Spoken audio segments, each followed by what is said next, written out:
going live. Give us a countdown, man.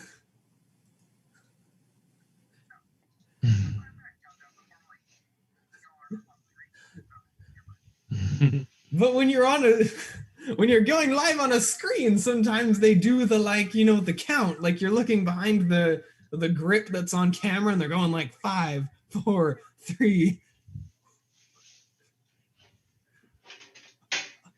Otherwise, the stupid shit I say is going to be immortalized on the internet, and I want to curate. Yeah, I know. I want to curate the stupid shit that I say that ends up on the internet. Hi, internet. Hello. Good morning, starshine. The earth says hello. Well, verify whether we are on the internet. Interesting. Okay. I'm looking at it myself and I'm not saying it. Then we may not yet be on the internet. It's okay. We have 3 minutes to spare. Usually it pops up right away. Oh my God. Thank God I am able to run a game with a song stuck in my head, because the same song has been stuck in my head all morning. Oh no.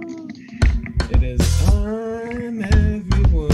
I got some radio solid to my heart. You're the only thing that's coming in. I'm getting started from my better sense. Nothing on the FM. See, I've been praying for a signal,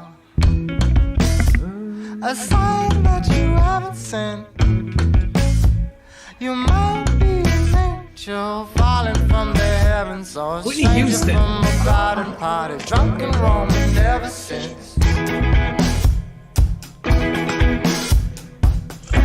Alright, I'm still a diehard nurse. I got a radio high, you're the only thing that's coming in. Starting from my medicine, standing on my betterment. I'm paying for a signal, a sign that you haven't seen. Running from a place where they don't make people like me. I keep a car running. Thank you for walking away as soon as you said I don't want to leave, internet. Don't want to leave last. I've been praying for your touch, your glance, your hand. Yeah, And he's a better kisser than you think, Mom. He's a better listener than Mom. And the Streamlight screen. We took pretty pictures by the sea, Mom. Greetings, everybody. Fell in love and said welcome to the next few hours of your life. I am the one who has trapped you in a Willy Wonka-esque mind zone of just the best fuckery I hope to serve you. The sons of man pulled me to the touch, and I loved it. Since we are live, that we can just go around introducing ourselves. So there's music playing over, and I can hear us talking like very faintly. Then we should probably wait until the music stops. I hate you more than I miss you. That's not true. I'd hate to miss you anyway you been before I get the shit to goodbye. Oh, hello, I mean, you don't cry, you don't write. You know I'm here. Before the lesson, I'm a business multiply. By the silence in your eyes. Zigzag away, yeah, y'all moving. Zigzag, yeah, the way y'all moving. Y'all losing, better hide your love. Hide your love. Don't let it slip away. Don't let it slip away. You better hide your love. Hide your love. Don't let it slip away. Don't let it slip away. You better hide your love. Hide your love. Hide your love. Hide your love. You better hide your love. You better hide your love. Hide your love. Hide your love. Hide your love. You better hide your love. You better hide your love. Hide your love. Hide your love. Hide your love. Hide your love. We are on the internet. Huzzah! Welcome, everybody, to Streamlight Presents this. It's the only way I can describe what you're about to see because, my God, should it defy words? Well, not defy words, but nobody's going to care to give it words. It's a one-shot from me. Hi, my name is Sean Warren. I'll be your dungeon master for the evening. I'm responsible for this. But joining me are people who are culprit to this grand larceny of a narrative. Why don't we start off with Kristen? Why don't you tell us your name and the name of the character you'll be playing? Hi, I'm Kristen. I'm playing Nympharia. She is a tiefling rogue, or ranger, I'm sorry. I've never done this before. That's okay. Rogue and ranger, they both occasionally stab people and are very good at moving small and large distances. Exactly. Kira, would you mind going next? Sure. So I'm Kira, and I'm playing Akira. Pretty similar. I'm a human fighter. Oh, you gotta give us the full name of Akira, because it's a badass name. Sorry. Akira Winterbrace. She gonna stab you. Yeah. Mitch, take it away. Yes, hi, I'm Mitch. I'm playing Bjorn. He is a Tabaxi monk. He is going to punch you and then lick himself, possibly. Khajiit has wares. Khajiit has wares if you have coin. Khajiit also has fist if you have face. And Joey, round us off. My name's Joey, and I'll be playing a forest gnome named Pseudo Dung Beetle.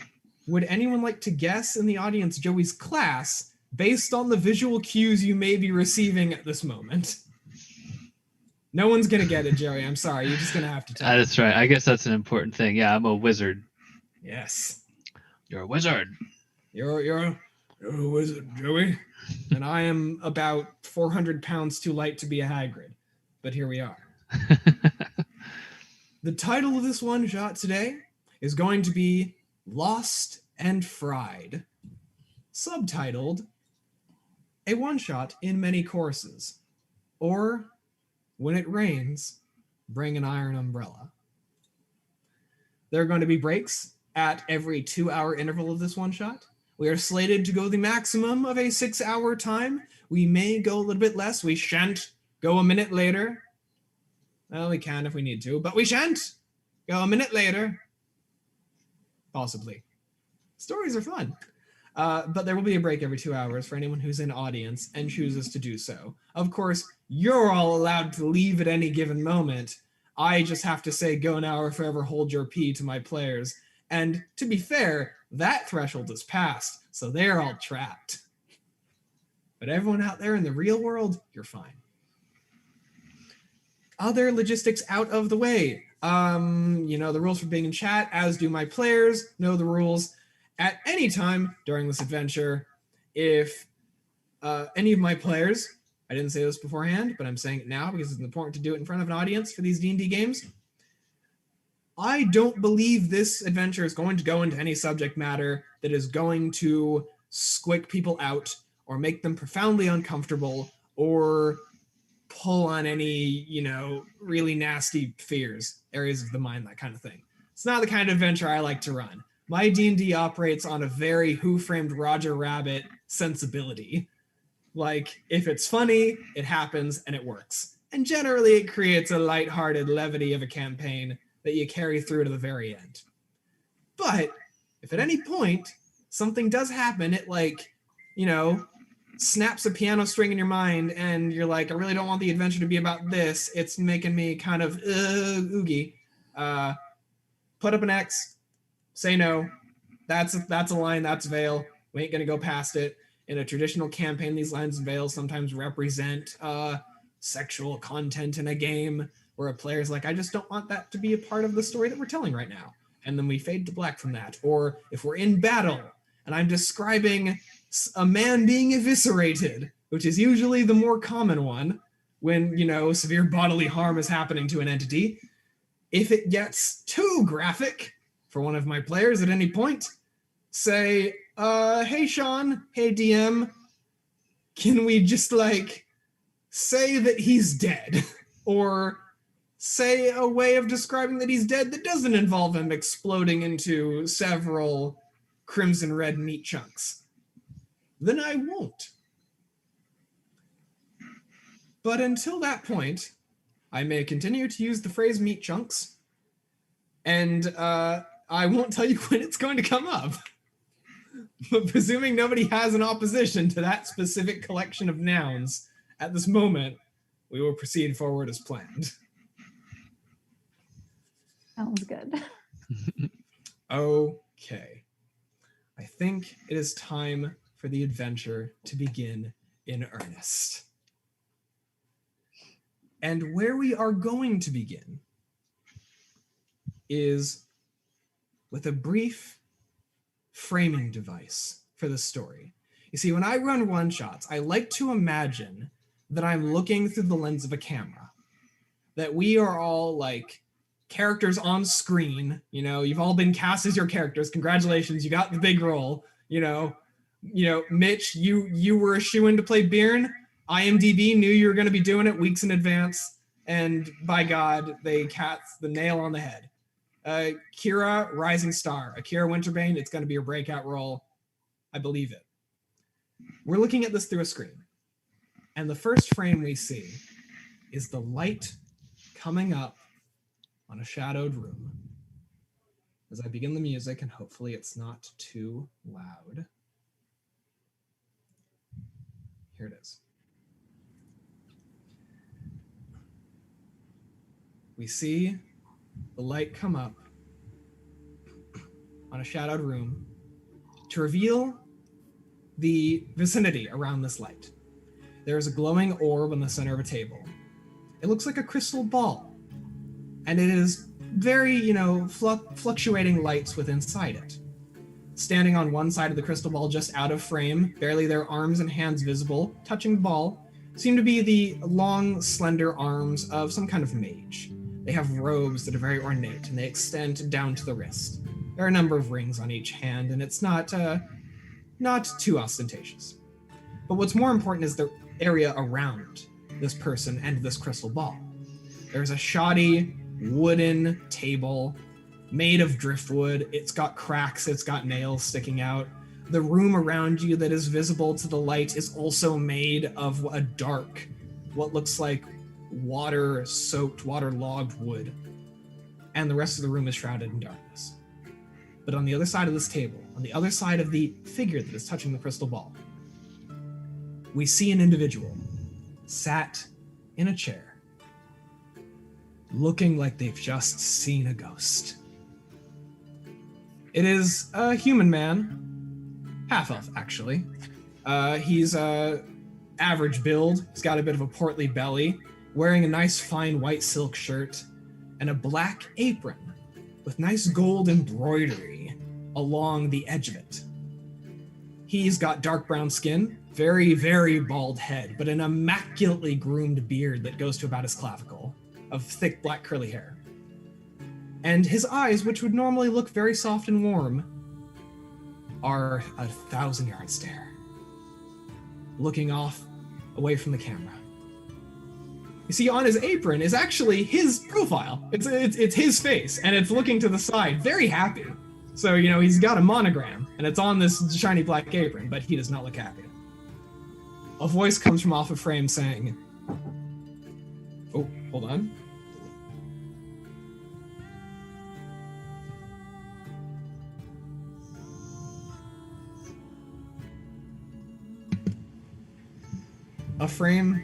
A voice comes in from off frame that's saying, all right, can you tell us about what happened on the day? Just whatever you feel comfortable saying. And you see the man sitting in the chair just goes, I mean, it's never happened like this. Every year is so nice and peaceful. How could I have known it was coming? And then the screen fades to black. and it fades up again. There's another individual in the chair, a younger human man, motley brown hair, kind of pimply face, looks to be in his early 20s. He's also wearing an apron that has that same previous man's face on it. So they're part of the same group. But he himself looks like a medieval line cook.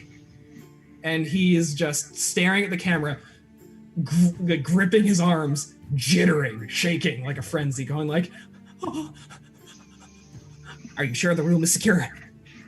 I don't believe you. Oh, the ceiling, please. Check the nails. Check all of them. Please." And then it fades to black again.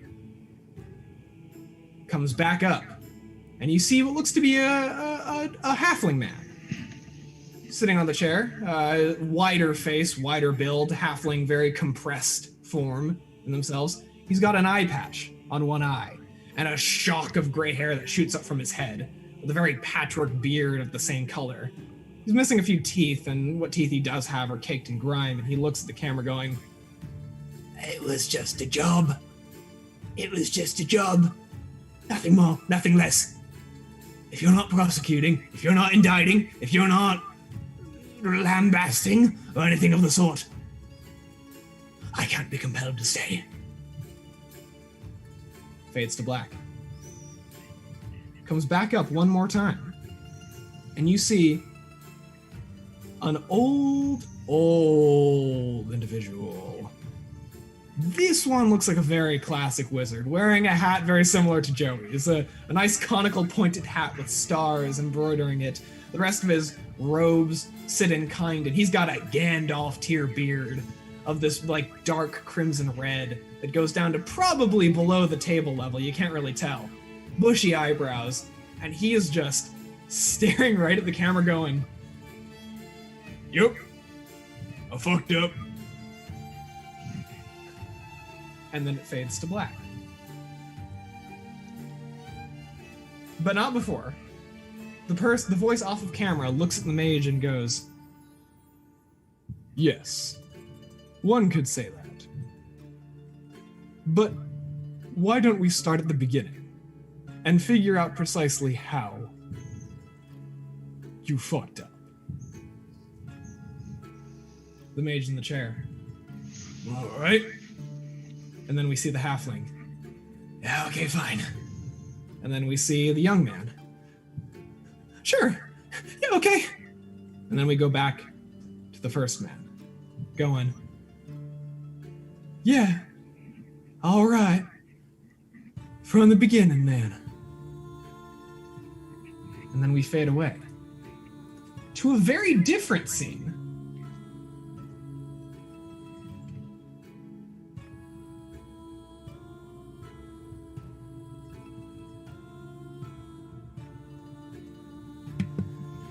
To a very different scene where the music is a lot less sad. Because the camera comes up on a festival.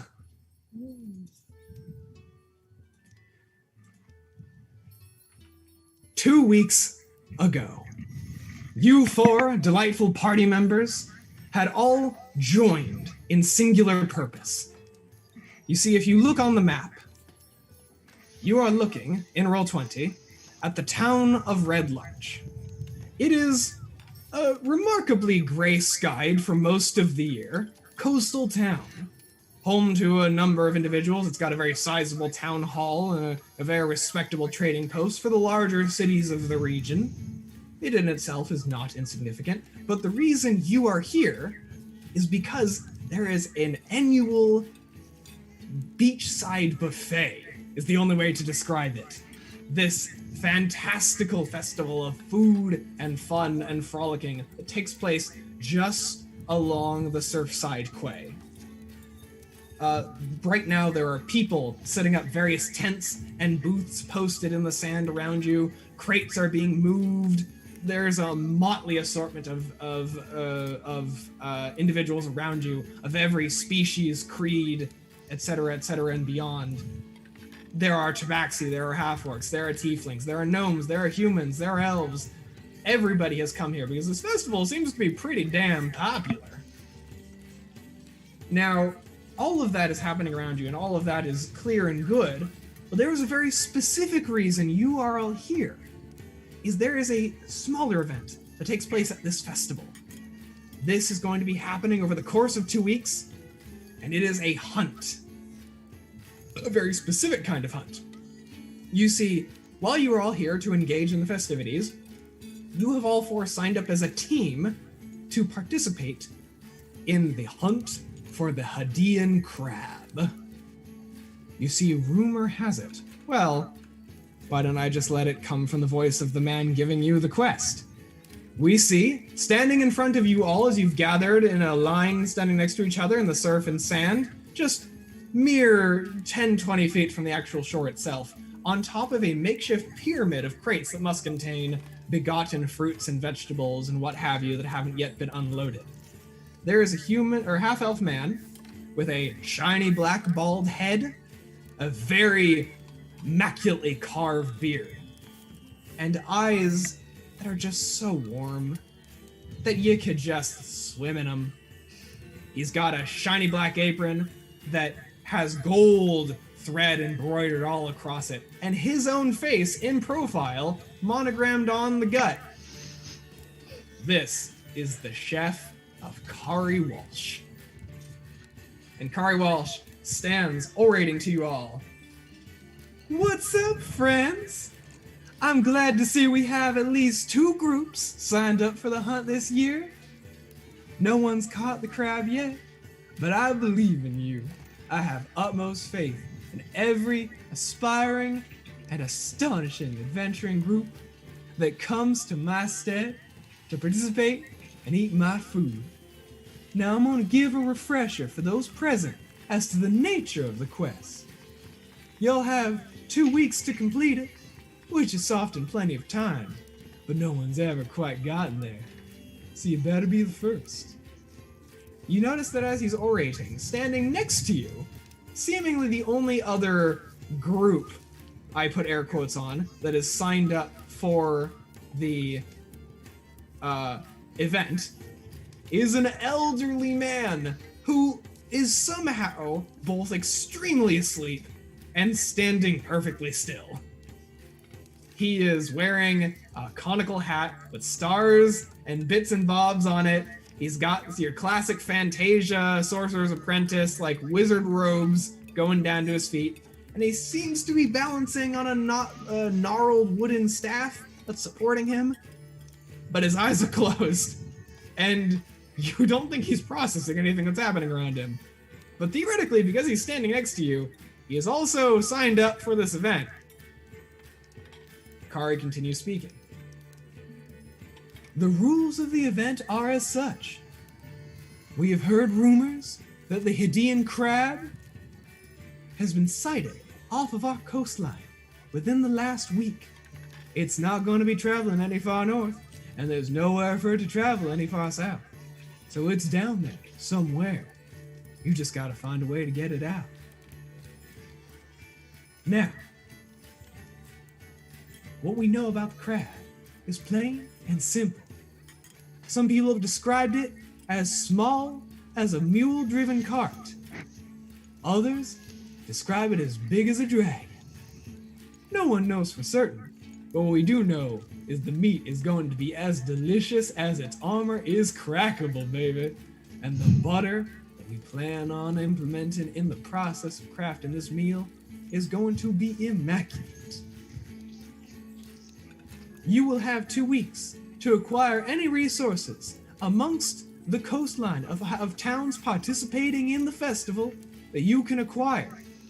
And by the time you return, the hunt will be on. If you can find the crab, more power to you. If you can't, well, at least you'll have some good food to show for it. It just won't be as good as if it was prepared by me, because that's the real prize.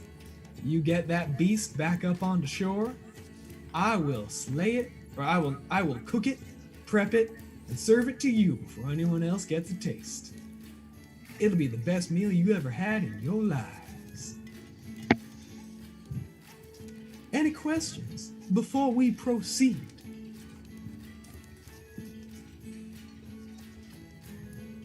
Everyone just like nods their head like, yep, all right, seems pretty straightforward. Yeah.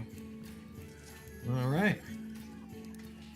The wizard standing next to you, the old man, still has not moved, made no noises of affirmation, just standing there, almost like a statue. If he wasn't very clearly breathing, you might think he was dead. But his mustache hair is just moving a little bit as his nose breathes in and out. Kari continues orating. Now, as we do per tradition with this particular event of the festival, I'm going to be assigning a representative to make sure that all of your means are acquired legitimately, let's say. I like to run a family-friendly tournament. And, well, you know, we also got to have someone to report back. People here in town want to know how it's going when you've traveled up and along the coast. So he holds up a stone, a cerulean palm-sized stone that seems to have the profile of a face carved into it. He holds up another one in his left hand, and you see an individual walk up to be in lockstep with him, but at the bottom of the makeshift wooden pyramid. It is a younger human man with pimples across his face, got kind of a shaggy goatee, a little bit like mine, and he's got this motley, like, assortment of salt and sea-soaked brown hair. He's wearing an apron, similar to Kari's, with a smaller version of Kari's face near the right pec. So he's subservient to Kari in some way, shape, or form. This is my line cook, Cletus. He'll be traveling with you for the duration of the quest. Now, he's no combatant, but he knows how to keep himself safe. We're all pretty competent in this region, so don't worry about him keeping to his own. But he will be here to relay your progress and verify that everything's on the up and up. And he hands Cletus one of the stones that he has in his hand. Joey and Mitch, you can make an Arcana check if either of you want to at this time. Actually, no, wait, Mitch, you're no longer a wizard. I almost forgot that. Joey, give us an Arcana check. Sure, let's do it. If you can identify the thing he's holding in his hand. So I'd roll a d20. Yep, roll a d20 and add your Arcana modifier. 16 plus 6, 22. Holy shit. Yeah, you absolutely know what's in his hand. It's a very common, very useful magic item. It's called a sending stone. Essentially, sending stones act very much like two-way walkie-talkies, but over an infinite distance. One sending stone only leads to the other, but you can communicate through them continuously and instantaneously. So the fact that Kari has one and the fact that Cletus has one means that anything Cletus says can go to Kari, anything Kari says can go to Cletus. And anyone that holds Cletus' sending stone can also communicate with Kari and whatnot. Good stuff like that. All right. Unless y'all have any more questions. Quick question. Are there any bandits or vandals around these parts? Oh, well, we can't be responsible for everything that happens along the North Road, but I'm sure y'all wouldn't have taken the quest if you weren't competent enough to handle a little bit of danger on your way. Not saying that there's going to be. I'm not going to hire them, I'll tell you that. But I'm not responsible for the vagabonds and ruffians that occupy the countryside. Fair enough. Anyone else? Before I send you on your merry ways? Well then, I see a number of blades. I see some clever brains behind the eyes. He kind of eyes you all up and down each one. Just like he's looking at like the fact that, you know, that Akira and Nympharia are steeled out to the nines. You're both covered in swords, and even if you weren't, there's a non-zero amount of bulk to be seen through your armor, and there's a non-zero amount of bulk to be seen on the body of Byrne, who is, you know, not hiding it in any way. Like, you're a monk. It is suns out, guns out at every moment of the day. And Joey, how are you ordained? Like, what's your character wearing? So I believe I have some common clothes that I'm wearing, and some light clothes like a loose shirt and baggy breeches. And I have a visible crossbow quarterstaff on me and a sling. Right. So you got the preparation to handle yourself, and while you don't immediately give the air of an arcane caster, that's probably just how you like it. All right. Kari jumps off the back of the crates, lands in the sand, puts his hands out in a ta-da bit of a pose, and goes, "All right, I'll leave you in the capable hands of my lion cook. Your quest begins." Now, before we get too further into it, you know that there are a number of settlements, small settlements set up for the purposes of the festival, much like a small parade route between here and the next town to the north. There's a series of seaside cliffs that guard the south region, so you're not really going any further south than this. You're really just north is kind of your available direction, and you can travel along the coastline the entire time if you wish. But there are small settlements set up along routes. At the very end of the route is the town of Darkwater, where the town of Red Larch gets almost all of its supplies for transit across the sea. Anything that is ship related, water related, food, fishing related. Red Larch is a trade hub. They don't really produce a lot of the shit. What gets produced and largely arrives at them comes from Darkwater. So, if you're going somewhere to get information, there's Darkwater to the north, there's the outlying forestry regions to the north and a bit to the east. What do you guys want to do? Cletus is also just standing with you guys, kind of awkward and expectant, not really volunteering any information, but just ready to be of help. And you have been given 14 days of travel rations just for free.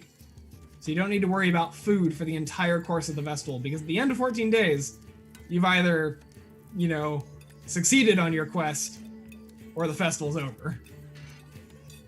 What do you guys want to do? Shall we head north to gather information about this crab? Yeah, I don't need any supplies, but we can always He's fine. talk to peoples. As you're saying this aloud, Cletus is trying to you all going, yeah, this is my first time guarding a group for the festival, but any information that you can acquire about the crab, its whereabouts, or how to travel under the sandy surf, as he slowly brings up a hand and sees that he's reading from a script that he's seems to have on a piece of paper that's on his palm. I will be here to assist you. And then he closes his palm pretty awkwardly and puts it in his pocket. Well then, since you know things about this crab and the whereabouts, speak your mind. Well, I know that it is quite big. At least that's what I'm aware of. The local fishermen have been trying to catch it for centuries. And no one has succeeded. And some people have died. But I wasn't supposed to tell you that part. No one's died. Everyone's been fine. Undertow carry people below the water all the time. It's the dangers of swimming. It's why I never learned. I think it likes meat. Animals tend to like that. And I am not allowed to disclose how past adventurers have traveled under the water. they use various means at their disposal, but that of which I could not tell you. You must find your own. So we're heading north. Great. Is So you're- what I take it. You're saying this to the party, or are you saying this to Yes. Cletus? Saying this to the party, like completely just. So we're going north. Okay. Yes, we are. And as you begin packing up your stuff and making your way, Akira, you see that Cletus is out of everyone here, keeping just like the widest berth of you, just by a few feet, purely because you have a sword that is the size of his torso on your back. And you're exuding an aura that this individual is like just trying to not get on the bad side of. You begin to exit. And on the way out of this festival, even though it's just setting up, you are able to, vulture pick from the tables that are getting plopped out of various seafood dishes that have been kept in storage that haven't been harvested from the surf yet. Any fruits or vegetables that are in the midst of being prepared. Even some desserts that have just been the crate just tipped a little bit open is going to be set up later. It's just imagine the most extravagant and varied beachside barbecue you ever done seen. It's gonna be happening here over the course of the next 2 weeks. But you set off, leaving the town of Red Larch and traveling up into the north. Around here, the terrain and horizon's pretty barren. It's sandy, kind of grassy fields as far as the eye can see. Eventually in the distance, there's some trees coming up where the Frostwinter Glade, as it's once known, when it was a much colder region, gotten much warmer in the summer months. It's a dense coniferous forest that you'll see eventually in front of you. But you'll get there over the course of maybe the next 2 to 3 days. And you might find one of the festival routes along the way. Cool. As we progress forward, I would like everybody to make a survival check.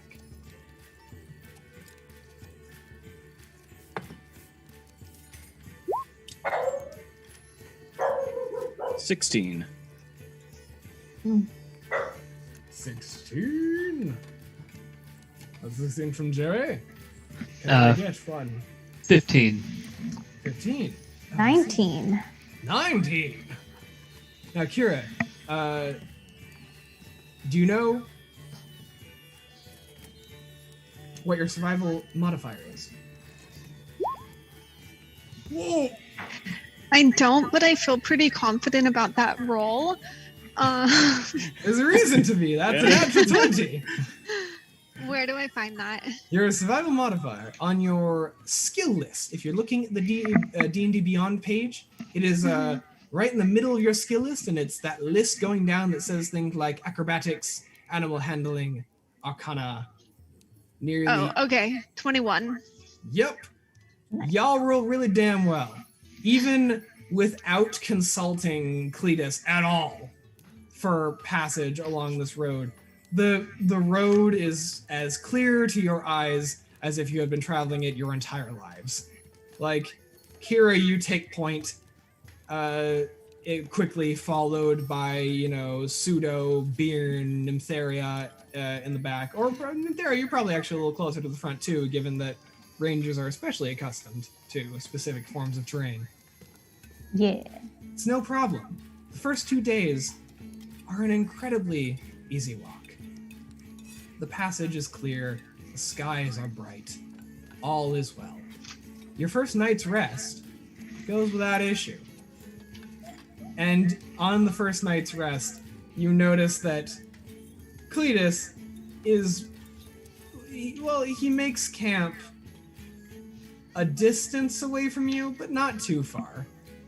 If you're camping out in the open by the side of the road, which you would be at this point because you've yet to reach the forest, You see that all of you are probably gathered in somewhat of a tight circle with your bedrolls or tents set up, what have you. And Cletus is just like 5-10 feet away. He's a painfully awkward man, you've learned over a day of just not speaking much at all. Lovely. But he's here. He's vibing, as one might say. Is he? Yeah. I don't think he's passing the vibe check right now, but Like, He's trying his best. He's being a trooper. like Nympheria is about to just go on her own adventure and not deal with this child. Yeah. That's a curiosity. How old is everybody? You know, relatively, like. I don't know. How old are tieflings? We'll say, because like every species ages differently. Gnomes, halflings, tabaxi, humans, what have you. But relatively, if you were the human equivalent age of blank, what do you think you would be? Like young adult, like 20 something range. All right, yeah. Akira, what say you? I'm gonna say early 30s. Bearn, I'd say like 29, 30. Mr. Pseudo. I'd say mid 40s. Okay, yeah. So, I'm so young now. yeah, you're very young. However, you correctly surmise that you carry an air of maturity that Cletus does not seem to have. Not vibing with Cletus, guys. If it were you and Cletus in a room, you would feel like the adult. I'd probably murder him. Well, you know, He's getting on my nerves. he's done nothing at all. Stressing me out. But fair, I suppose. Now, as the second night comes to a close, the sounds of the festival have long since died out, and you've not yet reached one of the aforementioned routes on this journey to the north. But you seem like in the distance you're about a day's travel away from the woods. Should probably get there before nightfall the next day. You're sitting by the campfire at night, and does anything of note happen? What kind of conversations do you want to have with Cletus, or just ask about the festival, or do you want to ask me anything about the world? Cletus, why the distance? You're asking Cletus why the distance, or me why the Yes. distance? Cletus. He slowly puts away some bacon that he'd pulled out of his pocket that you didn't see him stow, so you don't know how long it's been there.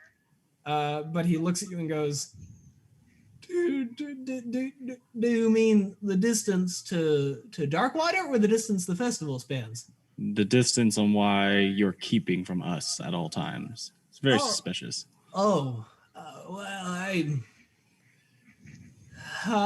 So you may have noticed that I don't get away from town much.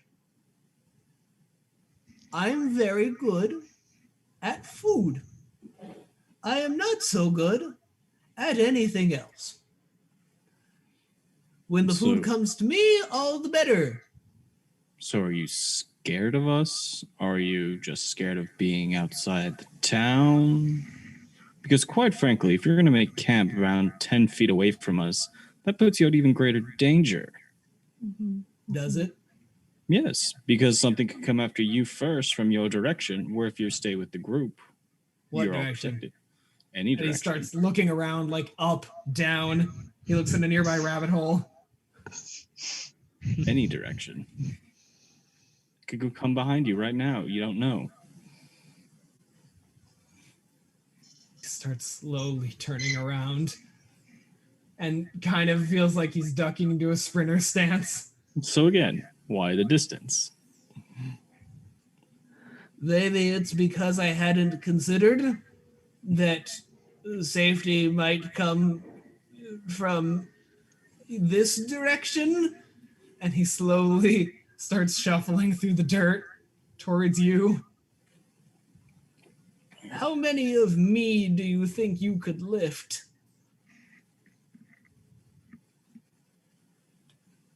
Why do you ask? I'm trying to gauge your capabilities, I suppose. On how much I could lift and I like just kind of like put my staff in front of and not what skills I have with this. Well, I don't want you ever using that on me, but if I need to run away and you're faster, I would much prefer to be carried than fall and die. We'll see what happens when that time comes then. I'll take it as a soft maybe. You take it how you want. Okay. What about the rest of you? Do you also have staves or things that you are not threatening to hit me with? I have at least 4 types of blade, so. Do all of them do the same thing?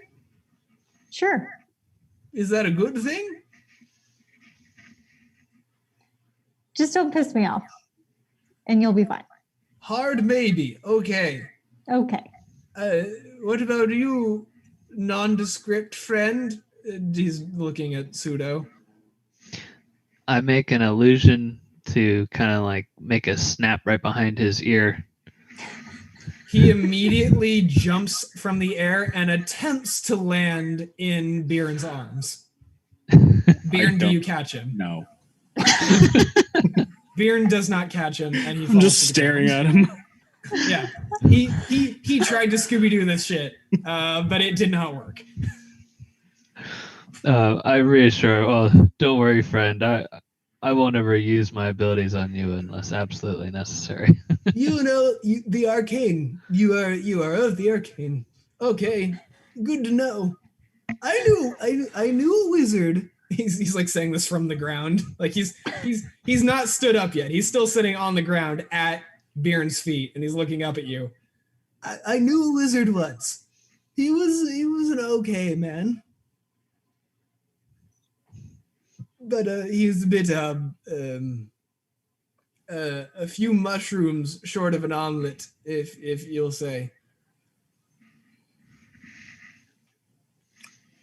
And then he looks in Akira's direction and does not say any more words and just kind of turns around and lays on the ground in a fetal position. If someone deigns to put my tent over me in the near future, that would be nice. If not, I'm cool. Nah, this is like an everyone for themselves kind of situation, buddy. And I pat him on the back and keep walking. He slowly pulls the sending stone out of his bag and cradles it like a teddy bear.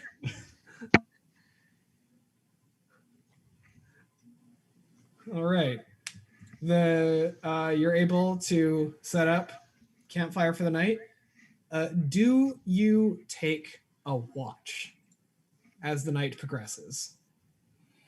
A watch for one individual staying up roughly every 2 hours to make sure that danger does not assault you. I will. Okay. Now, does Bjorn volunteering for first watch? Does anyone volunteer for second watch? There's going to be about 3 total. So one person can sleep through the night, but the rest are going to have to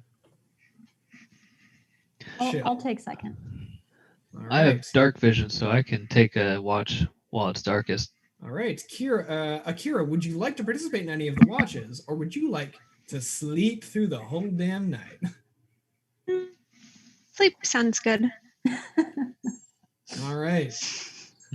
So far, the warrior of fewer words has maintained the aura of extremely menacing silence. I have a lot of weapons, so walking each day is very tiring.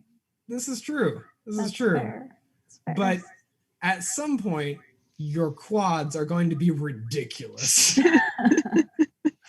Like you're gonna be able to do the thing where you take like a watermelon and you crush it under your knee. Some D&D characters just get to that point, and it's a good time when you get there. But let me put some music on for your night watch. All right. Starting us off, Bjorn. Would you like to make me a perception check? Yes. That is a 20, not natural. A 20, not natural. All right. As you go to sleep, or rather, no, as you take watch, it's the opposite of that. You look out into the horizon. You can still smell the salt air as you're still very near the coast. You've gotten a bit further from it as you've traveled north. You've also aired a bit to the east.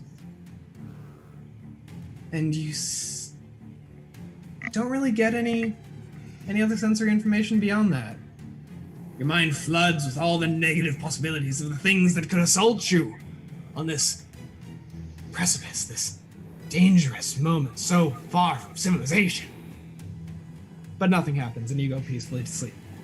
You eventually wake up Nympharia, and it is her watch, and your watch passes very uneventfully. Nympharia, perception check as well, please. Perception. It's a good old 16. 16. All right.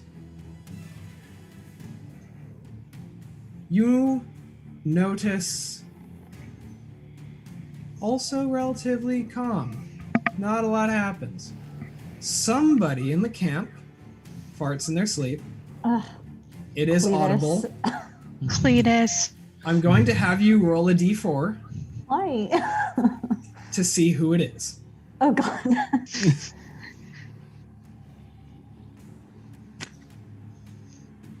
Two. It was Pseudo. However, Pseudo is a wizard. Therefore, all of his farts project to another source in the room, and it felt like it was Cletus. Yeah. I love that. That's It comes with being a student of the arcane. You get that one for free, Pseudo. Lovely. it's like day one. Sorcerer. Boy. Yeah. that's how you get into Hogwarts. I mean, you don't know how to project your farts. You're out of luck. That's great. All right. Here's your Beano, Harry. Your watch passes uneventfully. Thank you. Third watch, third and final. Pseudo, you rouse from slumber. Your dark vision, being very accustomed to the low light of the approaching dawn. By the end of your watch, dawn will have taken full effect as the sun rises in the sky, but right now, it is a very crisp and clear night. The stars are very high. And you make perception check. Okay. 21. 21! All right. So,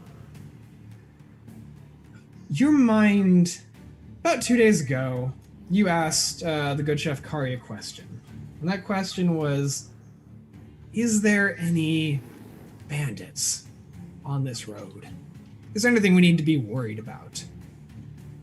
Well, it seems tonight you might get that wish.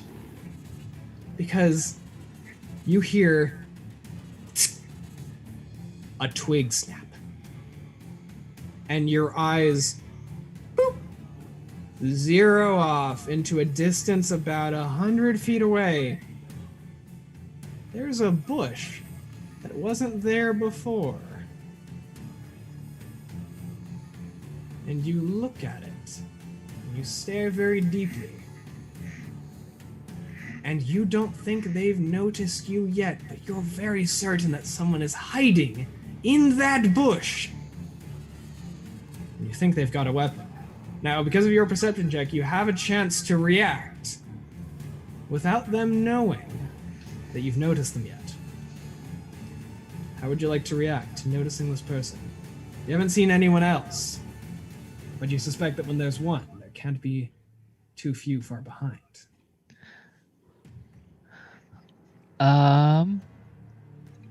Can I use my gust cantrip to make a big gust of wind at the bush? What is the range on the gust cantrip? 30 feet. The bush is about 100 feet away. I see. Then... Is there any way you'd like to casually alert your companions? It's also an option. Yeah, maybe I can go wake up our deadly fighter very Which one? quietly. Akira. So you make a, I'm gonna give you a choice here. Deception, performance, or stealth. Make one of those checks for me. I will say stealth. Okay. And do I roll a d20? Yes, you roll a d20 and you add your stealth modifier. Ooh, a 7. 7. Well, the individual hiding in the bush might also be garbage. Let's see. Yup. You see no movement. You're able to keep both an eye on the bush, and you casually walk towards the slowly dwindling fire. Just moving, musing upon the environment. Take your foot and you just kind of kick Akira in the leg. Shake it to wake it up. Kira, you are roused from sleep. Not too harshly, but a bit suddenly. You wake up. Okay. I asked Joey, why are you waking me? Okay, I don't know for sure, but I believe there is a bush that wasn't there when I started my watch that has a little bit of movement. So let's very quietly check it As you out. turn back to look at it, Joey, there are 3 more bushes in the same spot. Okay. They appeared out of thin air. Okay. And they've closed a little bit. They're about 70 feet away now. Can I do like an Arcana check? Sure. Okay, I will roll a d20.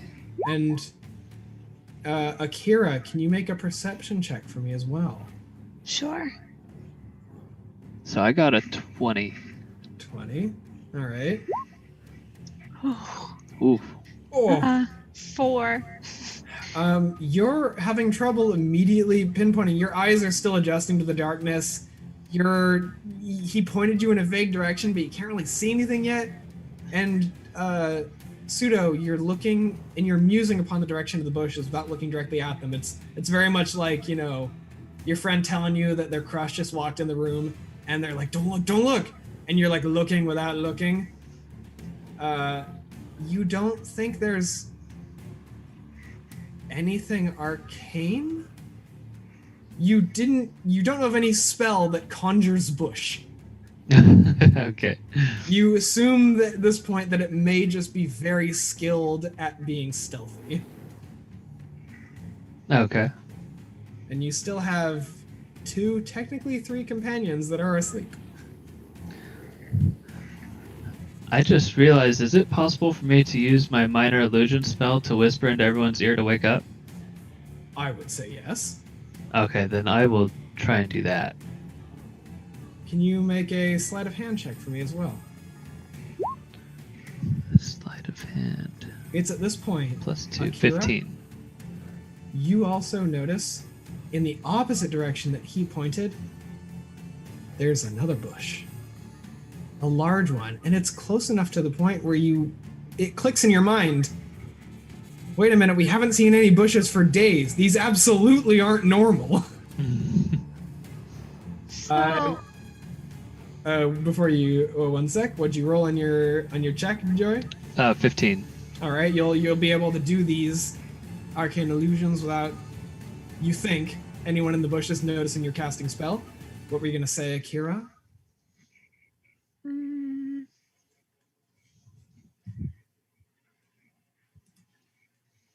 Why didn't you loop, Audio? You wound me. Wait, How far away are they now, these bushes? is our whole camp awake too? Your whole camp is not awake yet. It's just you and Joey. Joey is about to wake the others up with, at least attempt to, with a minor illusion. And in response to your answer, Joey, there are 3 bushes about 70 feet away, closing on 60 from the direction that you saw them. They still don't think you've seen them yet. But they're getting a little suspicious now that Akira's awake. And Akira has noticed another bush on the opposite side of your camp, about 40 feet away, that has not moved. You cast your minor illusion, and what do you say into the ears of your companions? Stealthed entities moving through bushes. Danger, wake up now. Kristen, Mitch, perception checks, both of you. As you're asleep, but someone is urgently speaking into your ears. 9. 12. 9, 12, all right. Mitch, you kind of just like, fucking cat paw, scratch your ear, like, what the fuck is that shit? And then you're just like, you're out. Kristen, you hear it. And that's enough to rouse Nympharia and just have her wake up and be like, it's not like, Akira was kind of like wiping the sleepies out of her eyes, but you are like, eyes shot up like, danger. And you noticed that while you were sleeping, your hands were already on your sword. You're like, You just like, you sit up in your bedroll Terminator style. I'm just like, what is it? Like, dun. Although that's a question. Do you immediately draw your blades? No, Okay. but I'm ready. So, and were you whispering in Cletus's ear as well, Joey? Yes, indeed. Oh boy. Let's roll a check for Cletus.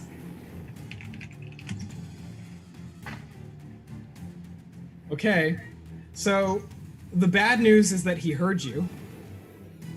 Because as soon as he hears that, he goes, "What do you mean?" And he sits up, and immediately all of the bushes, leaves explode outward. And you see that on the 3 that were in one direction, there are individuals clad in studded leather armor, pointing crossbows in your direction.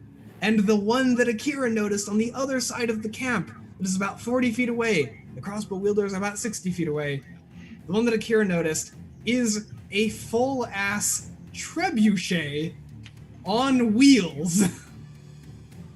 I need everyone to roll initiative. I not have woken up by the leaves exploding. You may, on your initiative, will make another perception check. It will be an easy one, though. Gotcha. So to roll initiative, for those yet uninitiated, you're going to roll a d20 and add your initiative modifier. If you don't see that number, just add your dexterity modifier, because they are the same thing. 12. Oh, sorry. 10. Let me get all the names into the sheet first. Your first combat has arrived. Grine is not the proper name. It is brine. Like the pickling method. Pseudo. Bandits. I'm gonna have bandits 1, 2, and 3 go on the same initiative order, but bandit Big, the one wielding the trebuchet, is going to have a separate initiative. All right. Akira, what did you say your initiative was? 10. 10. Nympharia. You're muted. Also 10. Also a 10. What is, what's your dexterity modifier, Nympharia? My dexterity modifier I guess what's your dex score? +2. And yours, Akira? +2. Okay, so you guys will get to decide who goes first on your turn. Cool. Bjorn, what'd you roll? 18. 18, okay. Pseudo? 22. Whoa! Okay. The bandit group got also a 10, but their dexterity modifier, it's going to be on average +3, so they're going to go before you guys. And bandit on the trebuchet got a 19. Okay. Pretty solidly spread out. That is, I need to reorder these. So, it looks like we've got, in the initiative order, starting off combat is Pseudo. Ever appropriate, the ever alert mage that noticed there was danger. To your north, you have 3 bandits, 2 of which seem to be, they all seem to be vaguely human in various states of grunge and studded leather armor on their person, skin tones, and presenting gender abound. The most important piece of information is that they are here to deal bodily harm, as evidenced by the fact that 2 of them are pointing longbows at you. 1 is pointing a heavy crossbow. They are 60 feet away, and to your south is a fat-ass trebuchet that somehow got here unnoticed. Okay, so my thinking here is that I can use my frostbite cantrip against the trebuchet to hopefully reduce its next weapon attack roll and to do some damage to it.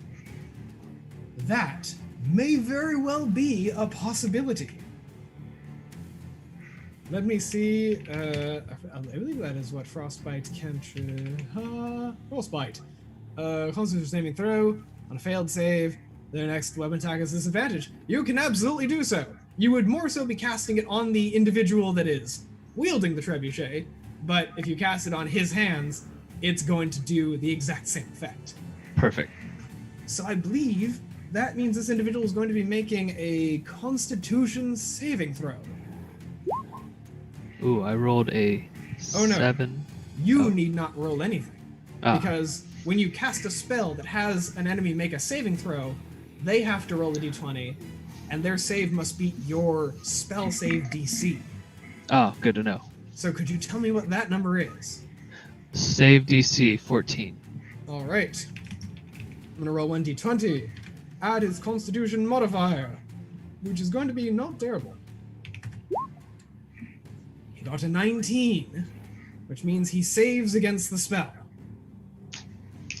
Rats. What happens when they save? It says on a failed. Okay. So on a failed save, it does the damage, but on a successful save, I believe it does nothing. Right. Okay, you hold your hands forward and you send a steady stream of snowflake and cold arcane energy towards the trebuchet, trying to make contact with the person's hands. But their gloves are too thick. They're insulated, Pseudo. Your one weakness. But you can always try again on a subsequent turn. Would you like to move anywhere or do anything that is a bonus action?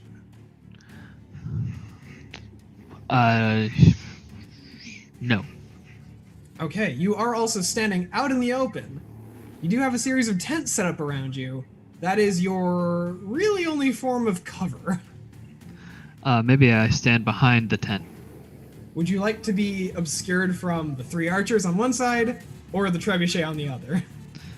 Obscured from the 3 archers. Okay. Make a stealth check. Okay. And that is good to know because the... Oh.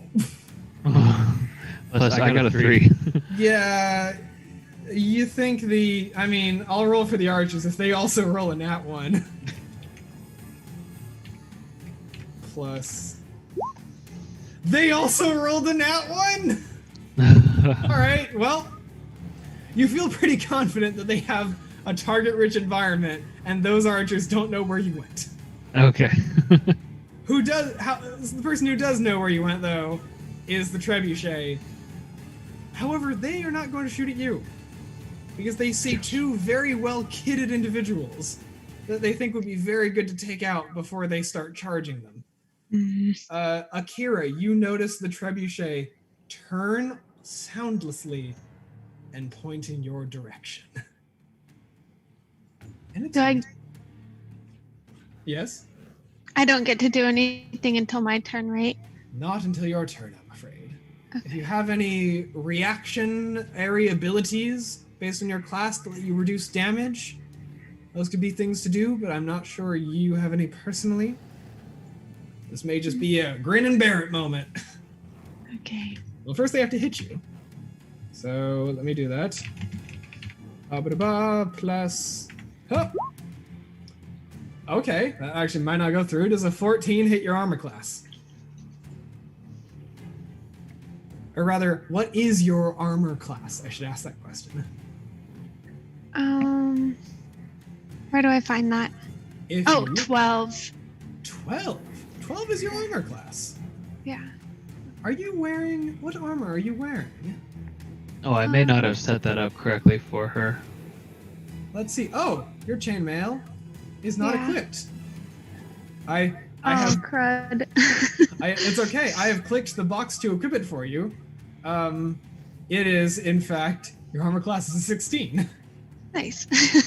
Much better. Which is much better, because they rolled to hit you. They rolled a 14. That is lower than a 16. So this wide trebuchet bolt just soars towards you, and you, duck out of the way, like Luke Skywalker in The Last Jedi style, and it just zooms off into the night sky. It's then going to make a second shot, this time adjusted slightly for aim, towards Nympharia.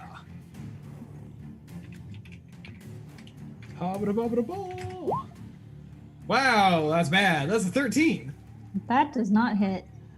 It sure don't. Just another one, pew, goes wide. You and Akira almost do a same move in unison. You lean this way, she leans the other way, and both bolts go swoop in a cross formation off into the ether. Beard, please make a perception check. It's not going to be a hard one. I love that just this entire time I've just been asleep. You could remain asleep for the whole fight. It is 16. Cool. You needed a 5. Not only do you wake up, but you kip up, hearing 2 bolts fly over your head, and I will say that takes your bonus action for the turn, but I'll let you have an action and a move. All right. You said the trebuchet was how far? 40 feet from camp. And the other archers 60 were feet. 60 feet. Yep.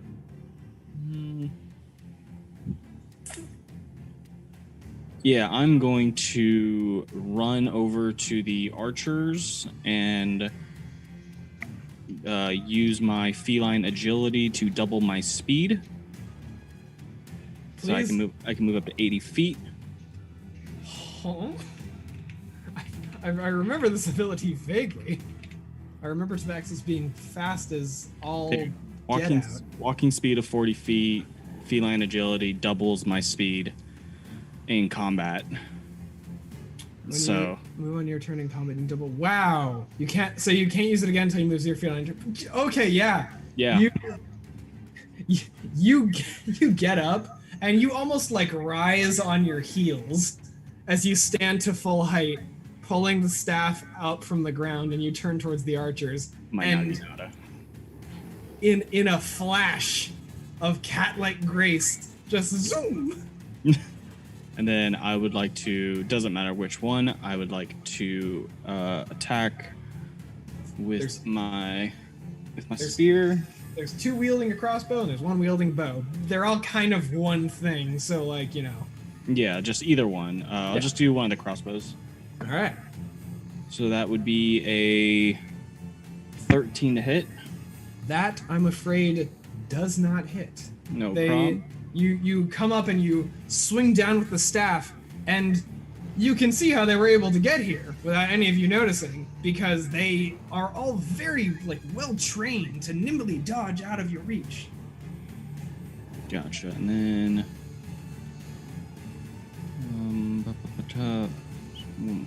I believe that is all you can do. Yes. All right. It is now those bandits. And they're in a pretty interesting spot because they're now in melee with you, which makes shooting them quite a bit worse. But here's what they're going to do. Two of them are going to break off slightly, stay still kind of within your reach, but, you know, they're going to try and dodge out of the way, and two longbow shots are coming at Nympharia. We're going to roll 2d20. So I don't think the 15 hits your armor class, Nope. but does the 18? Yes. 18 is going to hit. You're going to take an amount of damage. You're going to take 11 piercing damage. Okay. As first blood is achieved when an arrow flies through the air and lands just below your clavicle on your right shoulder. It's a non-zero amount of depth into your flesh, but that's okay, because that has only made you more determined to inflict pain. Yeah. Now, the third bandit, the one that did not fire a ranged attack, the one with the crossbow, is going to stow the heavy crossbow they have and hold it in one hand, pull a long sword out of their belt, and go for the stab on Mitch.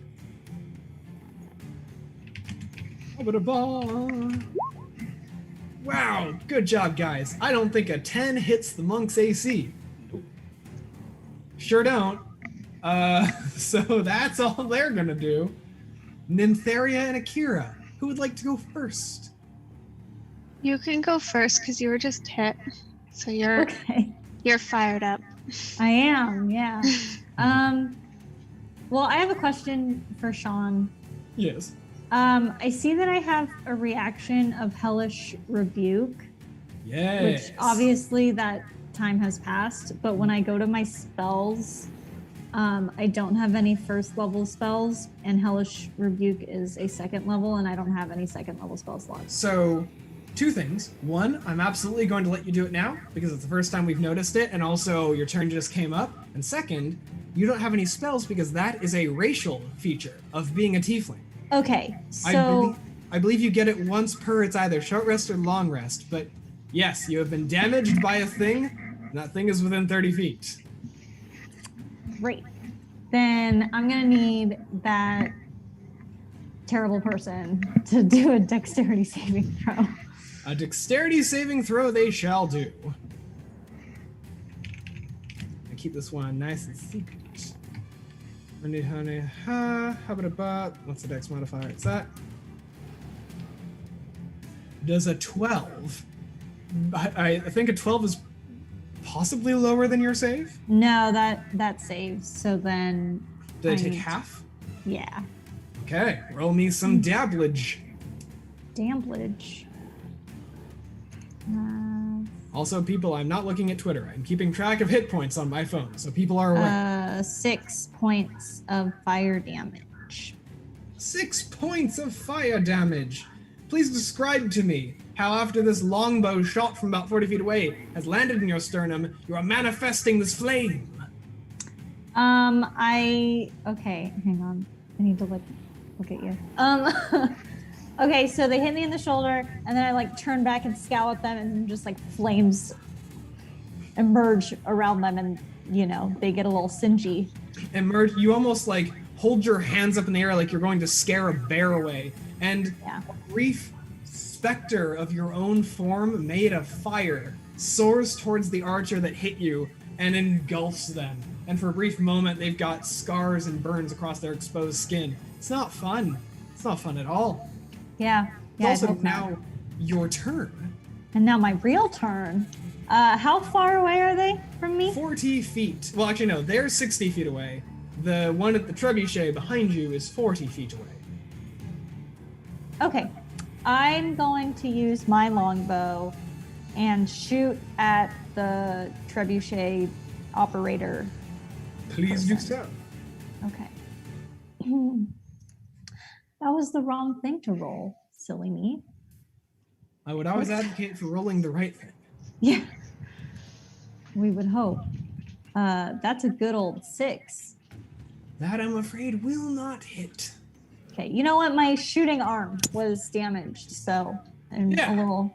That's what we're going to go with. Yeah. Great. Okay. The end. Would you like to move anywhere? I will move, like Pseudo did and obscure from the archers because Make, they make a stabbed stealth me. check for me. Okay. Also, you don't need to use it now, but I'll remind you in the future. Fighters have an ability known as Second Wind, if you ever need to recover some hit points in the middle of a fight. That's true. 17. 17. That beats their previous. Well, I guess I'll roll another perception check for them.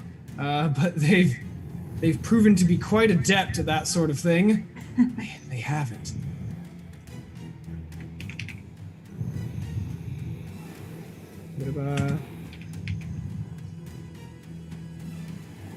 Yep. Nope. They don't see you. Great. They're really good at not being seen. They're terrible at the seeing part. So Yeah, it's called balance. yeah, it's balance in all things. Oh dear. Royal Tony's encountered a minor boom, but that's okay, I've just fixed it. So that is your turn. Yes. Up next, is Akira. Okay.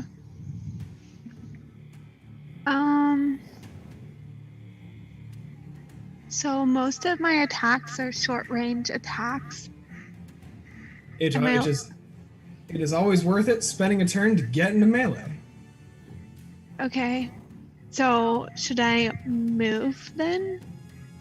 If you Am wish. I able to use my athletics to jump really far? I'm afraid you cannot jump further than your movement speed would take you. But, actually, I'll say if you roll a good enough athletics check, where are you thinking of going? To the 3 archers that are 60 away, or to No, the to- trebuchet that's 40? The trebuchet. I will say, if you want to book it towards the trebuchet, and you give me a good enough athletics check, I'll let you get there and have an attack to spare. Okay. So I can walk 30 feet speed. Yes. So I do that. Now I'm 10 feet away from them. You sure are. Okay. If you're doing the athletics check, a portion of this has definitely been like a running leap, like do, whoop, swinging forward with the great sword in the air.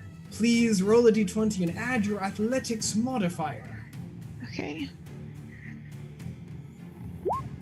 Oh, how rude. Okay, it's still an 8. Oh, but that's a natural one. So, here's what happens. I'm afraid it's not the thing you wanted to happen. It's probably actually the worst thing that could have happened. Is So, you leap in the air, attempting to come down very bravely and mightily with your great sword. But just before you leap, you trip on a rock, and then you fall, and then you do get there, but you get there on a very painful cartwheel forward, and I'm going to have you suffer 4 damage as you start rolling like a weird caterpillar, just like, and and you land at the foot of the trebuchet and you stand up. That's the end of your turn. But you did take 4 damage.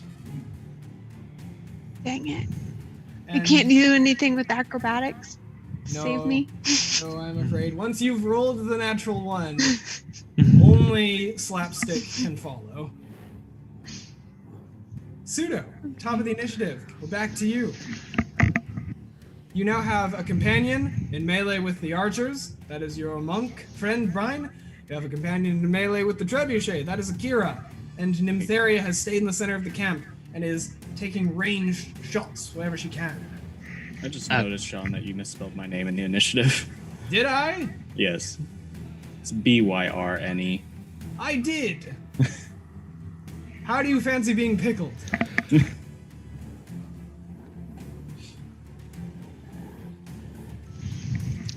What did you like to do, Pseudo? Okay, so am I able to get a line of sight to shoot frostbite at the trebuchet operator? You absolutely can. In fact, that's the one that can still see you. You're still invisibility of the trebuchet operator. Okay, so I'd like to yell at him, "Freeze, you filthy mongrel! You'll never take my precious mushrooms from me," and then cast my frostbite. Apparently, Pseudo has a store of mushrooms that he's been bogarting this whole time. Share, bro. Pass it on the left-hand side. He's going to have to make another Constitution saving throw. That is a 4. So I don't think that succeeds. How much damage shall this man be taking? So 1d6, so I will roll that, I'm ready to input it in my information device. and a 6. And a 6! Wow, okay, cool. You hold your hands forward, and you decry that no one will get a hold of your lucky charms. I mean, mushrooms.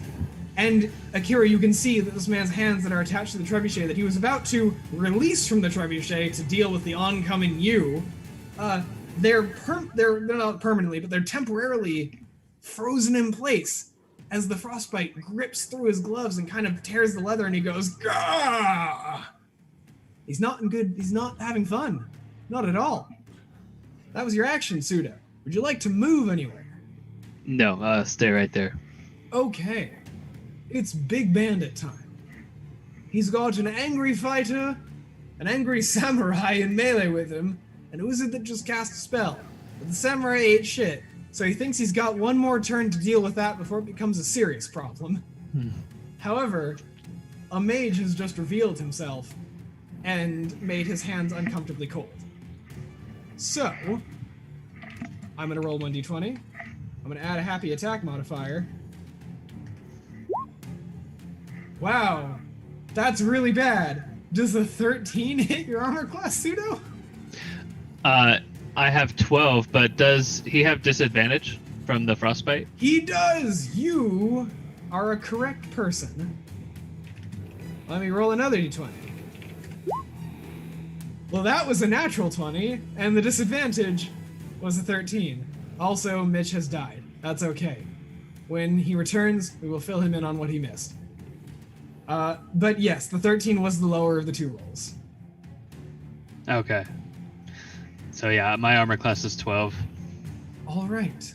Then I believe that is going to hit you. Also, you may want to adjust your hit points, because on the pseudo sheet I only see you as level 1 still. Oh.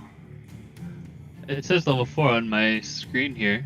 Weird. Hold on. Maybe I am needing to refresh. I was needing to refresh. Ah. So it's me that's the problem, not the youth of today.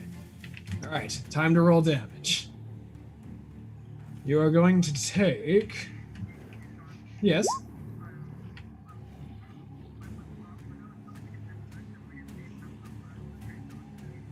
Ah, then we will temporarily hold.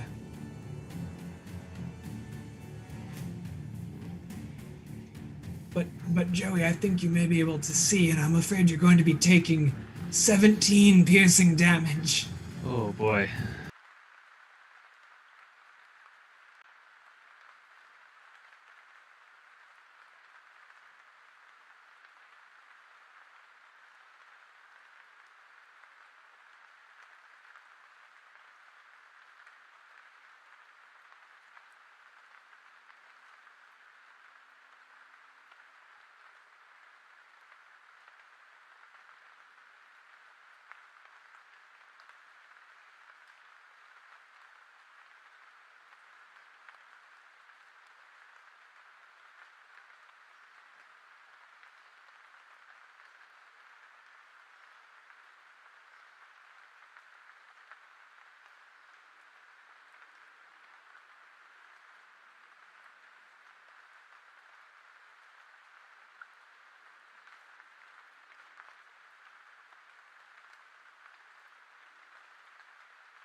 brief interruption, lovely friends, but now we are here. Now we are back, and a wizard is in terrible pain. And none of you did anything to stop it. Shame on you. Feel bad. But keep watching, we love you. That is the end of Big Bandit's turn. And you can see Akira that he's now, after confident he's got at least one shot off, is moving to maybe step away, and he also has a great sword that is strapped to this crossbow. He is reaching forward to maybe lift out next turn. Byrne, what's up? Yes, I would like to make a attack. The one that's in front of me. He is still in front of me, correct? Yes, all three of them are still within attack's reach. None of them deigned to leave your reach or risk being punched in the face. Awesome. That would be a 17 to hit. That will absolutely hit. Cool. Ooh, that's not bad. That's 7 points of damage. Yowza. But then I'm going to expend a key point and do Fury of Blows. Oh boy. So that would be a 21 to hit. That And- will also hit. And the second one would be a 17 to hit. Yes, all three of them hit. So these are wrong dice. That and this.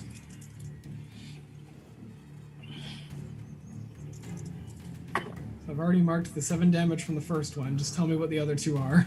Yep, they are.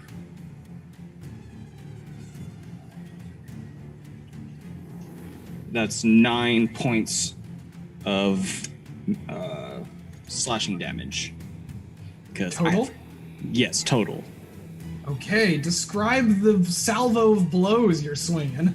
I am after the first hit with my spear, I basically just come across basically with one of my feet, like kicking one and then basically coming across the other across the face with my claws and just right across the face. You are a tornado of feline fury, and several bruises and open gashes and severed pieces of armor and plate are met with your onslaught.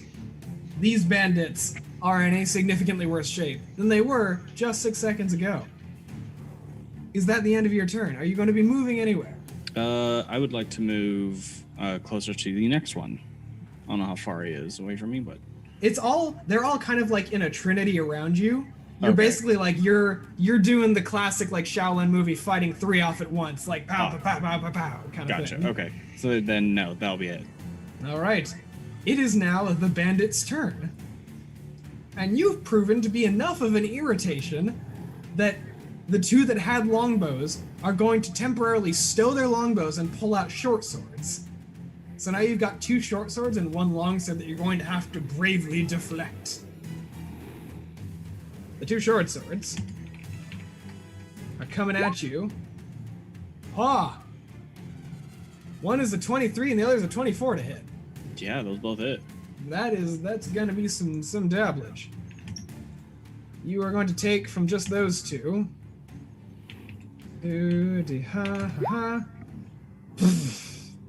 Oh wait, that's actually you're only taking 9 slashing damage from the 2 attacks. All right. Could have been a lot worse. Yeah. But now the longsword's coming in, so it remains to be seen. Though I don't believe a 10 hits your armor class. Nope. This is the bandit leader, so he's going to get 1 more hit. That's going to be worse. And a hunter, haha. Nope, that's the wrong script. I can type. I discovered how to use my fingers at age 2, and I never went back. I believe a 20 might hit your armor class. That does. Rolling 1d8. That is 6 more slashing damage.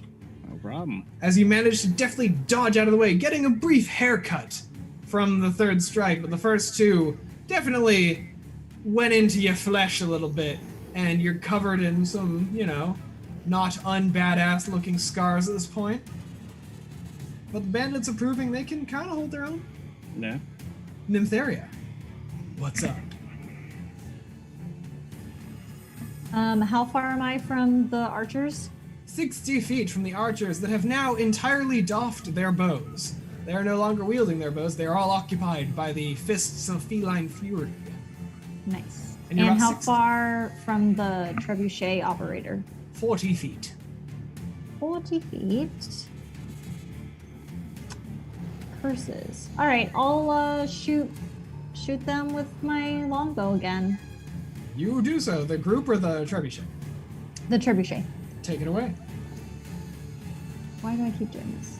I click on the wrong thing. Oh my god. 5. A 5 doth not hit. I'm afraid as he was readying to pull his greatsword out, he brandished it across the air to look intimidating in front of Akira, and the arrow just went ping off of the sword. It would have been there. You would have hit him, if not for the unfortunate luck of him just holding it at the right time. You know, my shoulder's killing me. Like, Just blame it on the battle. It's not your fault. It's that arrow. Right. So I'm just You gonna... still haven't pulled it out of your flesh. That might be what's causing it. No, I'm not gonna do that till later. Would you like to move anywhere in your turn? Yeah, I will move. Can I,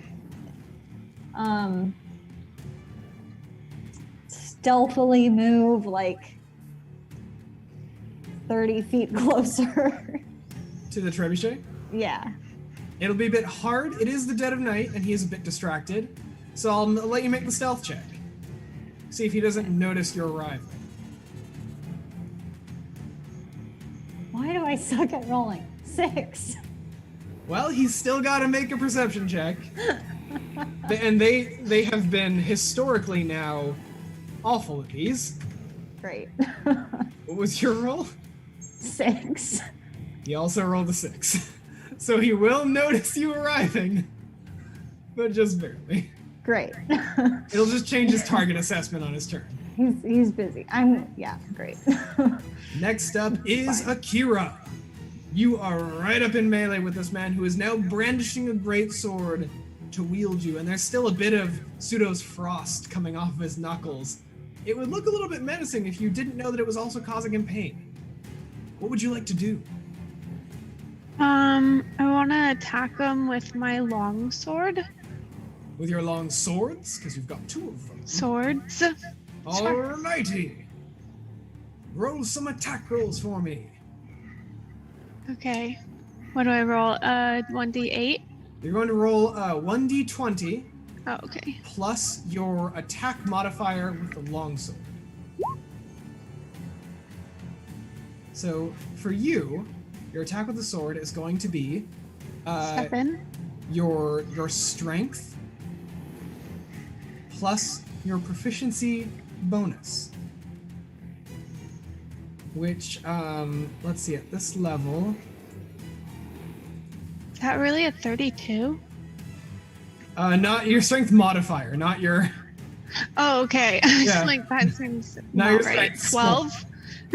yeah, 12 plus your proficiency is 2, which brings it to a 14. So that, I'm afraid, does not hit with the first strike. It just glances off the metal studs of his leather armored shoulder, but you do have a second strike. So go ahead and swing the same d20, adding 7 to it. 19. That is definitely going to hit. Your one sword goes across his chest, and you go for the full Zorro and swing crossguard with the other. He manages to deflect the first one, but the second one is going to go clean across his armor. Your longsword, what is the damage? You said it was a d8, I believe? Mm-hmm. So you're going to roll a d8, and you're going to add 5, because that's your strength modifier.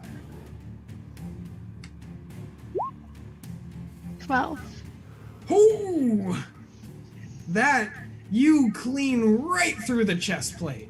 That went straight to flesh and maybe a little bit of his sternum. That is going to be a serious scar if he gets out of this alive. Nice. And there's a clean shing as it goes through the air. If this had been a proper anime and we were looking at this like an anime scene, man would be in half and he'd be slipping to the ground. But he's still up. that is the end of your turn unless you would like to move anywhere. Kind of. No, I'm okay. You're in a good spot. You're in melee Yeah. with this dude. You got backup coming right behind you. Yeah, I'll stay. Pseudo, top of the initiative. What's up? Okay, so quick question on the location of all the enemies and how close they are together and our friends. Archers and your monk Byrne are 40 feet to your north. 60 feet to your north. To your south, 40 feet away, are Akira, Nympharia, and the Trebuchet. And if I were to want to use my snowball swarm, would that also affect my friendly companion? What is the phrase? Let me look at Snowball Swarm. The range on Snowball Swarm is 90 feet. Each creature in a 5-foot radius centered on that point makes a dexterity saving throw. I will say, if you wanted to do it on either the group or the Trebuchet, you could do it just past your allies, because it's like, if the camp is the center point and the next hemisphere out is your allies, the hemisphere beyond that is the bandits. So you can definitely hit either bandit group without hitting your friends. Okay, perfect. Then I'd like to try and cast my snowball swarm on the archers. That is a very proficient choice.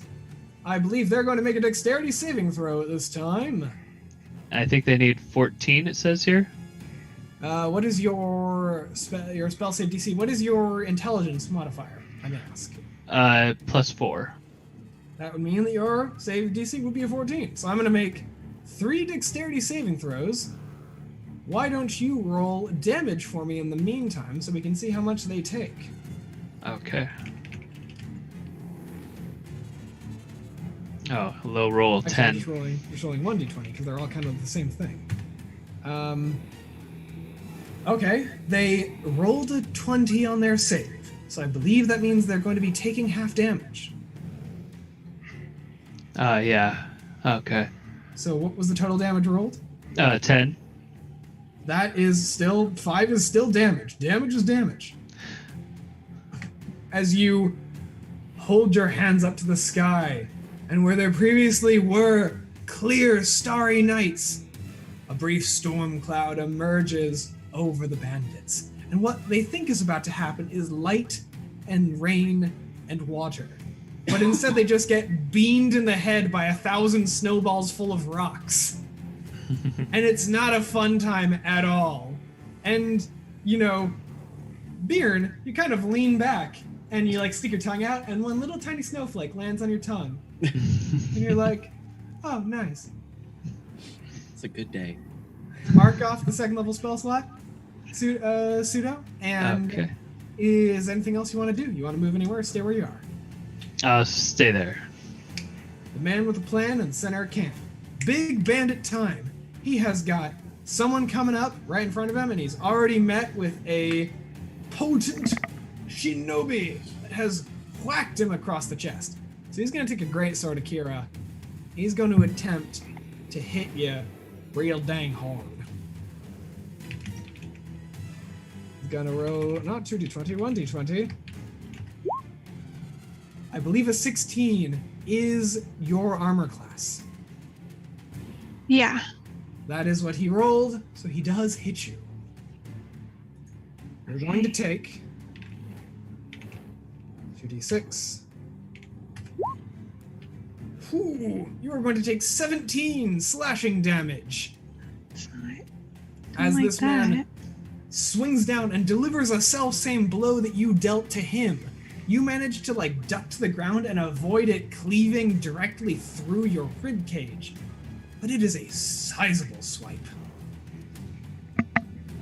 The only thing he does in this turn after that is he assumes a defensive stance, holding the greatsword in front of him to block incoming blows. Then it is... Does Akira have the ability to use Second Wind, or is that... That is a bonus action on her turn, I believe. Okay, yeah, bonus, okay. But yes, you do. You have the ability to heal as a bonus action, Akira, for 1d10 plus your fighter level. So on your turn, you can heal a little bit. Okay, and what about Fighting Spirit? Fighting Spirit is a bonus action that you can use before you attack to give yourself Okay. advantage and a little bit of extra hit points. Okay. So keep that in mind for your turn. Okay. Then it is Bjorn. All right. I would like to make one attack of the spear at the one that has the 2 short swords. Bring it. Show me what you got. Is a 19 to hit. That hits. And it's Vanda's got good AC. It don't got that good. 8 points of damage. Oofa doofa. With that swipe, that bandit is just gored right through. Like, the spear goes straight into the chest and the tip just comes out the other side. You probably took some really vital internal organs with it, but you can see as soon in the split second that you pull the spear out, they fall to the ground. Gotcha. And then That's one down, 2 to go.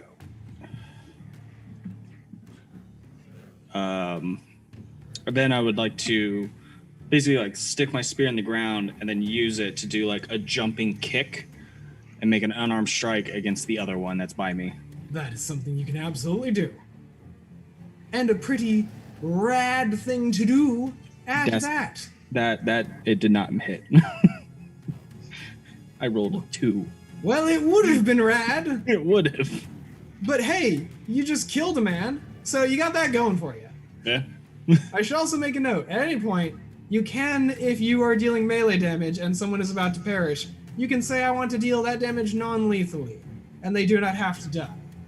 They can be knocked out cold and onto the ground and, go about their merry way. So would you like to kill that man, I'll ask now, or would you like him to be Sleepy Betty Bye? Yeah, he just tried to kill me. All right, dead person. You gotta move anywhere? No, I'm gonna stay right where I am. Well, it's the 2 bandits. One of them just growls at you. A non-verbal grunt of rage that you've just slain their companion. And they're both going to flank around you and attempt to make 2 advantaged short sword attacks. Wait, there were 4 of them? 2 of them. No, I'm saying total before the fight, because I've killed 2 of them. No, you've only killed 1. Oh, I thought I've killed 2. No, that was the first death. There are still 2 flanking you, and the other one is on the trebuchet. So the first advantaged attack is going to be a 21 to hit you, which I believe does hit. And the second one, I will just roll their attack. Way worse. That is a 10. So you're only getting 1.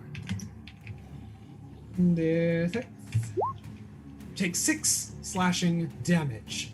No problem. As you deftly dodge out of the way of the other, your spear planted in the ground, swinging in the air, was enough for him to attempt to swing and plant his sword in the dirt. A terrible failure. But as soon as you kicked down onto the ground, stab just went a little bit into your side. That rib is almost broken. It's not doing too hot. Nympharia, it's up to you.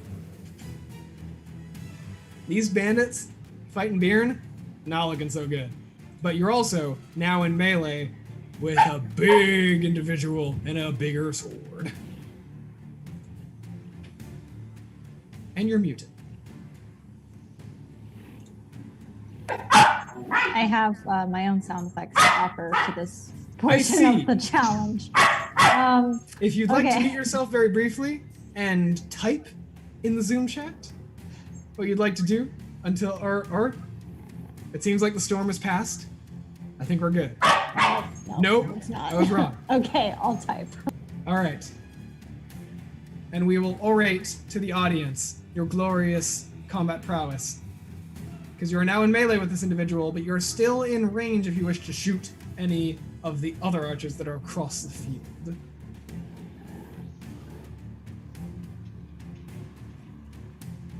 Is everyone having fun? Indeed. Wonderful! Now it's safe. Okay. I'm going to use my sickle and slice this guy. Gonna go for the swipey swipe. Do so. Okay, let's see if I can get anything higher than a 6. and I'll tell you, because of the stance that he's taken with his greatsword, his AC is slightly higher than it was before. Oh, well, I got a 9, so... That will not hit, I'm afraid. But I believe you have 2-weapon fighting? Yeah, I do. So you then can- I'm gonna, bring out my dagger on the other hand and go again. Go for a stab. Yeah, do like a swipe and a stab. Yes, it's motion. It's motion. It can only be 19. stabbing. 19 with the 19 dagger. will just hit. Ugh. Deal me some dabblage. All right. Okay. 6. That's a not bad amount of damage with a dagger. All right. That's about as much as I can get. You manage to sing with a searing of sparks off the greatsword, and it actually cuts him across the chin and deals a pretty big gash into his cheek. He's not looking too good. This man's Excellent. kind of on the way out. Excellent. It's the end of your turn. Akira, what's up?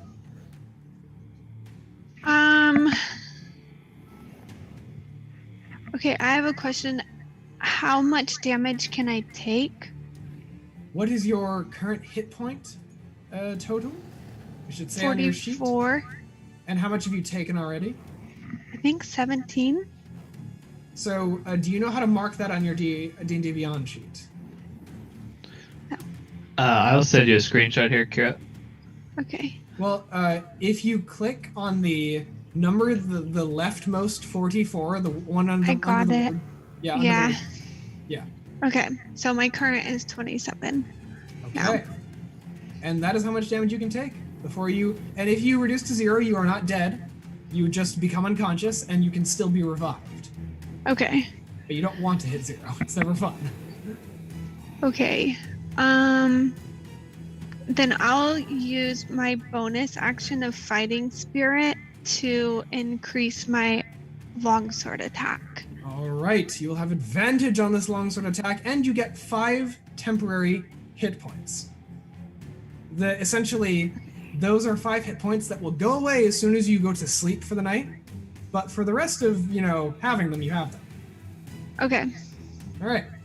Make an advantaged longsword attack. I need you to roll 2d20, and the higher roll is the one that you take.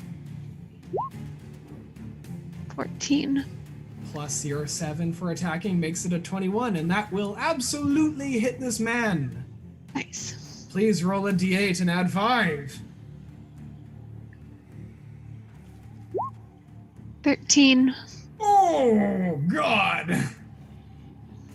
You have all but gored this man. Your blade has traveled between several ribs, and maybe going out the other side. You don't know. But holy mackerel, they are a tough SOB, because they're still standing.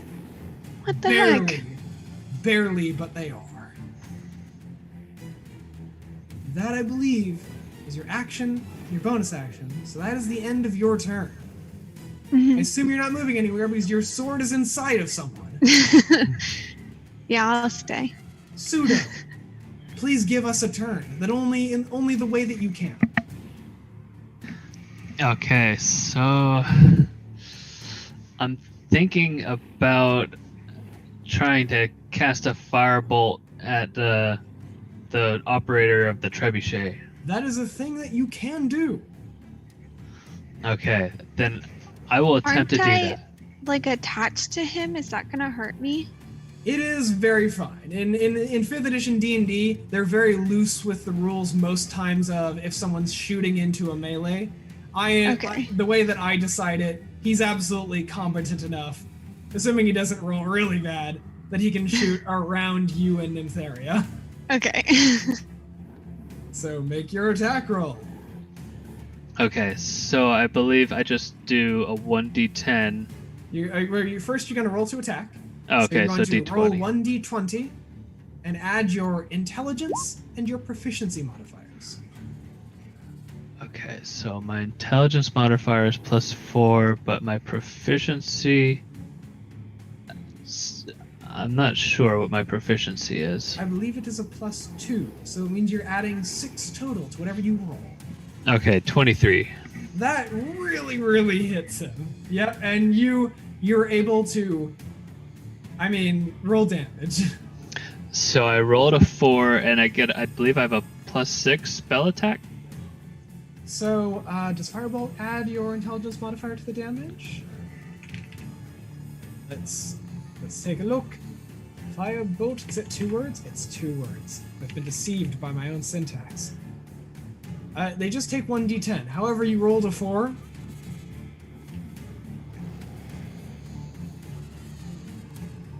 Yeah. You rolled a 4, Joey? Yeah. How would you like this man to become a dead man? I'd like fire to come bursting out of his eyes. So, in a slow motion movement, between Nymptheria and Akira's heads, the firebolt flies. And just as the man turns to see it, his mouth opens wide in a gape, as if he's viewing death before him. The fireball shoots into his mouth, and then gouts of flame just out his eyeballs. And then Slowthunk on the ground, done. That is a dead person. Congratulations. My mushrooms. He'll never get your lucky shrooms again. That is the end of Pseudo's turn. The Big Bandit no longer has a turn because he no longer has a skull. So it's Bearn. You're muted, sir. I am. Now you are not. I would. Yeah, I'm just gonna do the same thing I've been doing. I'm going to slice that out. Oh, that's definitely probably not gonna hit.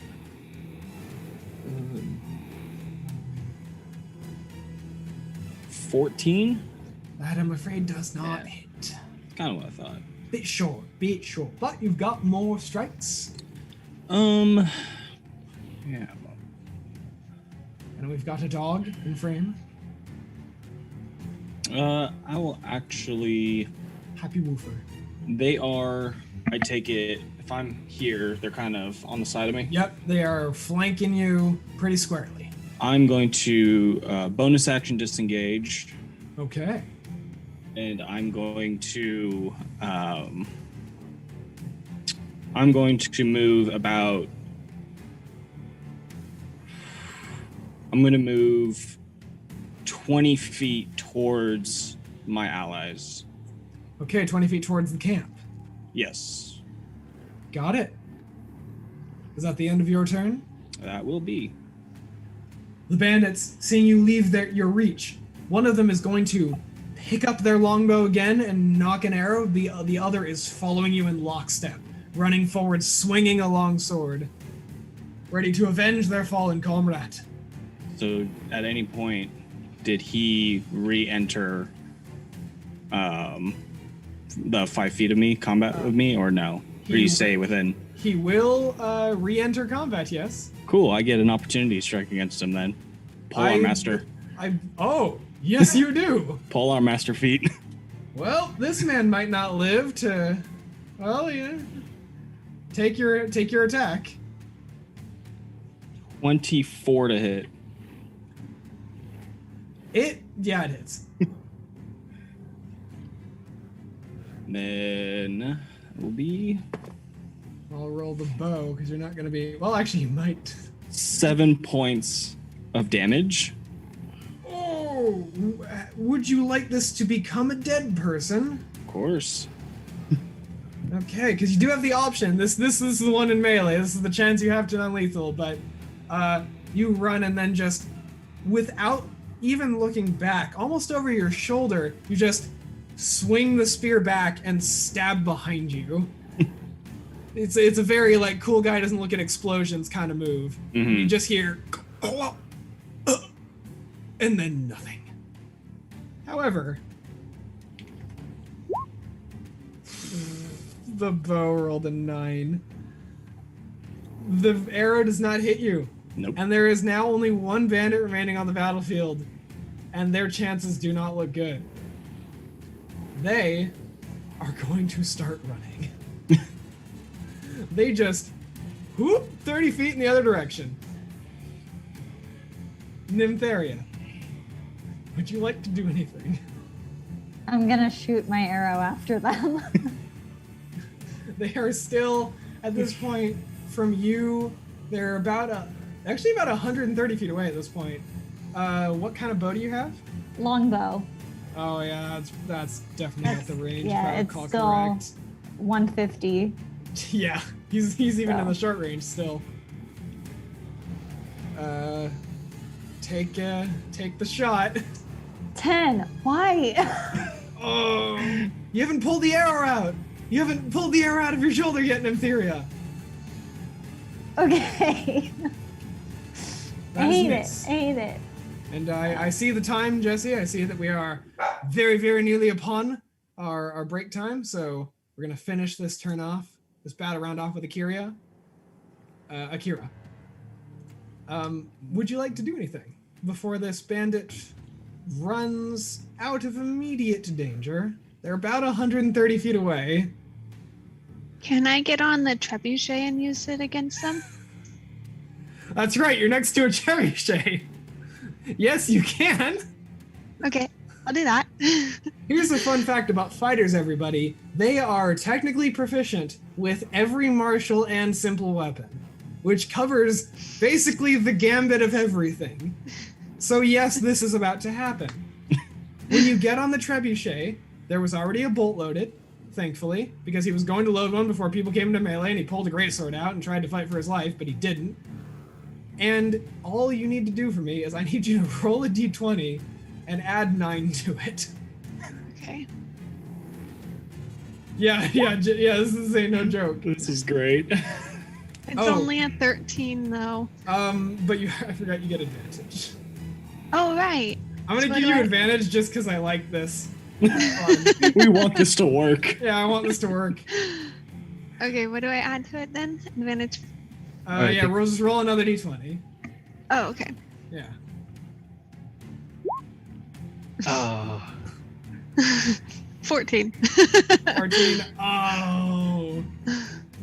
You see it just fly through the air and then soar off just past him. As you know, it takes their like cap off. They've got like this weird like small tricorner hat that just like swoops and plants itself in the dirt. You see them look back and scream and then keep running. And as they're running, you hear them utter the words, "The butter bandits will get you eventually!"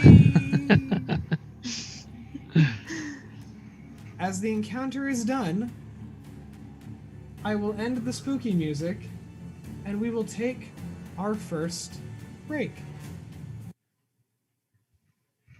All right, everyone. Let's take a good 5. A little 60, 70, and then stretch your legs, get something to drink. I know I'm going to get something to lubricate the esophagus.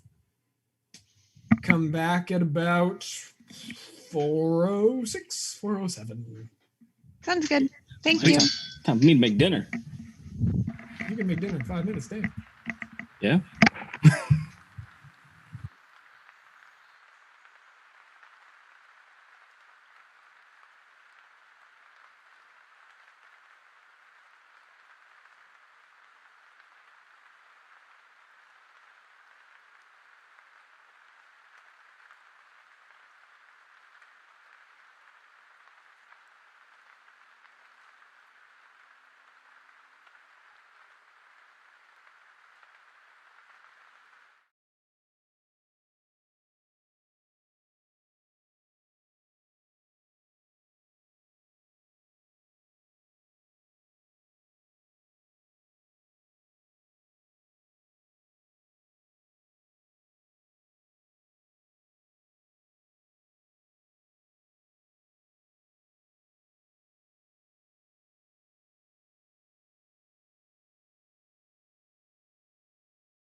I got some radio wires solid to my heart. You're the only thing that's coming in.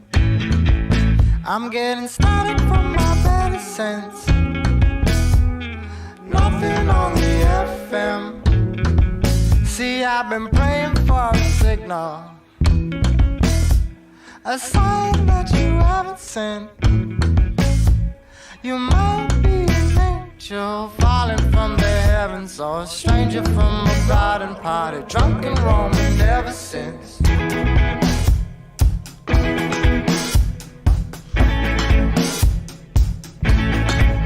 I got a radio and you're the only thing that's coming in. Static from my medicine, standing on my betterment. I'm paying for a signal or a sign that you haven't seen.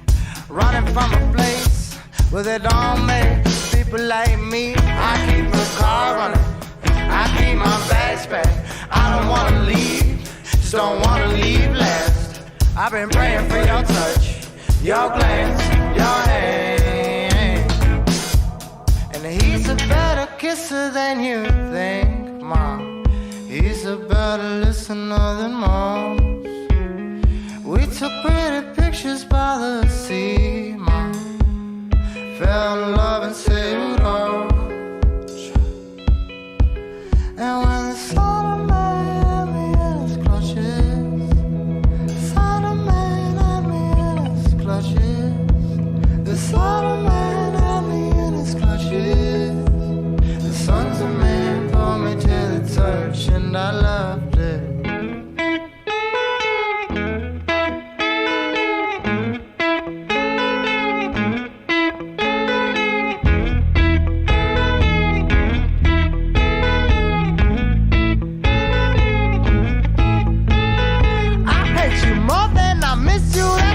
I'd hate to miss you anywhere I go, anywhere you be before I get the chance to goodbye. Oh, hello, I mean, you don't cry, you don't write. You know I'll be here for the lesson, all my friends will multiply. By the silence in your eyes, this stand for the way, yeah, y'all moving, y'all moving. This stand for yeah, the way y'all moving, y'all losing, but I hide your love, don't let it slip away, don't let it slip away.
Back, everybody!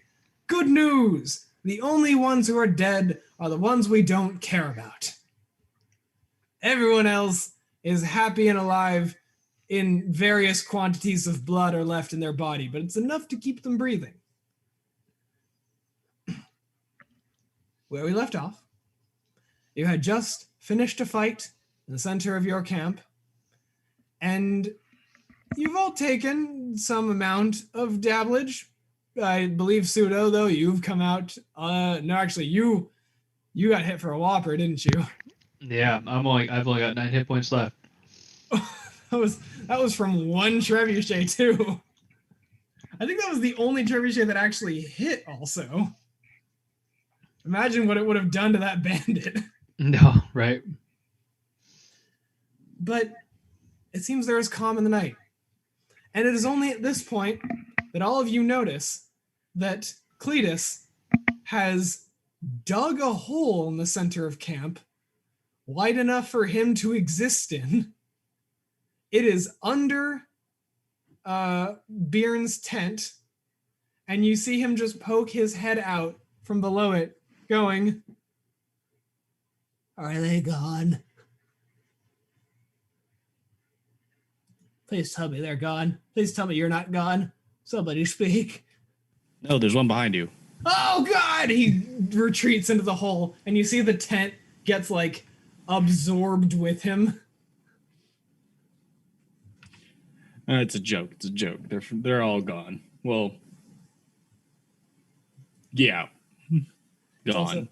It's also at this point I realize I never moved us to the forest lair. Hey everyone, scene transition. Did it do the thing? I think it did the thing. Yes. Yeah, you say that, and you see him like come back up, but this time through the tent doors. So you're now detecting that he may have cut a hole in the bottom of your tent because he's emerged from the front. But he goes, Did they say the butter bandits? Oh no. Oh, we're in a lot more danger than I thought we were. You know these people? They're a plague to anyone of the culinary arts along this coastline. So they're chefs. They are worse than chefs. They're dine and dashers. They sail on griffins through the night sky. They land without a sound. They steal any form of dish aid or side that you have, and they leave you with only the appetizers. It's a shame. We should do something about them. We've tried. Militias have been sent, but no one returned. They make the woods their home. At least we thought they did only in the winter, but they've decided to be bold and come closer to the festival this year. Legend has it they have the most beautiful, beautiful gold in reservoir of fine butters that anyone has ever seen. It would be immaculate if we found the crab and we had some of that butter. So you want us to rob the butter from the butter bandits? Well, that's part of what you do, isn't it? You rough and tumble folks. As he looks at the skewered body on the ground, stifles a vomit, and then looks back at you. No. I'm not a thief, I'm a hunter. I want to make that real clear. I just came out of my monastery not too long ago. Well, please. I would personally repay you. And you'd be doing the service to the countryside. Not an insignificant one. The festival would remember your name even for years to come, I imagine, if you brought some of that butter home. How would you pay us? Free meals for a month? You want us to risk our lives for free food for a month? Do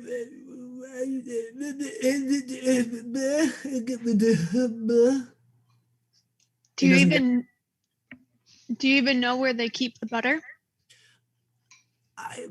Possibly. I don't want to touch him because of the viscera. Maybe if you look in one of their packs, there might be a map. Oh, What about the bodies? the big fellow? Who wants to go about looting the bots? I'll try it, yeah. Give me an investigation check. 16. Not bad, not bad.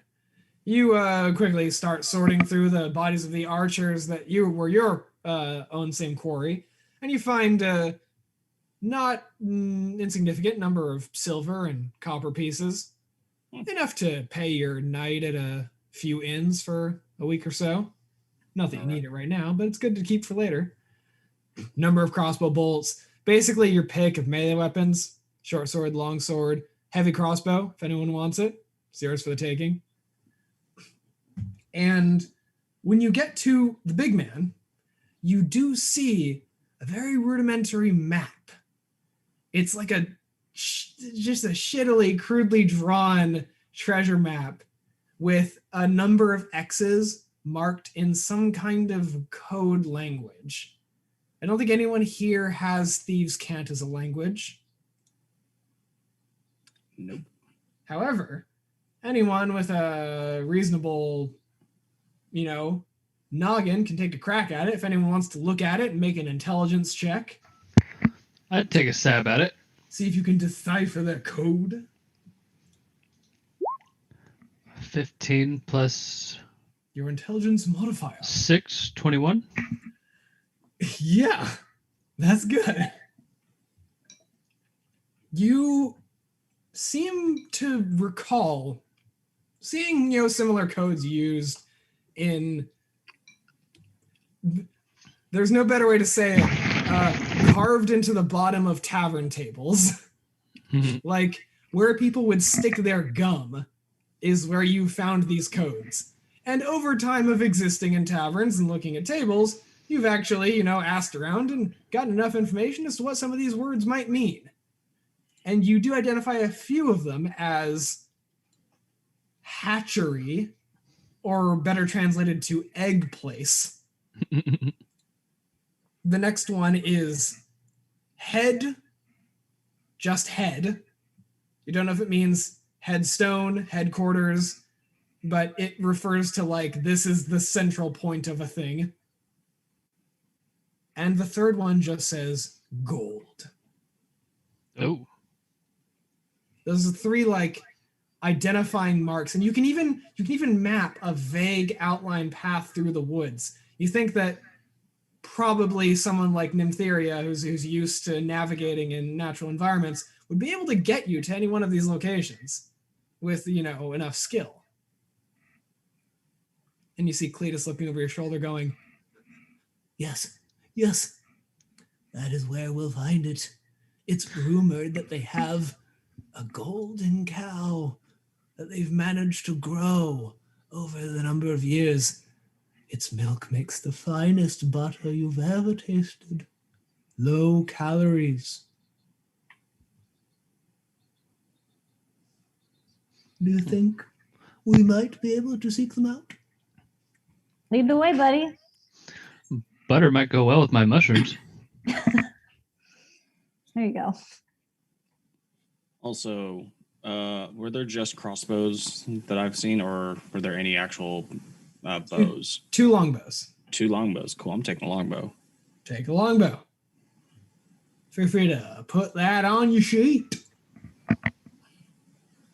Oh, also, that greatsword that the big man had, pretty much the same as yours, Akira, but, it looks a little grungier, a little more intimidating. It's got leather straps, and the hilt's kind of got a dark fur on it. It's a nice keepsake if you want to take it, or you can just leave it in the dirt. How do I know how much I can carry?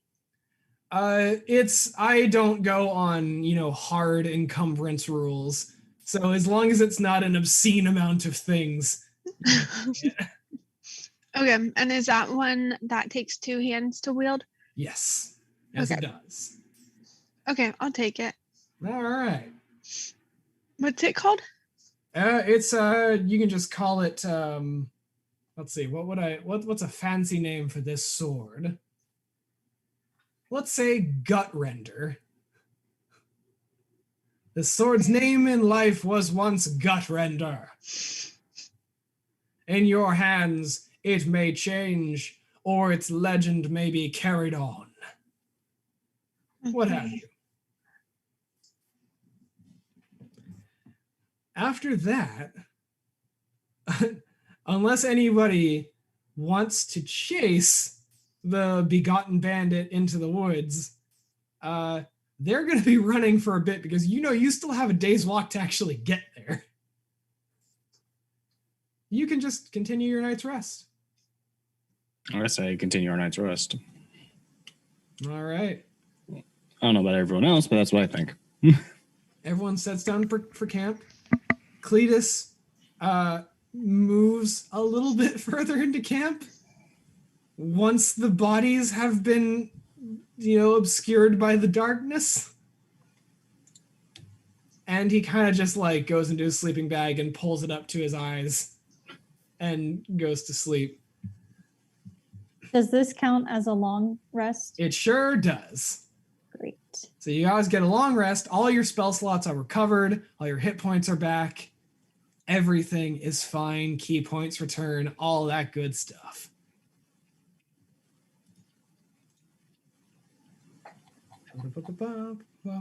Okay. And the morning arrives, pleasant and free. You all begin to continue your journey, making your way towards the woods. Eventually, you do see them ahead of you. You're walking for about 5 hours by the time you come across this thick, dense supply of coniferous woods. The pines where previously they would have had snow on them come the winter, they are now very, very pleasantly an evergreen. The coast is still within a vicinity of you that you can smell the salt in the air, but once you get in the forest, it'll be a nice mixture of odors and aromas. Is there anything you want to do before you fully approach the woods and enter them proper?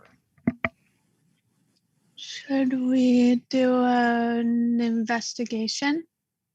To see if there's anyone around, or what would you be investigating for?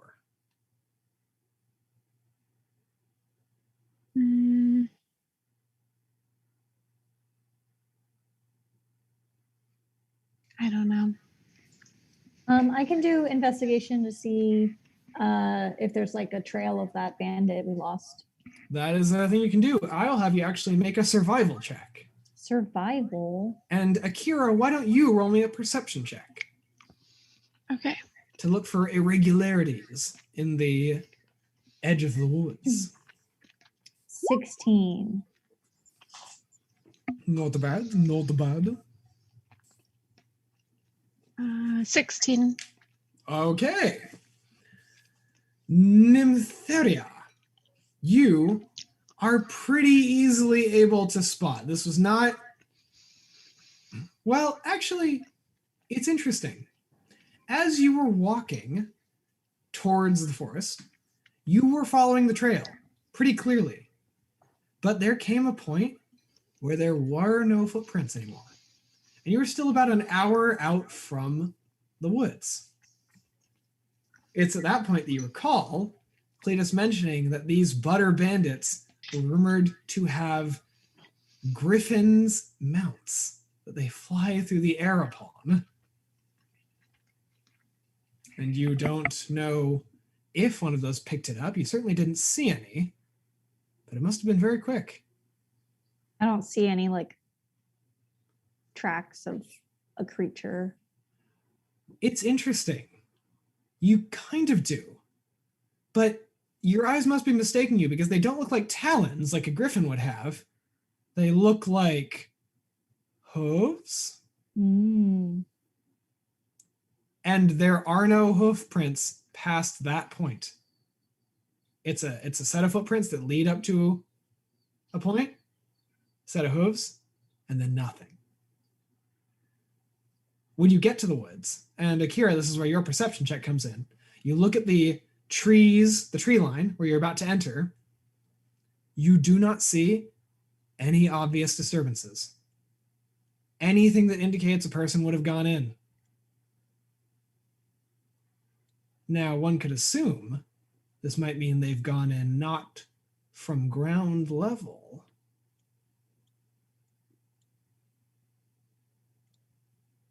would you like to do anything else before you enter?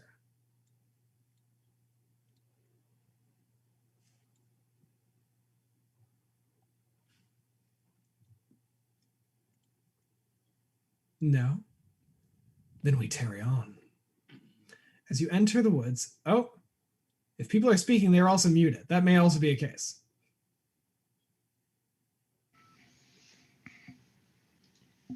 Quick sound check. Joey, can you hear me? Yep. Mitch? Yep. Okay, cool. Everyone's fine and hunky-dory. You break the tree line. You have a vague map in front of you. And Nympharia, you have the skills to follow it. Would you like to pursue any of the 3 points? Got it. I see, Kira. You have the point marked head, the one marked egg, and the one marked gold. Which one looks closer to where we are now? The egg point seems the closest. Head and gold are pretty much equidistant past that. And in fact, you could follow the same path and go from egg to gold if you wanted to hit egg first. Or you could just go straight to gold or straight to head. But egg is the closest. How we feeling? Definitely let's hit, since we're on our way to egg. Just head there. Yeah. And then, Do we? Sorry. Go ahead. Do we want to go straight to gold though, to just get the butter? Well, that's what I'm saying is that once we're there at egg, we can discuss if we want to go to head or gold. Since it's along the way. Yeah, since it's already along the way, we might as well just see what's going on there. Okay. Okay. All right. So, Nympharia, I need you to make a survival check. Everybody else, are you endeavoring to do this quietly? Quick question. Did we heal up in the long rest? Yes, fully healed. Okay. 3. Are you guys okay? Keeping a note of that. Are you guys going to be stealthy in your travels? Like to try to be. Yeah. That is the try is always the operative term. I need Akira, I need Pseudo, I need Byrne to make stealth checks. And Nympharia, I will ask you this: do you have a favored terrain as a ranger? I do. What It is is mountains. I'm afraid they were not for Not sexy helpful. mountains right now. Yeah. I'm like, guys, let's go hunt for the crabs in like the Alps. Mm-hmm. Yeah, it's a great time. We Great will time. handle it. Not so much right now. Akira, what'd you get for your stealth check? I have a disadvantage because of my armor. So what do I do? You roll 2d20 and you take whichever one's lower. Okay. Sean, I rolled a 21 and I'll be right back. I need to go feed my dog. Got it. All right. 16. And Joey, I got 9 total. 9 I total. got 18. Okay. All right. 2 really good ones. 2 not so great. But you're following the trail to the best of your ability. You're being quiet overall as a group while you do it.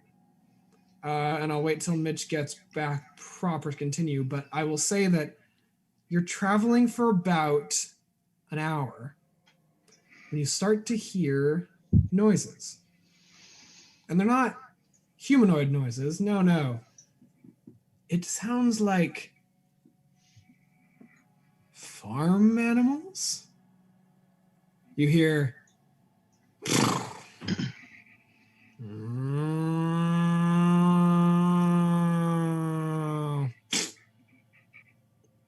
it's a litany of noises that aren't all pleasant really in concert. Individually remains to be seen.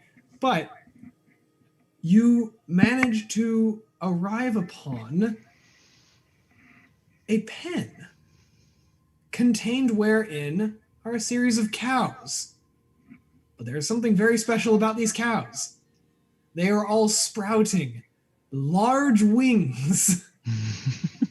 Nothing else is different about these cows other than the fact that they have eagle-sized wings on their backs. And you were still going to get to this point, but I will say that because of the 3 survival check, you've arrived on, how to describe it, the ass end of these pens. That's fine. What exactly would you call a flying cow? I mean, whatever its name is, I presume. Great. Steve? What's that? Let's go with Steve. We love a good Steve. But I'm afraid, Nymptheria, Like a cow. I need you to make a dexterity saving throw. Oh no. I'm not excited about whatever this is. You shouldn't be. Dexterity? Yeah, Saving throw. yeah. Why? 6. Why does it hate me? So you come mere inches from the lifted tail of a Yeah, I griff do. cow. And you're able to get away in time. But the smell may not leave you for several hours. Cool. There's nothing on you. Not at all. You haven't been sullied. But But I'll remember. it's a feeling that stays with you mentally. Hey Mitch, Yes. so you've emerged through the woods upon a pen of animals, farm animals. You see several cows, each Okay. of them sporting a set of griffin wings. Okay. And because of Nymtheria's survival check, you came up on the ass end of this pen, and Nymptheria mere inches away from a lifted tail. Oh, lovely. She's fine, but the memory will stay with her every time she eats a steak for maybe the next week, maybe more. Who I'm can gonna say? add the stench to my intimidation checks. If you'd gotten less than a 5 on that saving throw, you might have done just that. Great. Love that. But yes, That's a 16. Is that including stench? yes, you have a pen now of avian bovines in front of you, none of which seem particularly alarmed by your presence because you've managed to come out of the brush pretty quietly, and you don't immediately see any other humanoids in the area. What would you like to do? So have we arrived at the egg or? You believe, at egg. Okay.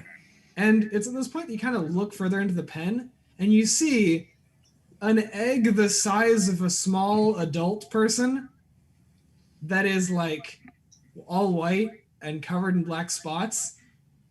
And it shakes a little bit and cracks.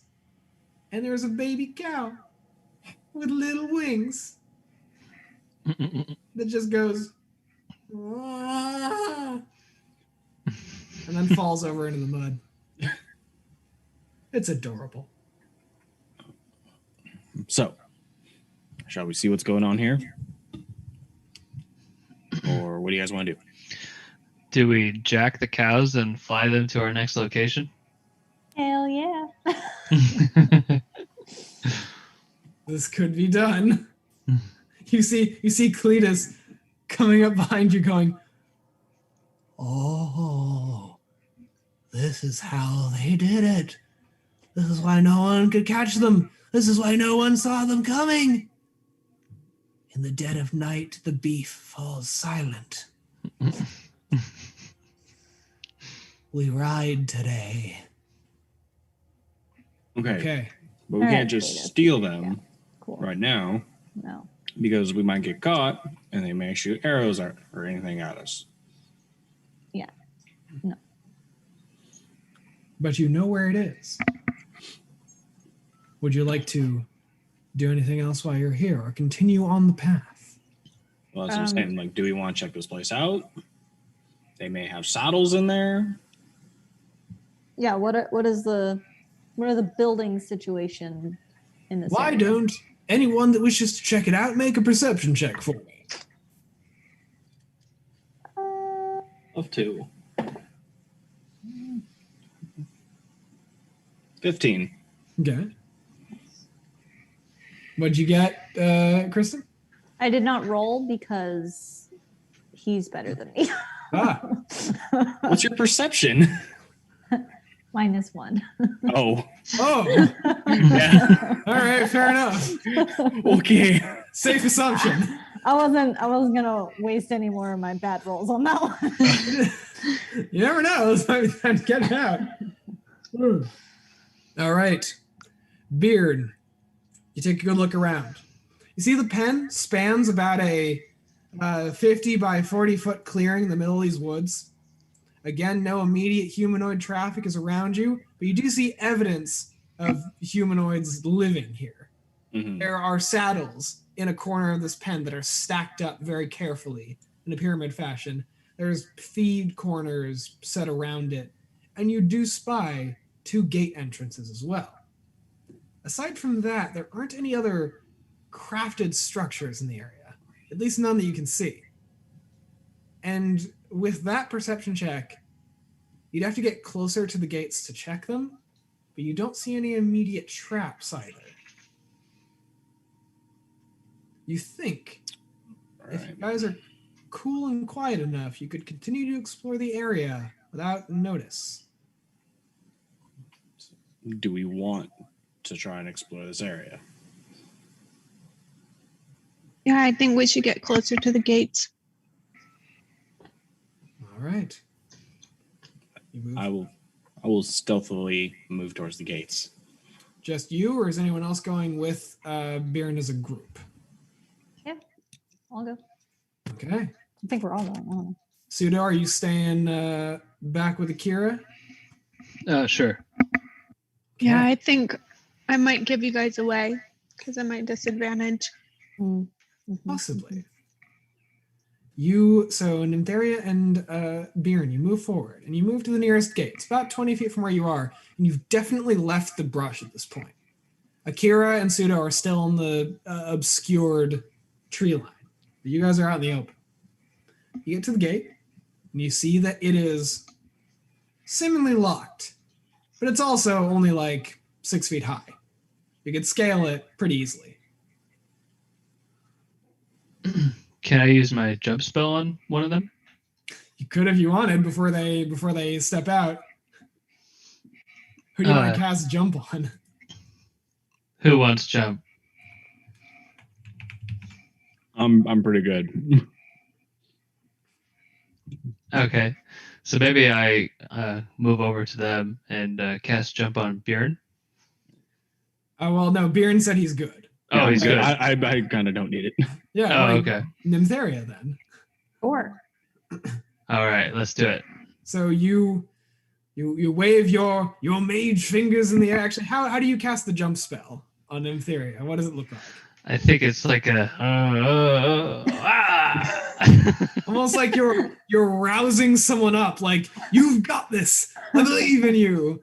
And Nympharia, as soon as the spell's done and he mutters some arcane words in the air, you are first confused, and second, mildly amused, as you get that feeling in your stomach, almost like, when you're falling in, like, you're like watching a movie or you're playing a video game and you fall and you got that like, like your stomach is lifting. It just happens for a moment. You now have triple your normal jump height. excellent. You can dunk with the best of them. Oh, I will. Just the sickest dunks right now. Obscene. You could slap the backboard silly. You approach Love the it. gate. What do you guys want to do to get there? Leap over it. I mean, what's beyond the gate? Is it Beyond the gate's a wide open pasture and a bunch of cows. okay? Griff cows. Griffcast. Griff cows. Woo woo. Does it seem safe? Should Pseudo and I come and meet you guys now? It's up to you guys. It's just cows. I, Would s- just I, be s- cows? I, s- I must say, we still don't see like any other. It's just cows. None yet. Do you want to do another perception check to make sure now that you're closer? I will. Give it a Okay. shot. I'll give him advantage because Oh, yes. So Nympharia is helping you, so take advantage. That can be done at any time. For those uninitiated, if someone is making a skill check and someone else could help them in the endeavor, they can give that person advantage on the roll. 14. 14. You do not see any other humanoid in the clearing, but that perception check is enough to tell you that on some of these cows, you notice they have a brand. It is this what looks like an angry individual's face with a full ass stick of butter in their mouth, almost like they're biting on it with serious intent. It's a very interesting brand, and it's kind of marked into the hide of each one of these griff cows, except for the one that was just done birthed. But that one's a baby, and is not going to be flying anytime soon. All right. So I don't know about you, Nympharia. I think this is just where they keep their animals. Yeah. Let's go back. Let's just keep moving. Cool. And go back to the group and relay that information as well. You get back to the group, and Akira, I'll have you make this perception check. Just roll a d20 for me.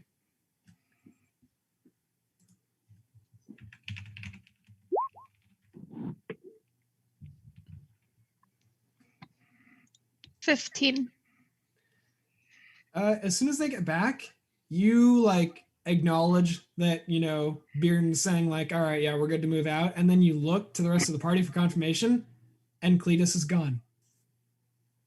It only takes you a second, though, to see that he has actually scaled the fence on the other side and is slowly approaching one of the griff cows.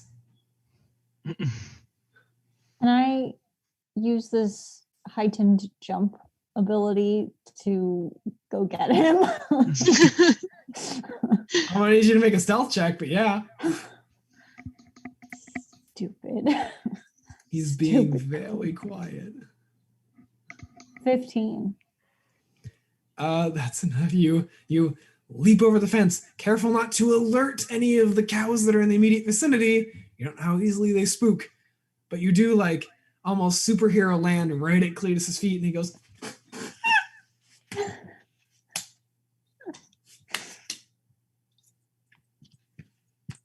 "Don't do that, please." And I slap him upside the head and say, "You don't do that." And I grab him and I jump back over the fence. Ow. You carry him over and he lands on the ground and goes, But we have to take them. That's the source of the butter. We would have a limitless supply. We can come back. You sound just as bad as them. It's professional curiosity. Okay, we'll come back. You said you wanted the butter, not the cow. Butter comes from cows. It's the source. But okay, we can move. Does anyone have a rope for this guy? You do have rope on your person. Every sensible adventurer carries 50 feet of rope if you want to give Cletus a leash. I'll just threaten him with it. I'll be like, one more mistake and I'm tying you to my hip. Or no, I'll tie you to her hip. Right, he's scared of me. Yeah. All right. Okay. Understood. Okay. That is enough to get him to walk into lockstep, and you may continue. So now, which one are we heading to next? You have Gold and Head. Gold seems to be right along the path. Head seems to be a little out of your way. Gold is supposed to be where the butter is, right? Supposedly. Supposedly. Yeah. Let's try gold. All right. Make one more survival check, please, Nympharia.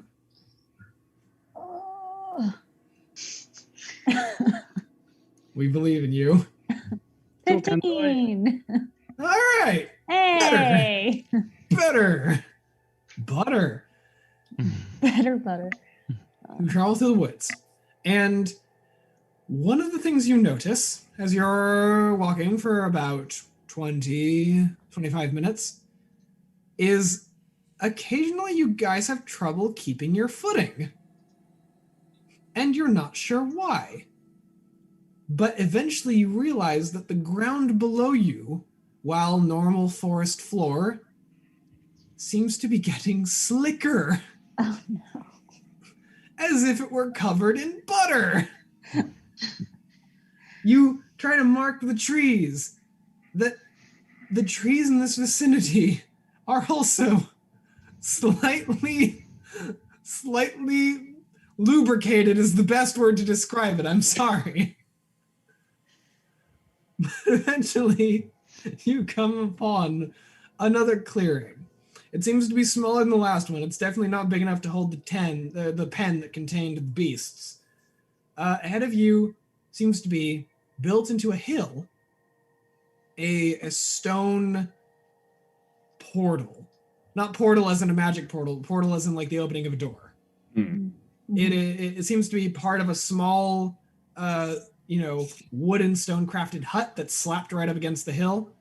And it's got a door in front of it, this like dark brown wooden, very finely crafted door with the same brand on it. This angry man's face and profile with a full stick of butter in his mouth. The butter is a shining gold. At least a stick of butter in his mouth. And beyond this, you don't really see anything, but you know what you smell? In this whole vicinity is the delicious smell of some butter-baked biscuits. Oh. Just like fresh out of the oven. That sounds good. You don't know where it's coming from, but you kind of look up into the sky and you see vague wisps of white smoke coming from over the zenith of this hill. Almost as if there's some kind of chimney, but you can't quite see where. And there does seem to be only one point of entrance. It is this door. Should we do a perception check? You can try. Okay. I'm gonna check the door. Do you want to go all up on the door with this check, or do you want to stay at the distance you at for now?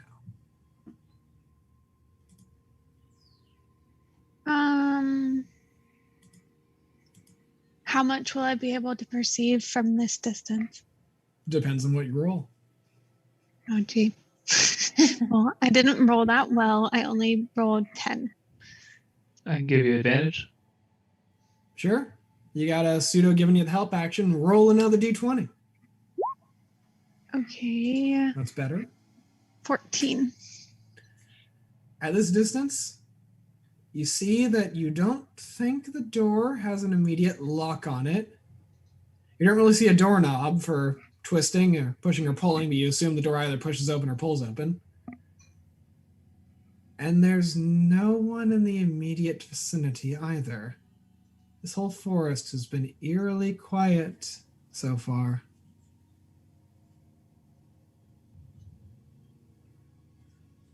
So, should we proceed stealthily? I would say yes. All four of us? Or should we send more stealthy people first? I think Can I all four of us. do an investigation check like on the door to see if it's We have to move up to the door, that's the thing. okay. You're only about 15 feet away from it. Not that far. Are we just going for it? Let's just go. Great. Butter heist. You go up to the door. Make your investigation check.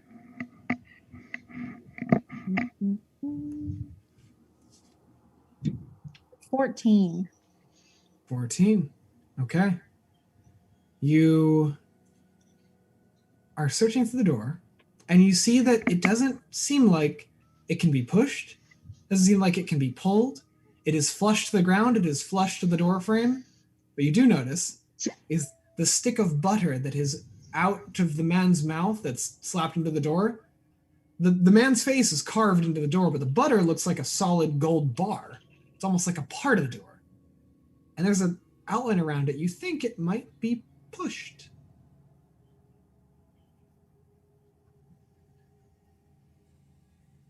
Should we push it? I'll push it. You push it. As soon as you do, I need everybody to make a dexterity saving throw. Oh boy.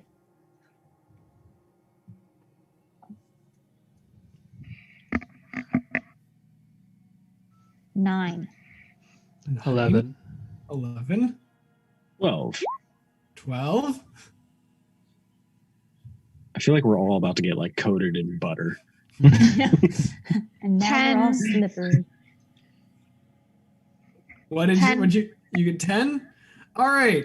Well, you're not wrong, Mitch, because just above the door frame, a partition of stone falls back in, and then just a clean waterfall of liquid butter emerges and just coats all of you. And then afterwards, a few corn kernels just like and kind of like stick to your person. Corn kernels. Like a popcorn factory. Just looking at my arm and my fur. That's gonna take a long time to get. That's gonna take a long time to get out. Yeah. And now also you have disadvantage on all dexterity checks until you can clean yourself. Is that all of us? Yep, everyone. Ugh. But the door does slide open as I open my door to let a dog free out into the wild. Go yonder, tiny fur beast. Well, Okay, let's so- find a river. Yeah, is there a body of water nearby? Not immediately, no. You haven't seen one since you've been in the woods. Great. The ocean isn't too far a walk, but also there's that. As the door opens, there is a set of stone steps that lead directly downward, pretty steeply. And there's torchlight about 20 feet in. But past that, it curves off to the left and you cannot see. I'll walk down the stairs. Anyone want to go with me? Yeah, let's go on an adventure. We're going on a trip. And our favorite piece of shit. Should we grab the torch? It's about 20 feet down, so you'll get to Okay. it when you get there. But yes. Okay. You enter. Do you close the door behind you? No. All right. You walk down. Order you're walking in sounds like Byrne in front, Akira or Nympharia shortly far behind, Mm-hmm. and then Pseudo Akira or Akira Pseudo. Maybe a Kirasudo. Okay, Pseudo bringing up the rear. You travel down, and about 20 feet in, you do see the torch on the wall. Very easily removed from its sconce. Tunnel carries you, curving off to the left, and it all seems very rudimentarily carved down here. It's mostly dirt lining the walls as you get further and further. There was stone up until a point, but now it just seems like it's been dug out. And Can we there- still smell the biscuit? you do still smell the biscuits. Okay. And the smell is getting deeper and richer as you travel further in. Mm. You go further and further, tunnels winding to the left, to the right. It's almost like it's a maze, and eventually you're just picking directions to go. You remember the way that you went to come in, and you could pretty reasonably find your way back. You're really just following the smell at this point. And it eventually takes you to an opening, into a massive cavern. You don't know how far down you've gone at this point, but it must have been far enough, because this cavern seems to be 80 feet in height, more than 100 in depth, and in front of you are mountains and mountains of butter and various other things. There are forges lining the walls. Although you take a good look at them and they're not like forges and they're more like ovens. And then you start to see mountains of other food ingredients, just stockpiled, a semblance of piecemeal, fruits and vegetables over there, cured meats on one. It is a hodgepodge of hoarded confectionaries that honestly everything seems like it decayed about a week ago, except for the butter. It has stayed immaculate, bright yellow and clear. I would like to check on Cletus right now He and is. see what he's up to. You Losing were his correct. mind. You were correct to check on Cletus because he was just about to walk out of your arm's reach as you just felt like it. reach an arm and then grab onto his cowl, like the back of his neck, and you're like, ah, he's just staring in slack-jawed awe, like, oh my god, it's so beautiful. We couldn't hope to transport it all, not without the bandits on our tails. Oh. What do we do? What could we possibly do? Well, we could blow all the butter up. That's an idea. See what Yes. Cletus thinks about that. But wait a minute. If we destroy the butter and we steal the cows, they won't have any more. We're not stealing cows. You promised we'd steal the cows. I did not. Bjorn promised we'd steal the cows. I said we might steal the cows.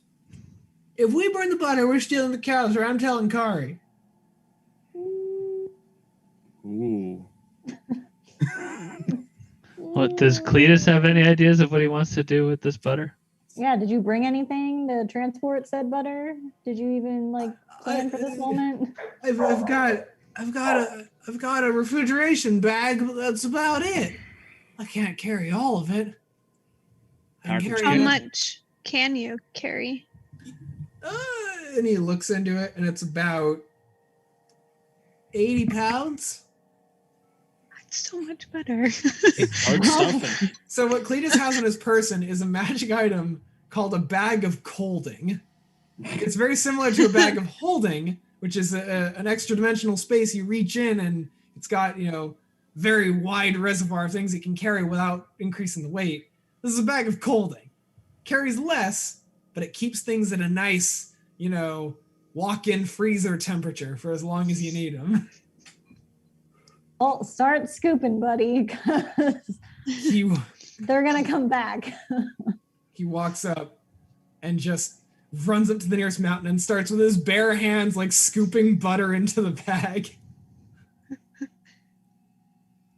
Is anyone else doing anything else while you're in here? I'm gonna grab a biscuit. Can we do a perception check to make sure we're still safe? Sure, you can do that. And in theory, you as- find a hot and fresh biscuit on a nearby tray. Great. I'm watching the door. Yeah, I specify hot and fresh. The smell's still here because of the ovens, but it's not really hot because maybe someone hasn't been here in a little bit. What'd you get in the perception check, Akira? Oh, yeah. Do it again. Advantage. You got Oh. Sudo's eyes. Well, 12. it's better.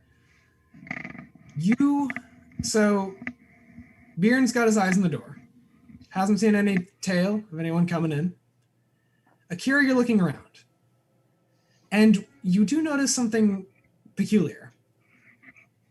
The butter biscuit that Nympharia picked up was indeed warm, which implies that someone had recently made it. But it's cold enough, and you look around and you see that the kitchen cavern, as it was, is in a state of a bit of rush. Almost like there were people here recently, but there aren't anymore. At this point, you look down and you see that there are a number of footprints leading out of the cave. You also look up and you see very, very high in the sky at the top of the cavern, there are a few chimneys that go up from the ovens.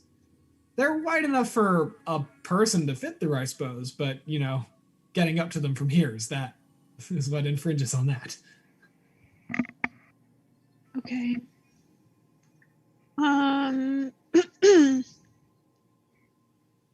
Nympharia, you can track things. Should you check out the path leaving? Is that going to tell us anything? I don't know. Yeah. Is You that a Make me a survival roll. survival? That's right. It's like, what did I do last time? Oh, good old nothing. Good old 0. Did you really roll a 0? I did. Oh my god. Oh no. I'm just really distracted by this biscuit. So- So good, guys. Nympharia walks into the caves and gets lost. I just Eventually, after 5 minutes, you're back at the entrance and you have no idea how you got there. I'm just really distracted by these biscuits. But yeah, you're just munching on. You walked away. They're so good. And, to the rest of everyone else, she's gone. Nympharia's gone. You end up back at the front of the cavern, Nympharia, and you also realize you maybe don't remember as well as you thought you did how to get back, and B, this biscuit's really good. So, It's great. It's really embarrassing for my people. what do the rest of you guys want to do?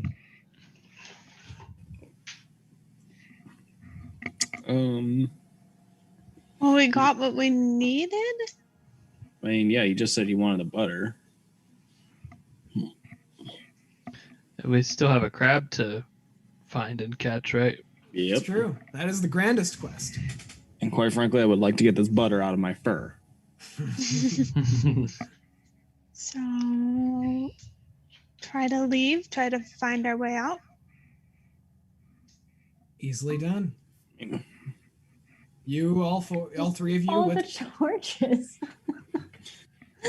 what'd you say? I just follow the torches. Yeah. Right, that's a thing. Yeah. Yeah, it was a really good biscuit. So good. The three of you, including Cletus, make your way very readily and easily back to the front of the cavern. And you find Nympharia waiting there. Just chilling. Chilling like a villain. You left without us? Well, technically I found a way out. I, didn't know you weren't following me. Another We way of sent you to saying look it- for the tracks. Oh, yeah. It's at this point in theory that you remember that you were supposed to be looking for tracks. Right, but did you try the biscuit? It's really Okay, good. no, my bad. I'm sorry, guys. It's like almost hypnotically good. Like you're starting like- to get the legend of this butter at this point. Yeah, no, it's powerful stuff, guys. All right. You're now at the front of the cavern. And still, it is eerie at this point that you have seen no one. But you haven't. So we can go. How far are we in from the city in the north that we are going to? You are still about a week's travel away from Okay. from Darkwater. Gotcha. How far is the ocean? The ocean is about a day's travel. You're getting near the end of the day, and there's Yeah, there's a way to get there. So, you say it's the end of the day currently? You're getting near the end of the day. Oh, gotcha. How far is the walk to the cows? Cows about 35 minutes from where you are. A little under half an hour.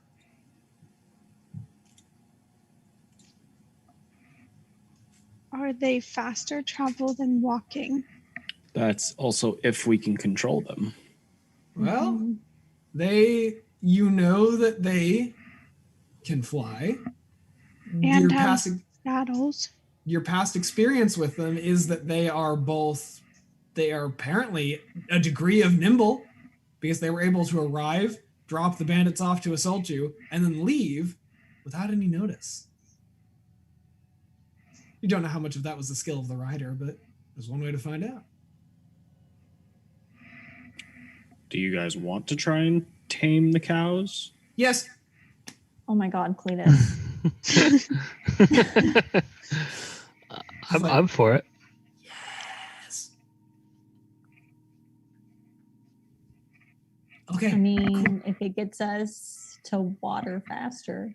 Everyone said yes. Cool. And then he just starts walking. He just starts going in the direction. He's lucky I'm a patient person. I'm not. I am patient and I am slick. And I will only be one of these by the end of the day. We will see which one. But you make it somewhat reasonably back to the pen. Again, it is unoccupied save for its bovine residentia.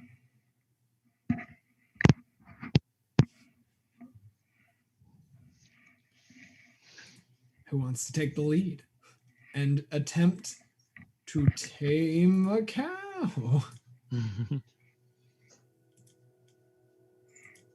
I'm just going to watch right now. If no one else moves immediately, Cletus does hop over the fence and start making his way towards the nearest adult-looking cow. He goes to a saddle first. He carries it over, puts it on the cow, and the cow has no reaction. It's very used to saddles being placed upon it. He does his best to try and attach the reins around its neck and under its body. Can I interrupt Cletus and tell him that I want to ride the cow? Oh yes. I think we might be able to get two of us on any given bovine if we don't take it individually for ourselves. Sure. Go ahead. I have some experience keeping animals. I may be able to help you. Okay, well then I'd like to jump on the cow and attempt to kick it a couple of times to get it to fly. Make an animal handling check. Animal with handling. advantage, because you have a Cletus. 8 and 6. Is that an 8 total? 8 total. The cow does not buck you, but you kick it and it just stays there. It's like its tail kind of goes like. Can I try again? Its wings are still folded. You can try one more time. All right, I don't give up easy. Make an Arcana check before you try again. Okay. Give me an Arcana check. 19 total. You recall the brand. You look back at the brand as you've been looking back at where you've been kicking to see why isn't the cow moving, and you see the brand has a faint glow to it. Oh.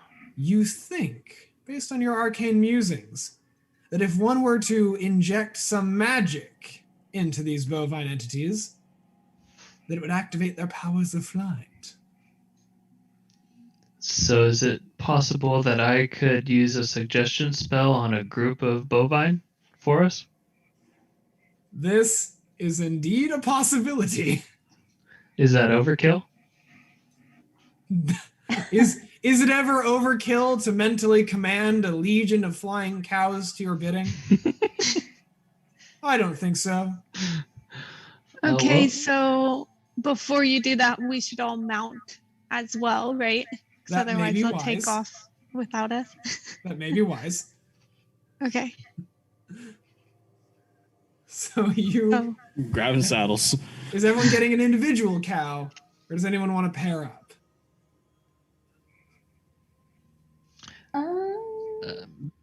Should Cletus pair up with me since I'm light?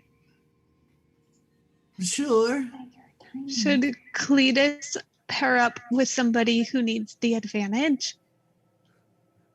I don't know what advantage Cletus is going to give you. Well, probably to handling the cow, yes. So whoever thinks they're least confident in handling this flying beast should probably take the Cletus. Well,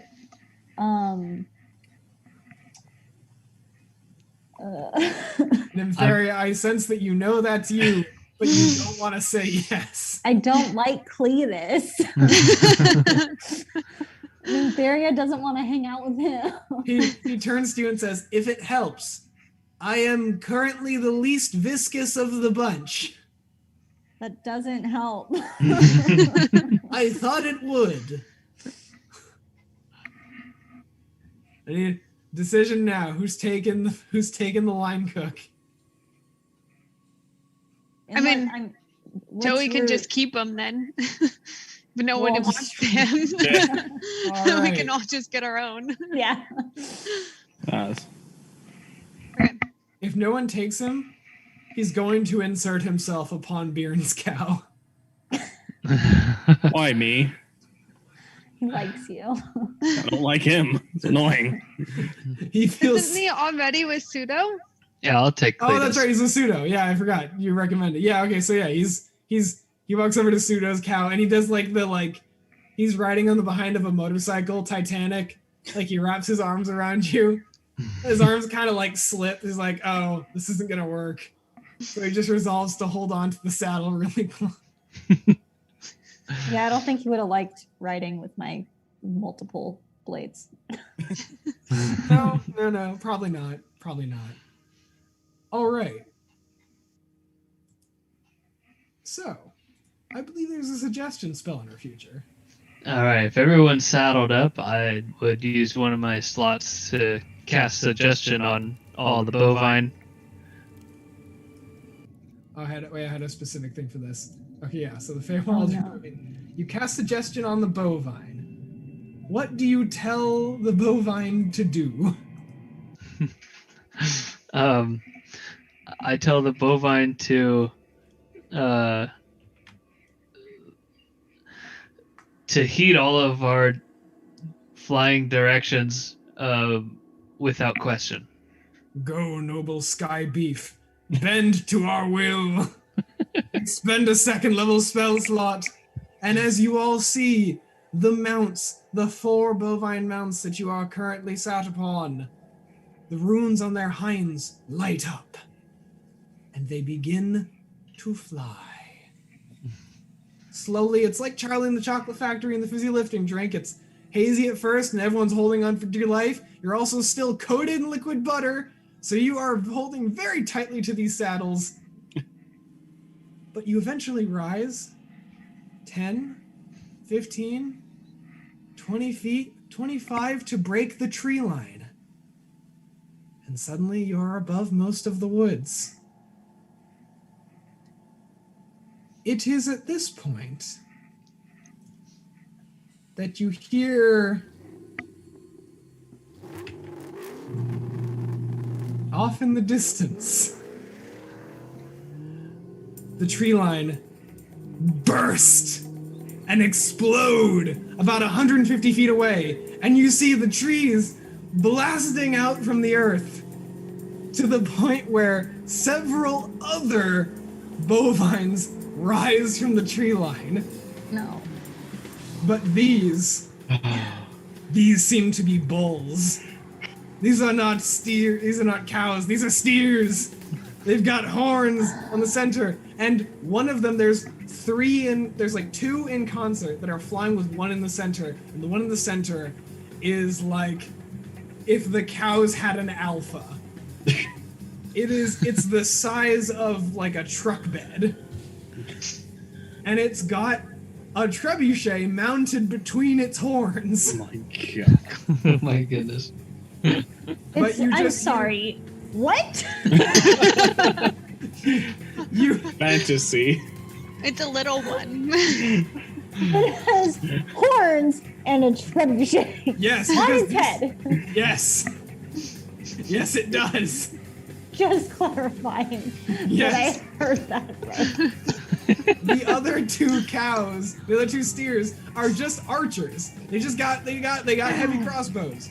But the guy in the center is wielding a trebuchet, and you hear it's this large woman. She's maybe like 6'5", and she has more impressive studded leather armor than the rest of them. Maybe even plate on her torso, an eye patch across one eye, and just this like massive head of curly black hair. You hear her cry, "Suey!" And the cows start flying towards you. Can I ask Cletus if he recognizes this large person? Cletus is screaming. Please refer all queries to Cletus of a few hours from now. What do you do? The ocean, you surmise, with these cows is maybe 30 minutes from now, from here, if you book it. How far away are they from us? They're about 200 feet away from you in the sky, and they're gonna start gaining soon. I'm gonna book it. Can we all like? Yeah, booking it. Yeah, Yeah. let's go really fast to the ocean. Yeah. All right. Which of your cows is taking point, or are you all flying side by side? I'd say probably that. Yeah. Yeah. All side by side. In a perfect flying V, you start soaring for the coastline. Behind you, the cows, the steers that are flying, are larger and slightly slower. They may be a little unwieldy, especially the one that's got a trebuchet mounted on its head. But that doesn't mean they aren't going to be shooting for you. We're going to have a crossbow, or a heavy crossbow shot at Nymptheria and Pseudo. Can I interject? Yes. Is it possible that I can use my minor illusion to, like, kind of do mirror images of us? Minor illusion, I'm afraid, only makes a stationary image. Oh, okay. But you could make one cow very briefly in the air if you wanted to try. Give me an Arcana check to see how deceiving this cow is. It is a 13 total. Alright. Oh god, the crossbows will hit terribly. Well, even if it does go for the cow, it's probably gonna go wide. Yeah, so that cow was a momentary distraction enough for the crossbow bolt that was going towards you to go for it, and then just soar right through the illusion. The one that went for Nymptheria missed. There is, however, a trebuchet that is being locked and loaded, and I'm going to give everybody one round of doing something before we move forward. Your action can either be double speed to increase the distance between you and the other cows, single speed, and you'll get a normal action like a ranged attack, or you can just stop dead flat and make it easy for them to catch up to you, whatever you feel like. Although How based on far the are they size right of now? these, based on the size, they're about 160 feet away. They're gaining. Every round they're going to gain a little bit. And melee doesn't seem too copacetic with them. It's an emergency, but it's not one you want to take. So I'm gonna do double speed because I have no long range attacks. Nymptheria, I will also do double speed. Bearn,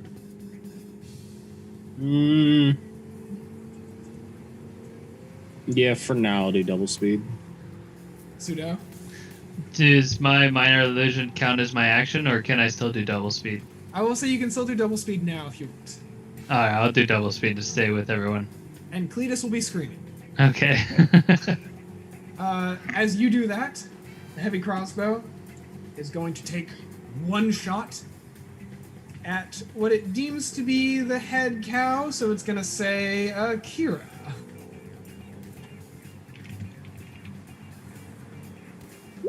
Oh, either it's shooting at you, Akira, not the cow, because I don't want to damage their property just yet. But that is a 16 to hit you.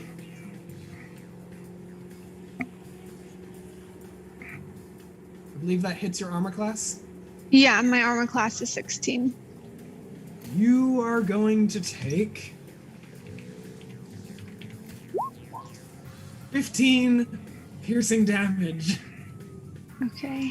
as the bolt flies through the air and just catches you in the shoulder and rips off an armor plating and a chunk of your shoulder flesh too, as the bolt, the plating, and some of your blood falls to the earth. But I also need you to make a dexterity saving throw Okay. that you have disadvantage on because you're coated in butter. No. Oh no! So, your cow remains flying and on its course, but the bolt knocked you just off kilter enough that at the end of next round, I'm going to have you make another save, and you may risk falling. Crud. Oh, no. Well, Beginning of a new round, the two crossbowing archers are going to go for their same targets again. One for Nympharia and the other for the real Pseudo. That is a 24 to hit Nympharia and an 8 to hit Pseudo. Yeah. Nympharia. For you, I have only 5 piercing damage. As bolt definitely lands on your leg and flies away. 'Tis a flesh wound, nothing at that. What would you guys like to do for your actions?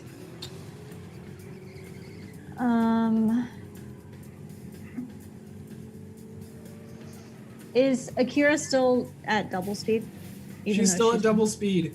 She hasn't declared her action for the turn yet, but I'll say that you can't change your action from double speed because you were knocked off kilter. So if you want to get up to Akira to try and help her, you'll have to be going double speed as well. Yeah, no, I am. I just want to see if she changed. So I'll just kind of like veer over closer to her just in case. All right. thank you. It's easy enough to tilt your cow in the direction to get close enough to her. I'll say that instead of having disadvantage on the check to get back up, Akira, it'll just be normal. Hey. And that, so Well- that's your action is going to be trying to get up. Bjorn, Pseudo, what would you guys like to do? Can I use my mage hand to try and keep her on her bovine? You can also try to assist with Mage Hand. I would say you would fall a little bit behind the group as you cast the spell, but you can still do that, and it will give her a benefit. I don't know if it. What do you guys think? Do you think it's worth me falling behind if she's already got help from Nympharia? You're still at double speed, you're definitely gaining on the bandits behind you. Moving at normal would risk them gaining on you, but they're still a distance away. Okay, maybe I'll just keep it double speed just because I think Nympharia is already helping. All right. Bjorn, Yeah, I'll stick with the group for now. you stick with the group. You start sailing forward.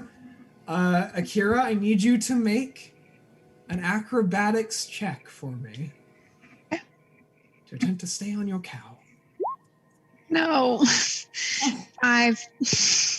Ooh. 5 is very, very barely what you needed. Oh, thank God. You're able to get back up on the cow. But oh, you almost went plummeting. It's big Slippery butter. Big trebuchet time is going to go for the only one that has not yet received bolt. Mr. Bjorn. That is a natural 1. That bolt could not fly further. In fact, it flies down as the cow sees some prey in the brush that it would really like to get. It's a very nice grass field that it looked down at and went, oh, that's sick. And the bolt just went, pfft. You hear the bandit captain screaming, Gah! That's the end of that round. Beginning of new round. You are making very good distance from the bandits. It is about 200 feet away from them at this point.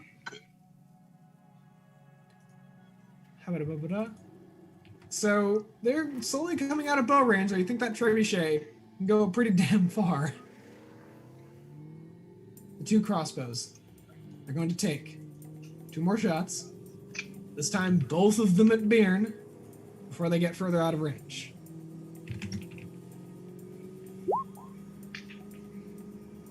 That is a 19 and an 11. The 19, I'm going to use deflect missiles. Okay, so I believe I have to roll damage and then you have to roll to negate it. Yes, I remember what I actually need to roll to do it, though. The level... You can use your reaction to deflect or catch the missile when you are hit by a ranged weapon. When you do so, the damage you take from the attack is reduced to 1d10 plus your dex modifier plus your monk level. Well, the damage was 5. So I don't even put it think this you way, need to just in dex and monk level, it's zeroed. You're fine, which means I believe you get to catch it. I can choose to catch it. Would you like to? You said this was from a crossbow? Yes, this is from a crossbow. No, I'll just basically like deflect it with my Naginata. All right, just ting, clear out of the air, clean as day. Now you guys have your turn. You still want to be moving double speed. You think that if you can maintain 3 more turns of double speed safely, you might be out of dark water.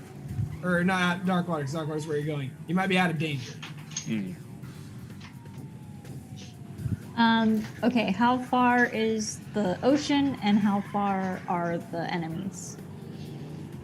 They are about 200 feet from you, the enemies. The ocean is still about, I don't know the exact distance in feet, but it's maybe like a 15-minute flight from here. It's, if you can make enough rounds getting ahead of them, your cows are smaller and more maneuverable, and at a point, they're just gonna not be able to follow you. Got it. Okay. Yeah, I'll keep double speed in it. Yes. Okay. Me Same. too. All right.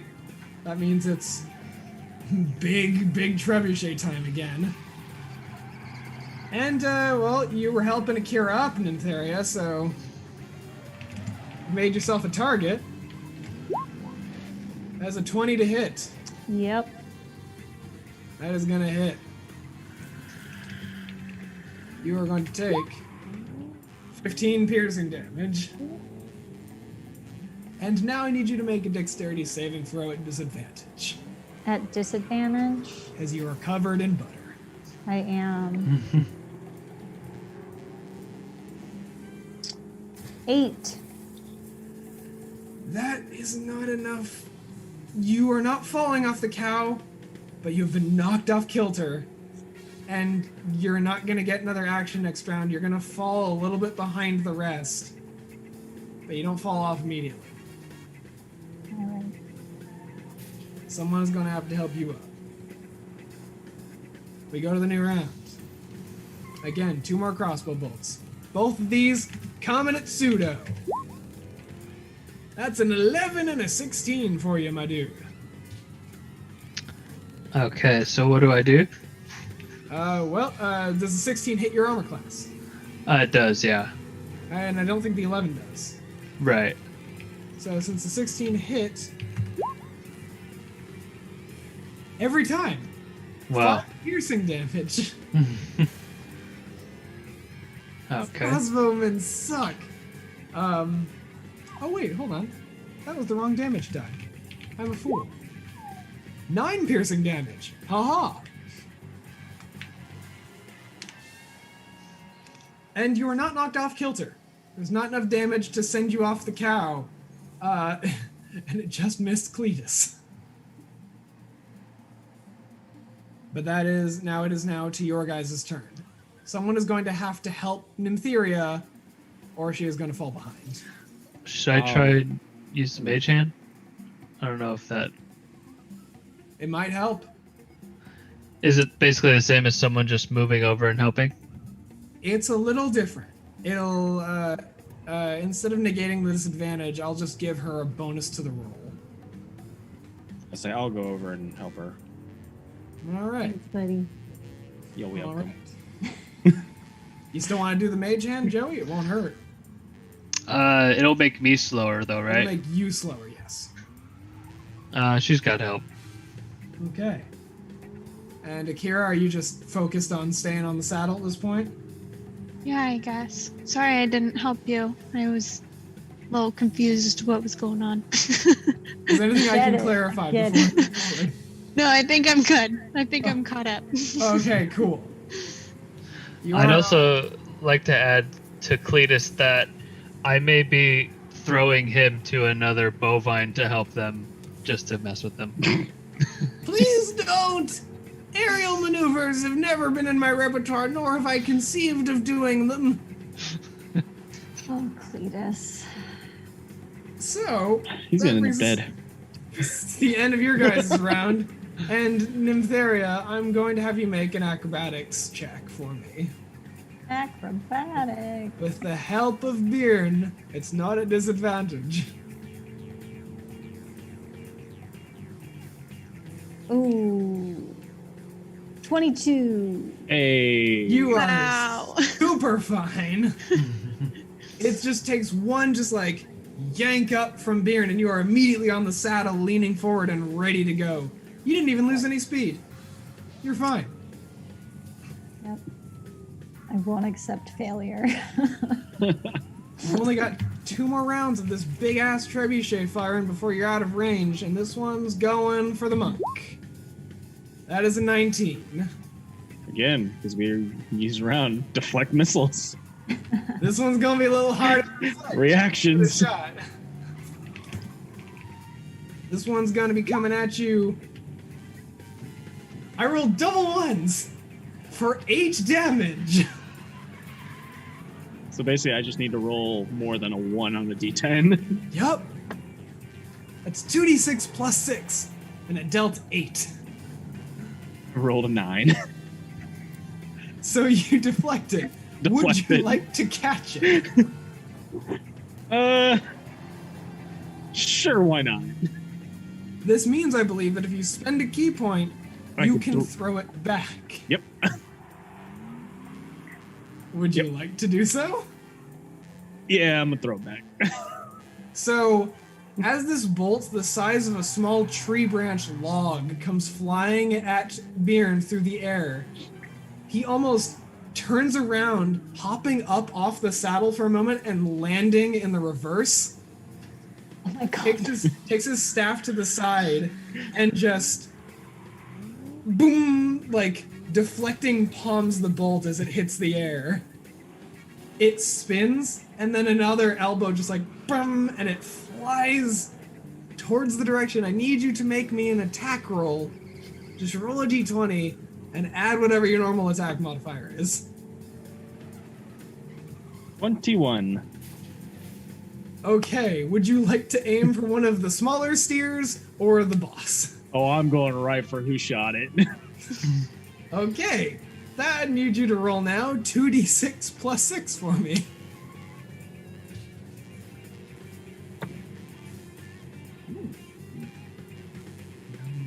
You said plus 6? Yep. 15 points. It's exactly as many as you needed, not to throw them off, but to get very close as the bolt collides with their chest and they fall out of the saddle and start tumbling down the back of the steer. This extremely tall woman covered in armor is now gripping the steer for dear life and gets almost to the point of its tail where she risks falling off. Now she's not covered in butter, so it's gonna be pretty easy for her to get back on. But you never know. The way I've been rolling. That's the beginning of the new round. You still got one of the crossbowmen is going to try and. Actually, no, they're not going to help their leader. They're not that smart. They're going to fire 2 shots at you. You got two crossbow bolts coming at you, Mitch. That is, again, an 11 and a 17. I think the 17 hits. The 17 does. All right. You do not have your reaction just yet, so you won't be deflecting this one. 7 piercing damage. All right. Not terrible. Not terrible at all. I will take it. Then it's your guys' turn. And I think we have 2 more turns now of flying at double speed to get away. You do. And none of you are off kilter. So what would you like to do? Double speed. Double speed. Full Yep. speed. Keep it up. Pseudo, anything from the mage? Nope. Yeah, just double speed. Flying. I will now make an acrobatics check. See if the bandit boss is able to stay on.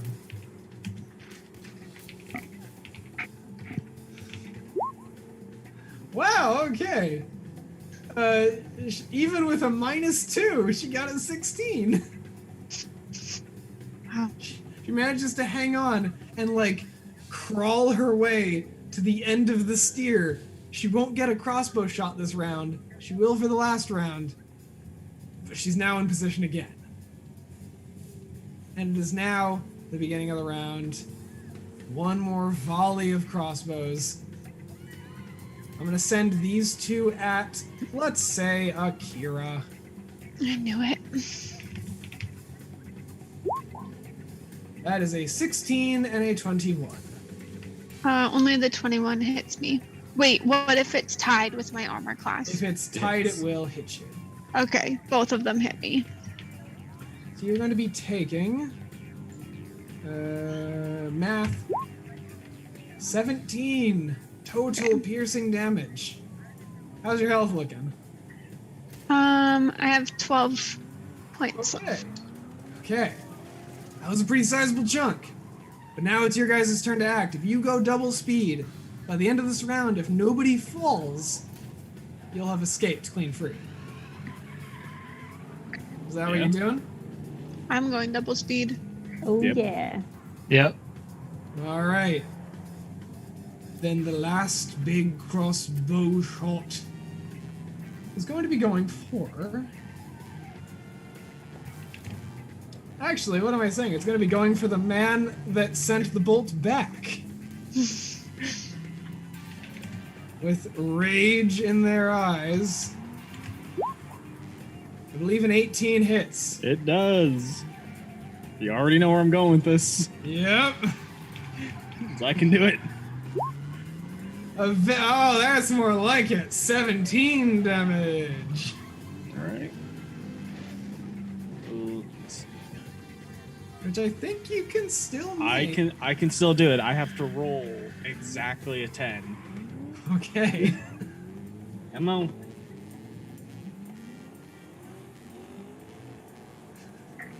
Yeah. Just like to say this much. Yeah. Yeet! Did you roll a 10? Yep. Yeah, buddy. If you don't spend a key point, I'll be offended. I already did. That's why I said yeet. Yeah, yeet. Where do you want this bolt to go? I'm so struck by that. I'm sorry. What is your target? Same one. I'm like, all right, you keep sending my way, I'll keep sending your way. Roll a d20. D20, come here. Add your attack modifier. Oh, that's not good. There's a 9. That's Pretty not, sure I missed. that is not going to hit. But you still look pretty impressive while you were doing it. That's all that matters. As you fly away, you hear the bandit cry, "No!" Has anyone here watched Critical Role? God. Never mind. I Leslie. do. Okay. Is in the words of Marisha Ray, I do some cool monk shit. Some dope monk shit. Some dope monk shit. Dope monk shit. You do. You do. Some dope monk shit. And you make it out of danger. I'm going to mark off sense of urgency and some kind of flight chase. All right. You guys are easily able to make it to the surf. Easily. You get there and you coast on down. Cows kind of pseudo teetering as you land. You haven't really figured out the landing yet, but you're all, after getting in a high-speed chase, how much harder can it be?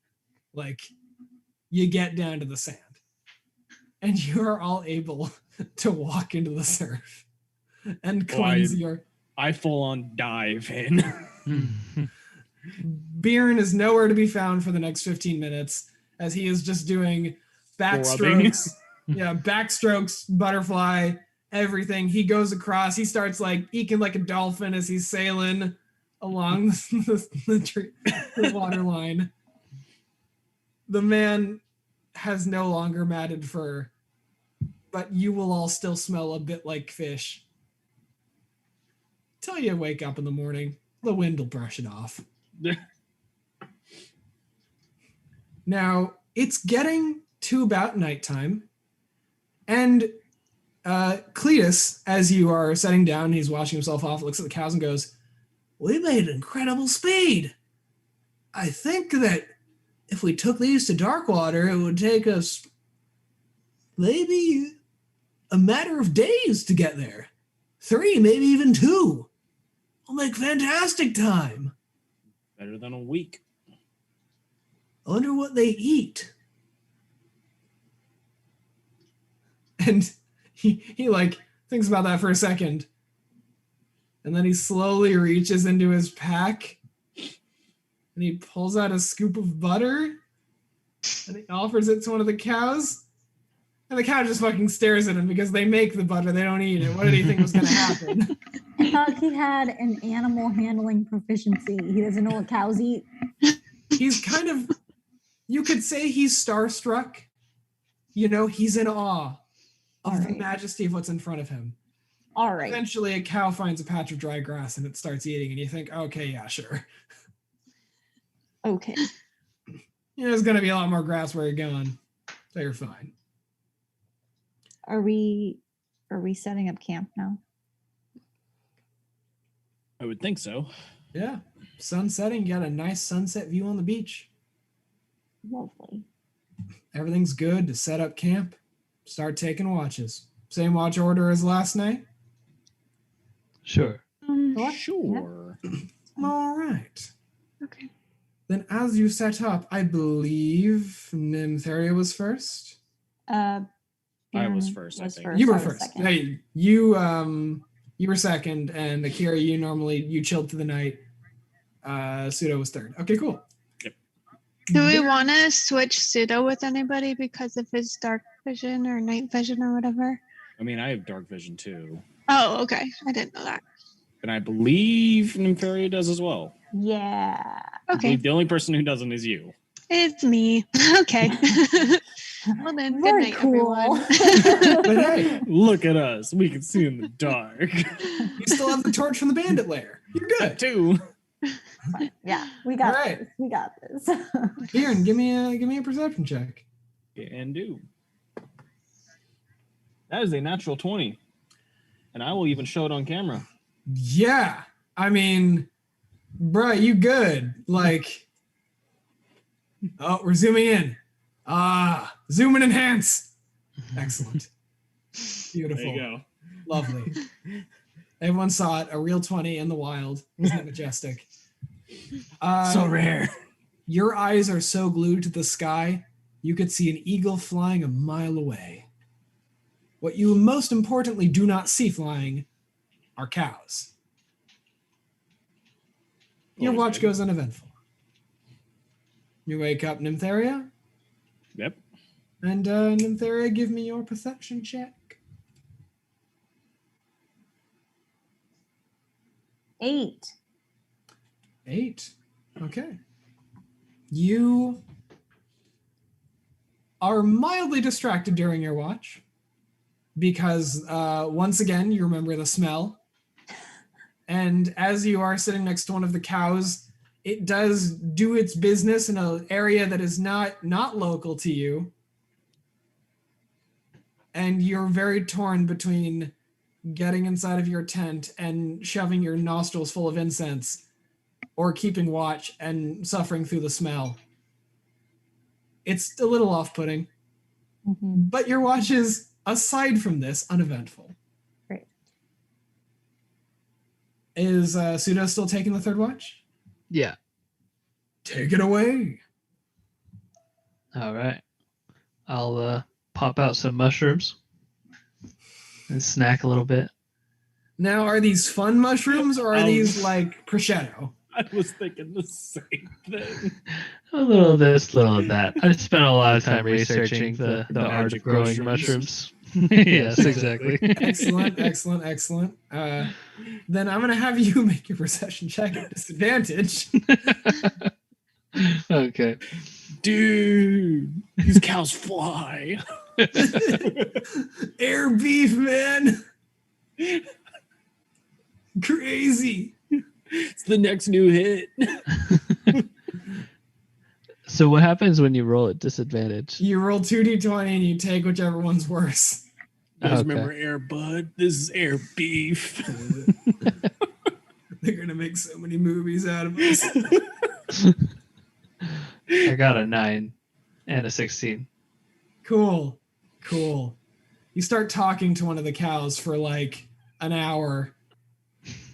And you have a really meaningful conversation about the nature of life. You start to ask why you're really on this journey. And you ask the cow if it likes crab. It tells you that it did once, at a point in its childhood when the simpler pleasures in life were all that mattered.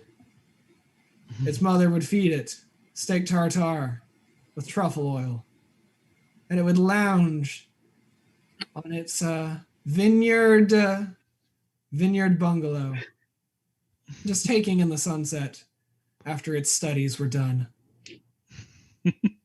By God, was it a good life? Oh, was it good? Sounds like this cow enjoyed some of my mushrooms. Sure.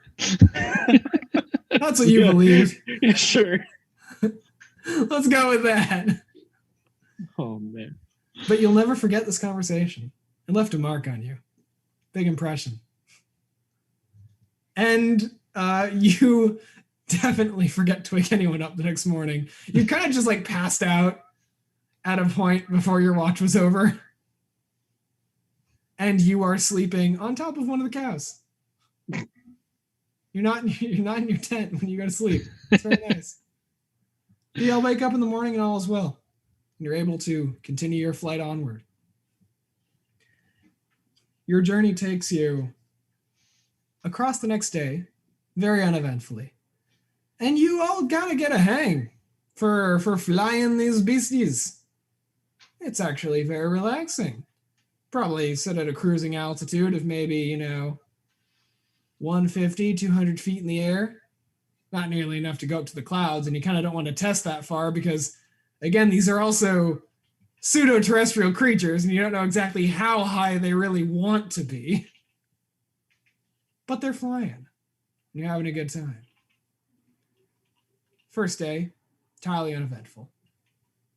Second day, even more so.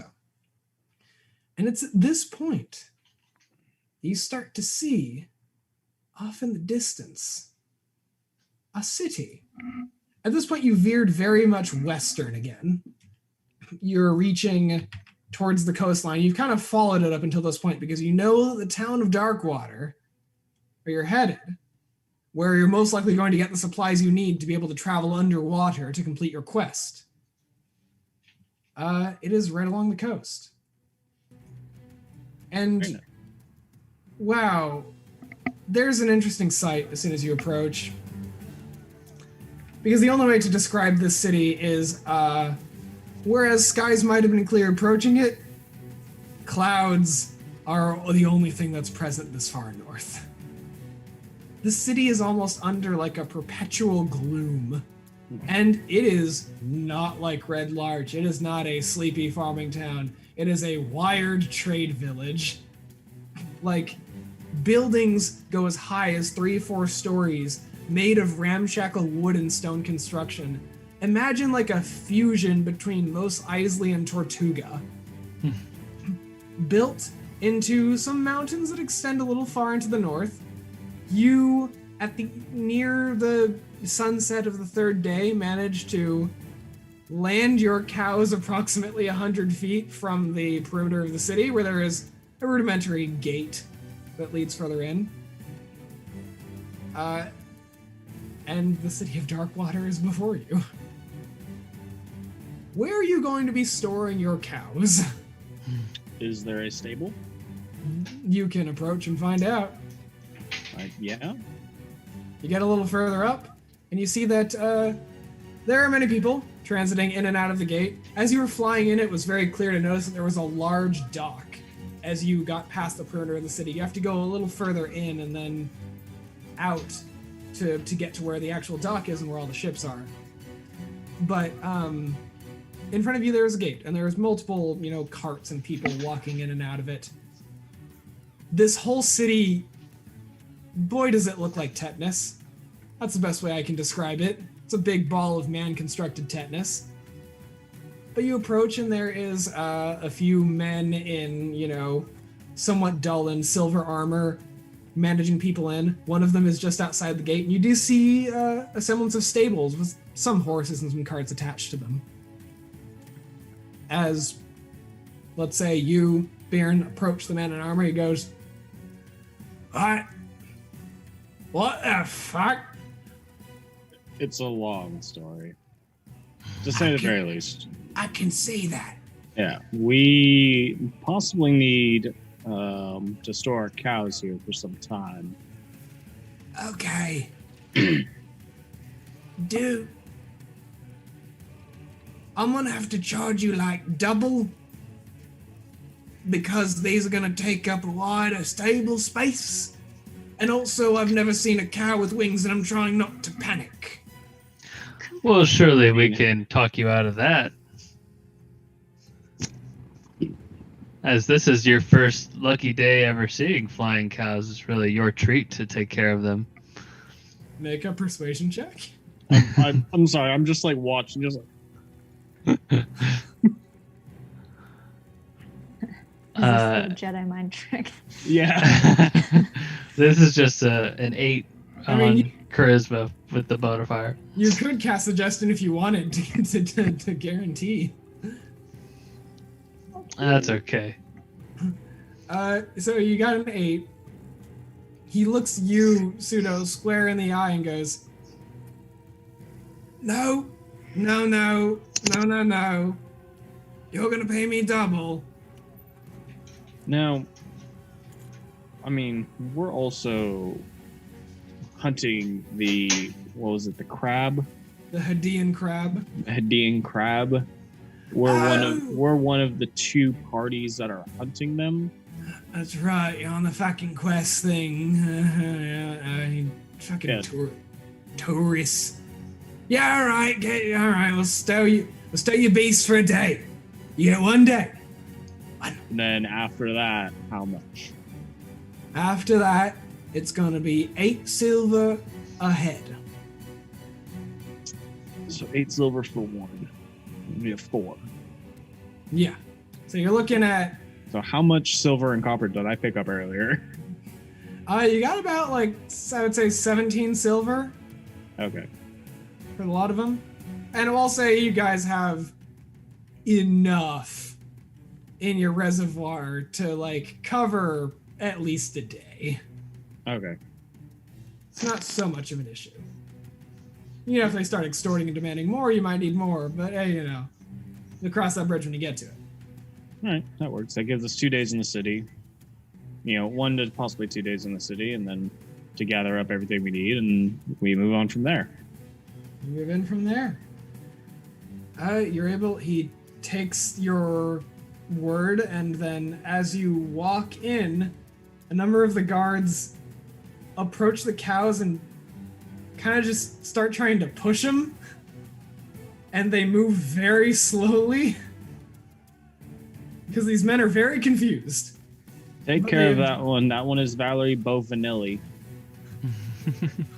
You see, Anyone actually got that? I would be surprised. you see that man turn around and go, "What?" And then the cow's tail just like whacks him in the face, and he goes, "Ah, God! I don't like it." You And get used to it. they move further in. As you're inside, the city is open to you. Now, you don't have any idea. Do you have any idea of what supplies you want to acquire? How would you like to go about hunting a crab underwater? Thank you, Jesse. Well, there's underwater potions, There po- are. possibly. Maybe some flippers. Might help. I'm pretty sure Cletus told us that he likes meat, so we might want that, I don't know, to like deflect him from eating us. Might need But some- he also was unsure of that fact as well. Is He's there been anyone? surprisingly right throughout this, though. That's true. True. He was basing that knowledge on the fact that some sailors have theoretically hunted the crab and not returned, so Cletus presumes they were eaten. That's a safe assumption. Is there anywhere in town like that, like a fishing store? Like we could talk to somebody. Well, I mean, it's a dock town, so there's probably going to be some kind of fishing store. How Right. about you make an investigation check to see Oh. what word of mouth you can get? Oh, I will. Investigation. Would anyone like to insist in Nympharia in this effort? I will. Then rake it at advantage. Okay. 22. Ooh. Yeah, we are coming right up on our break at this moment, but last thing we do before we go there is, as you are asking around, it does not take you long. You are immediately like forthright and to the point, and you get very lucky. You start walking up against a number of people. You find out that in this area, so you ask primarily about two things. One about fishing stores and mundane supplies, and the other about magic and the arcane, because Brian did mention, or Bjorn did mention some arcane tools. I know, I put Brian in the initiative and it stuck in my mouth. The city is Brian, you are Bjorn. You get two key pieces of information. One, you get pointed straight to the dock board, and you even get the name of some of the dock masters there, ones that you might go to if you really wanted to ask for information about fishing equipment and heavy duty supplies. And you get also a note that an archmage has just passed through the city. You acquire the name of Tinby the Befuddled. Tinby the Befuddled is the man's name. I'll even type it in the chat for you. And the reason this man has such a reputation, that he was so readily available by name, is he is rumored to be inventing a machine that can, through arcane means, take a whole group of people safely below the surf. However, all you know is that he's working in secret. You don't know where to find him in the city, though you know he is here. Mm-hmm. And it's at that point, as we approach our break, that someone taps on your shoulder blade a little far down your back in Nympharia, and you turn around with a dispossessed look on your face, and you see that looks like a halfling man with a shock of gray hair shooting out from his scalp, little horseshoe bald spot in the center, patchwork beard, an eye patch over one eye. He says, "Oh, miss, I heard you're seeking a mage. I might be able to help you with that." And then we'll take our break there. So, since we realized actually, Jesse, during the break, this was going to be our last one, we weren't actually going to get 3. You thinking a 5 or a 10 on this dealio? 5-minute break. All right. Everyone return at about 6:05 p.m. No problem. You're going to walk. Okay, so Nympharia has to attend to Doggo, so why don't we say 10? We'll do it. So 6:10. All right. I will let the music ride through the break. I'll make it a bit quieter.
Welcome, everybody!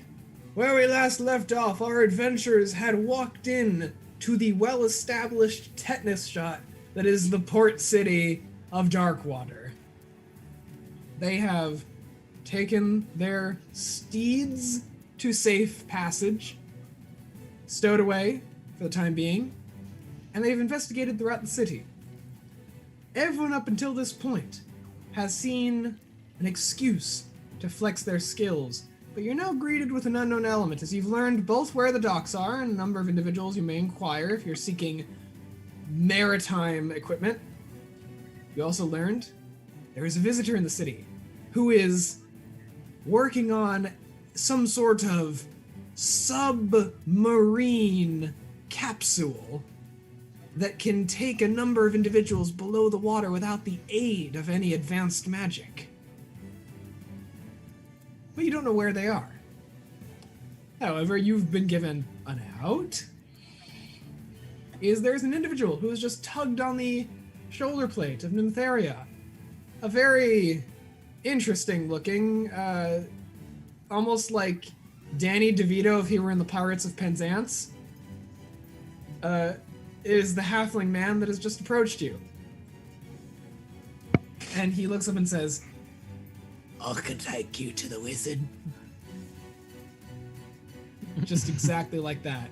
His eyebrows are all over the place. And who are you? My name is Shadow. And before you ask, that's actually my name. It was given to me by my parents, who are dicks. I'm not trying to be edgy. Shadow Slughorn, at your service. Should we do an insight check? You absolutely can. Okay.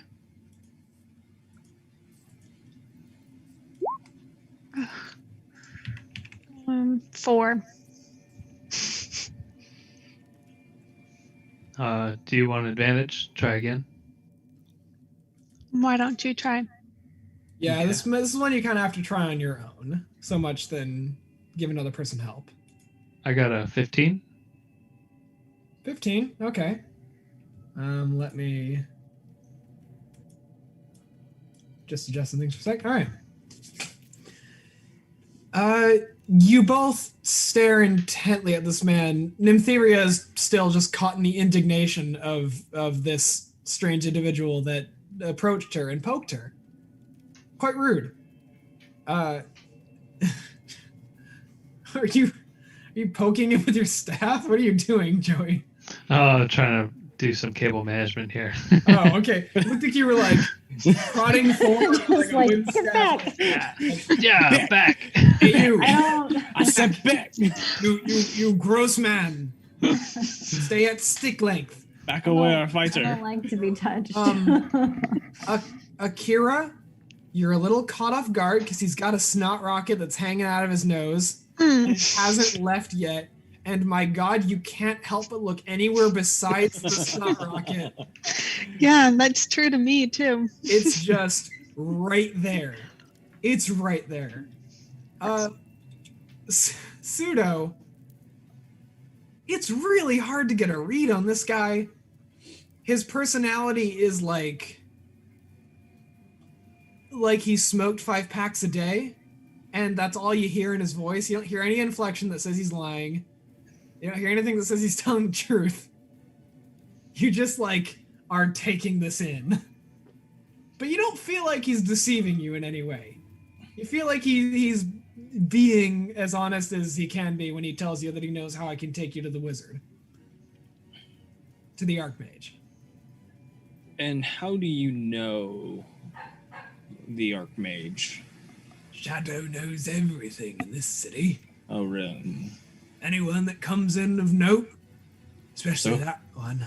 So who am I? You are... And he starts walking around you, sizing you up, like Tim Gunn on the runway. He's just taking his ear down. You are a man of great skill. The wind follows you like a jealous companion. Your name is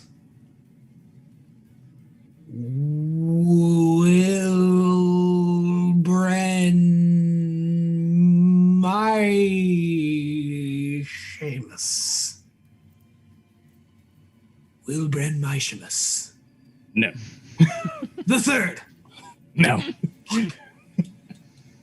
The rest of that was correct. The description was correct. You see, Shadow knows everything. It took a minute to coalesce. You recently entered the city, so it's still loading. Still coming. Yeah. What's your name? You don't need to know that right now. Shit. Nice What try. about the rest? What about the rest of you? No one volunteers their name. All right. Well, this is your fault then. I'm making names up for you. I'm going to say. He points to Pseudo. Your name is Bellboy. To Akira. You are Meat Fist. He turns to Nympharia. You are Doomscar. I'll allow it. And he Yeah, points- honestly, pretty badass. Yeah. I got, like, the worst Doomscar, name. Fist. Come on. I got Bellboy. What the heck, man?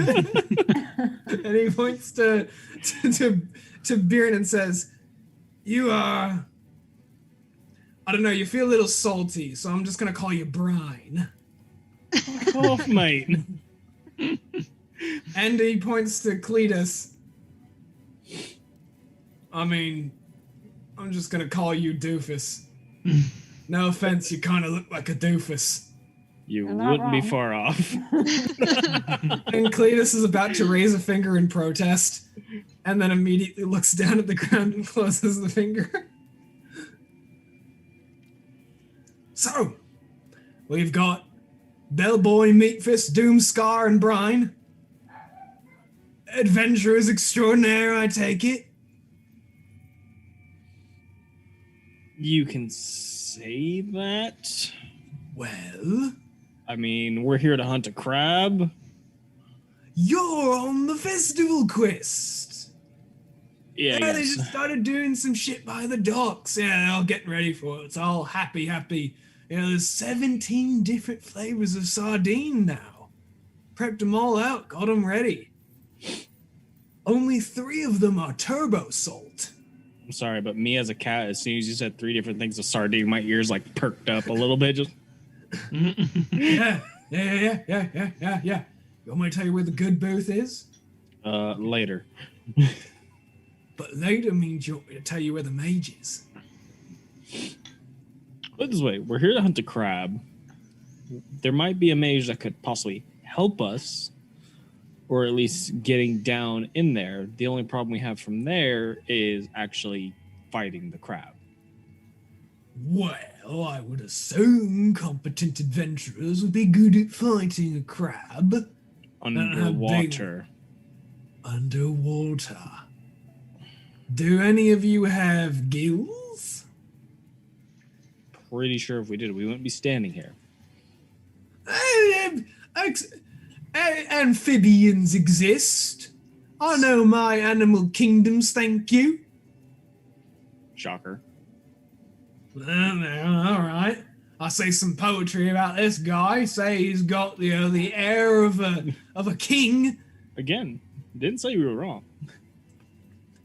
Well, if you're looking for things to fight a crab, I would suggest using something to break its shell. Maybe some mashing implements, or a big hammer, or a harpoon gun, or something. I don't know what they use in water with deep sea fishing and that shit. You know? You wanna go underwater? I mean, I said the mage he's probably got something magical. And to be fair, you might want to go to him before you go to any of the shops in the city, because the shops are gonna rip you off. And the mage, you might just get it for free, because he might not notice you took it. He's, let's say he's a few coins short of a teller, if you know what I mean.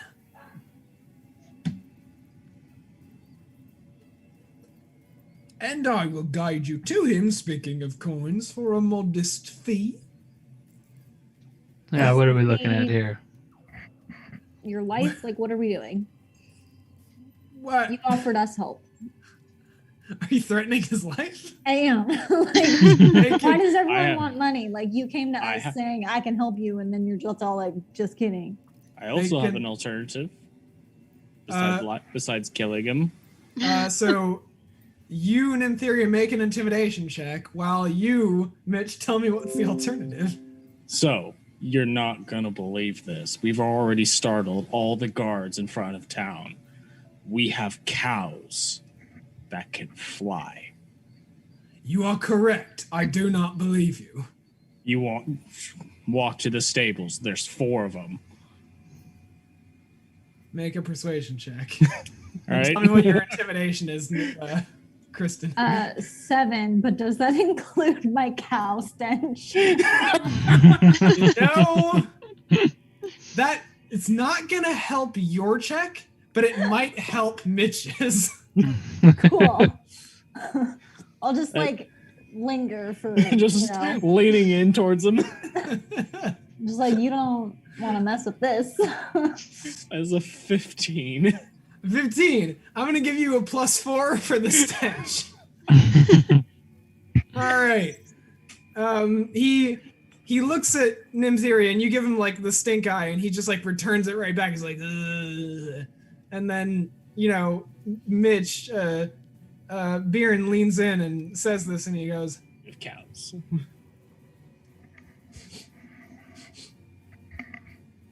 Okay, maybe I do believe you have cows.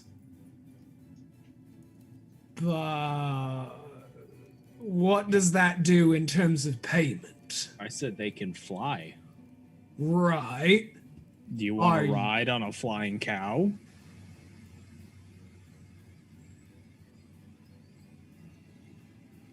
Or possibly have a flying cow? If the cow does indeed fly, and I have your solemn word that it does, I'll guide you to the mage. Shake on it.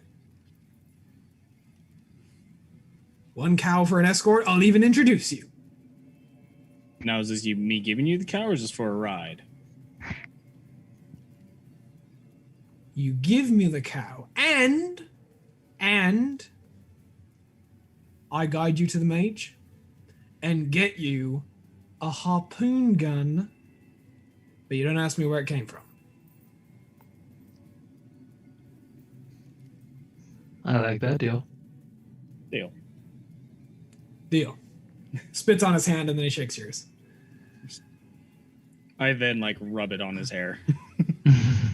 Rub it on Cletus's hair. He seemingly just wipe it on Cletus. Hey Cletus, hold this. Oh. That's one day. Dry. That's not butter. You're fine. You're fine. Okay. And you see Shadow looks up at you and goes, cool. All right. Follow me. He starts walking off down the thoroughfare. All right. I'll follow him. All right. This city is packed. The buildings, some of the buildings, the construction is so strange that as you're looking around, it's almost like an optical illusion. As you're walking along the cobbled streets and dozens upon dozens of people are moving around you, some of the buildings almost seem like they're leaning into you. Like any of them could fall over at any moment. There are more well-constructed ones than others, and, occasionally you catch the telltale smells of what might assume in a bustling town of this era and ilk. There's, the smells of food that occasionally come over the chimney. There's the smell of smoke where you might assume smithies are at some point nearby. It's a very aromatic village. Or actually, is aromatic with smell? Or is aromatic without smell? Aromatic is with smell. Cool. It's got a lot of that. It's got a lot of aromatics. Half of them are good. About a quarter are bad. About 10% are really bad. And another 15% you can't quite place. You don't know where you stand on those smells. Jury's out. But eventually you start walking along street to street to street to back alley to back alley to back alley. From the look of the view of the city you got from the outside, you feel like you're getting closer to the docks. And, you know, the complementing smell of sea salt in the air getting stronger leads you to believe that may be the case. Eventually you reach what must be the large, you know, inverse horseshoe shape of the seaside docks. And with them are a semblance of, I guess the best description is warehouses. There are these large structures that are separated from where the boats are docked. He takes you to one of the furthest ones, and approaching a back door, he opens it and walks inside. Now we've got to be very quiet and cordial when we meet him. He speaks a little easily. But he's pretty good chap when you get to know him. Everyone follow him inside? All right. Sure. Can we follow stealthily?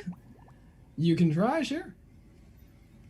He's walking in casually and is a little bit stealthily. So everyone make a stealth check for me.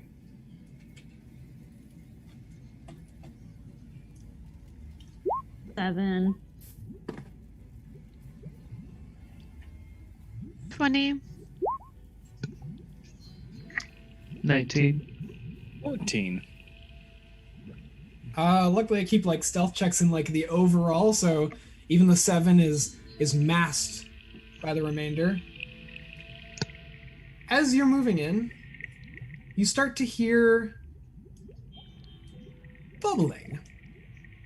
You enter this doorway and you are walking through essentially like the back of a warehouse with shelves upon shelves full of discarded crates and refuse and things that were stored here. You find a number of tarps, semblance of maritime paraphernalia, lots of wood, just like stacked up against walls. It almost forms a small maze until such a point as you move the player marker, if it will move.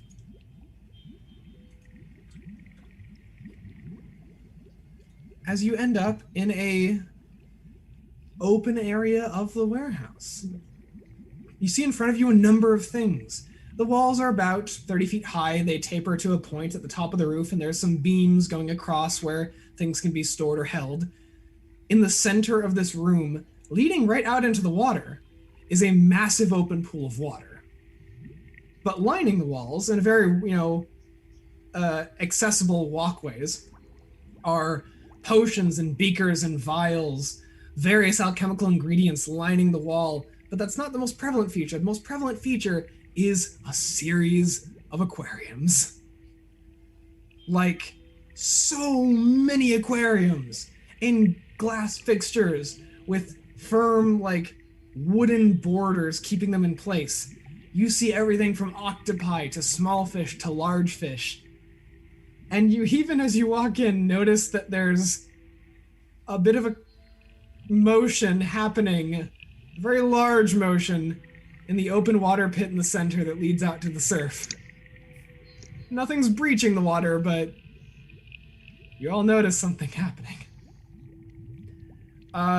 It's at this point that all of you are caught off guard by a man falling from the ceiling.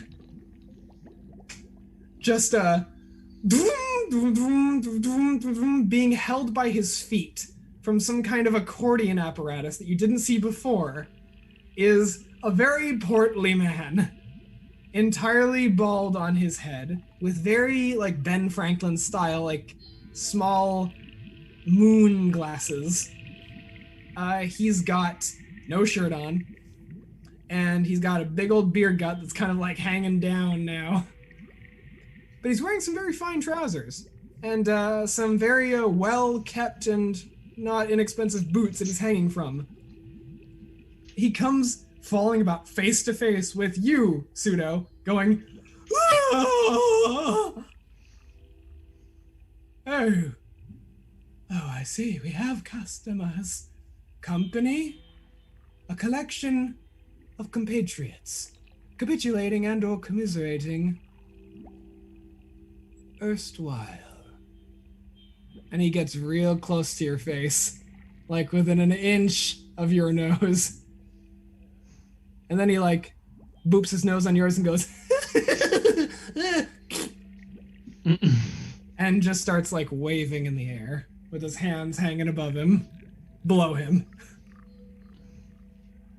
Well, what have you come here to do? Have you come here to abscond with my riches? Or afternoon tea? I don't have time for either one. Sounds nice. You see A little Shadow eccentric. walk up behind you and go, "Good evening, Tinby. You! The man that leaves the equivalent of a dog poop on my porch. Just by the presence of existing around me. What are you doing in my bedroom? What am I not doing in my bedroom? Where's my bedroom?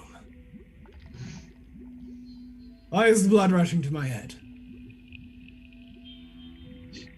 I cut the rope that's holding him. He lands on the ground. "Thank you, sage who is wise in the ways of gravity. I see your skill and raise you a greeting." He stands up and then holds a hand out. "Tinby the Magnificent, at your service." Bjorn. "And the rest of you? Are you vegetables given human form?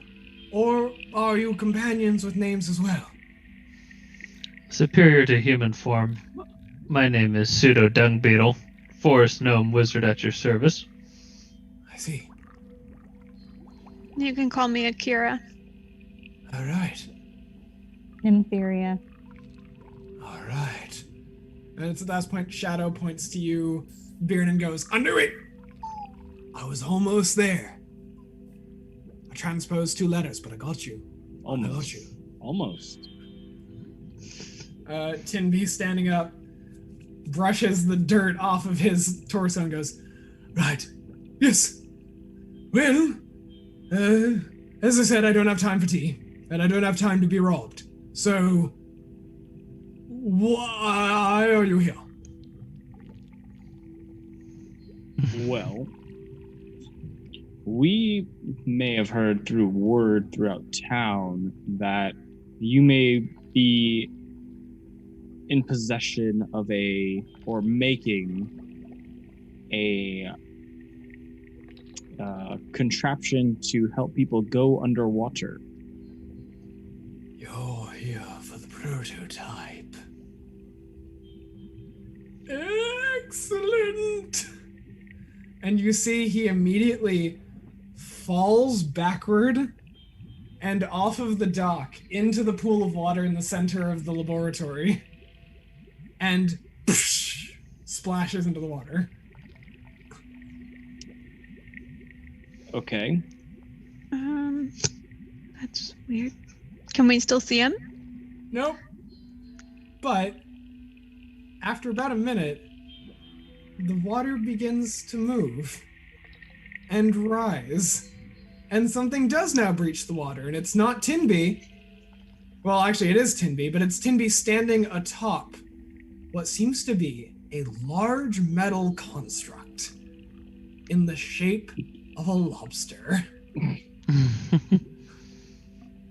It looks, the body of it, the cabin, if you will, looks to be about the size to comfortably fit, 6, maybe 7 people.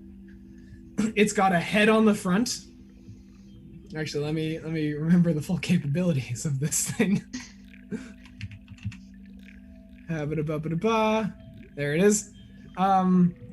Yep, it's got essentially the compartment of it looks like a large barrel of a cabin. There's a hatch that seems to be on top where one could open and enter. And the head of it, what seemed to be the make of where a lobster's head would be, you see two almost bright opalescent gemstones in the form of eyes. They're on like long stalks that seem to be vaguely maneuverable. And of course it's shaped like a lobster. It's got these massive claws that extend forward and a number of legs behind it. And its tail, as you see Timby like standing on it, just like spitting salt water out of his mouth as it rises from the surf. Welcome to the apparatus of Tinby. The tail you see as he says this spins in a rapid motion, almost like a propeller. He says, "Yes, ingenious, a construct of my own design. How does it work? How does it work? Well, I can show you." And he rips open the hatch and jumps in. And you hear an echo, "Follow me!" I'll jump in. Yeah, I'll jump in. Shadow looks at you. Looks at you, Bjorn. "No, I'm not going in." And Cletus is like, looks at Shadow, looks at you, looks at Shadow, looks at you, inches a little closer to you.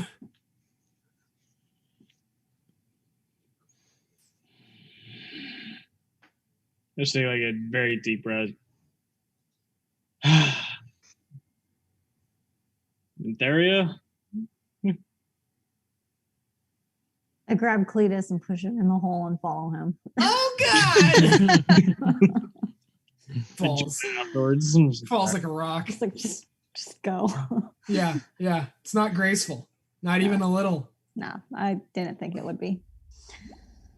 Okay, as you're inside, you immediately see it's very simple. There's small covered torch. They're like covered lanterns that line the interior of it to give you some light. And you immediately see the compartment on two ends has a set of levers. So many levers on the front end and on the back that you can't imagine even one person operating this alone. Chances are you're going to need at least 3 people in constant manipulation. And you see Tinby, now all of you in this, at its kind of capacity.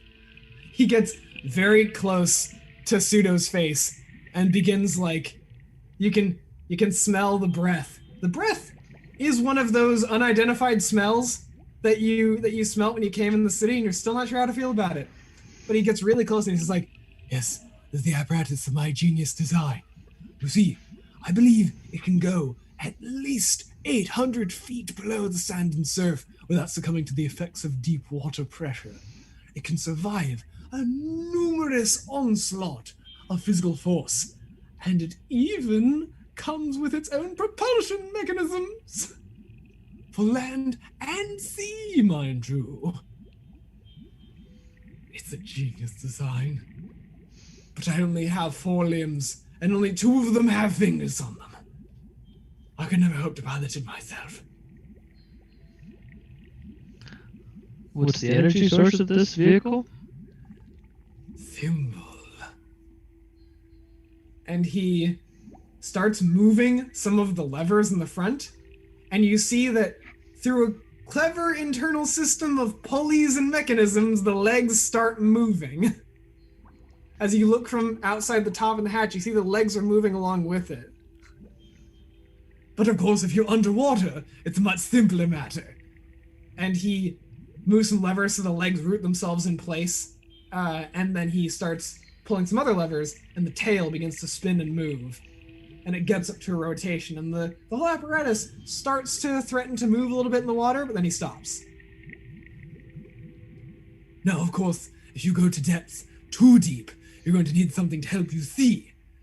That's where I digress. There's a little bit of magic in the arcane.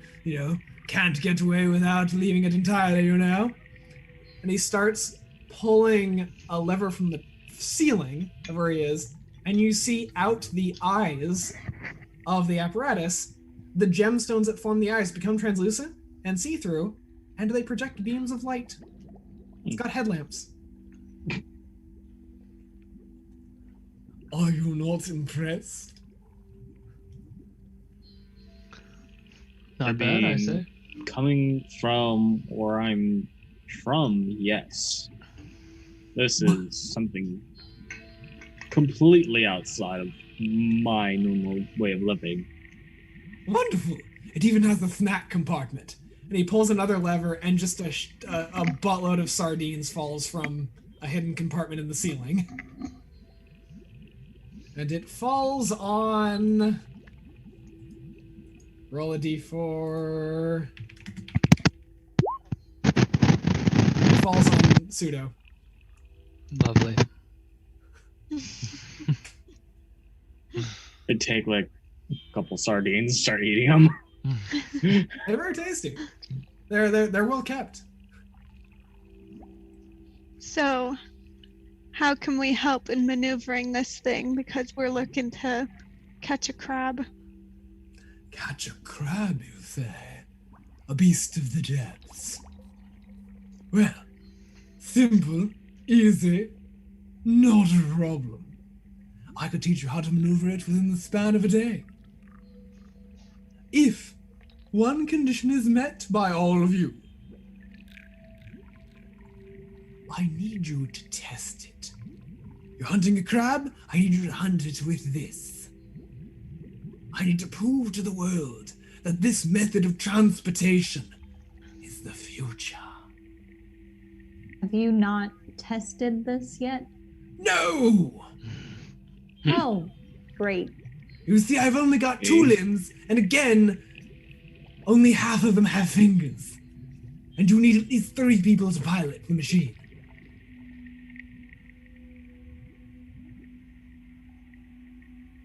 How do you guys feel about it? On one hand, I feel like we don't really have a choice. On the other hand, I don't want to go out in a potential death trap underwater when probably none of us can swim, so... Yeah. Oh, I can assure you, it's quite watertight and safe. And it can hold rations for up to 3 days of continuous undersea travel. And will you be traveling in this contraption with us? I can. Okay. I feel a little bit better about that. So in total with him brings us to 6 people. 6 people, which is pretty much max capacity on this thing. Can we just leave Cletus at your laboratory for this battle? No, Or on the shore. much as I would will that, I must go with you to observe all aspects of your journey. Dang. Because he's the guy we have to prove we killed the crab. Yes. So, Tinby, do you have any fighting capabilities, and would you be helping us in that endeavor to defeat this crab?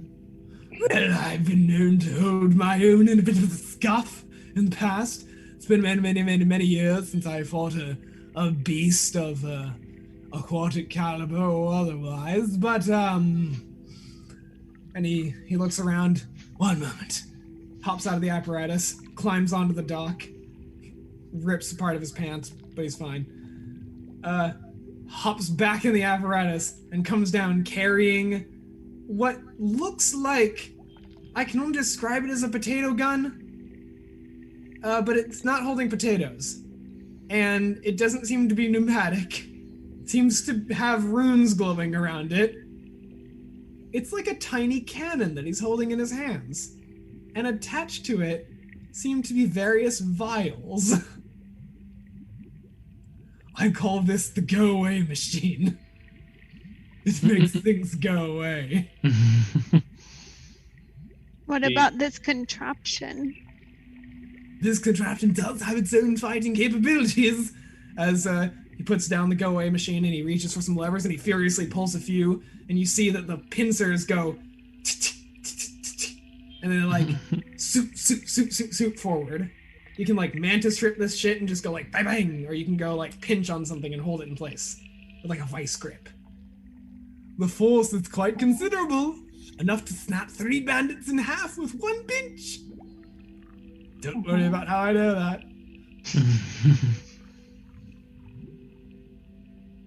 Like I said, I don't have time to be robbed. Oh, I'm feeling like this is what we should do. I mean, put it this way. If we were to use this contraption, the only way of attacking it, at least for the 3 of us, excluding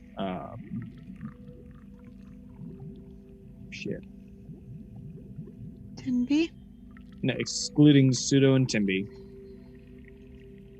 we have to rely on the fighting capabilities of this machine. Pseudo and Timby have magic. We don't.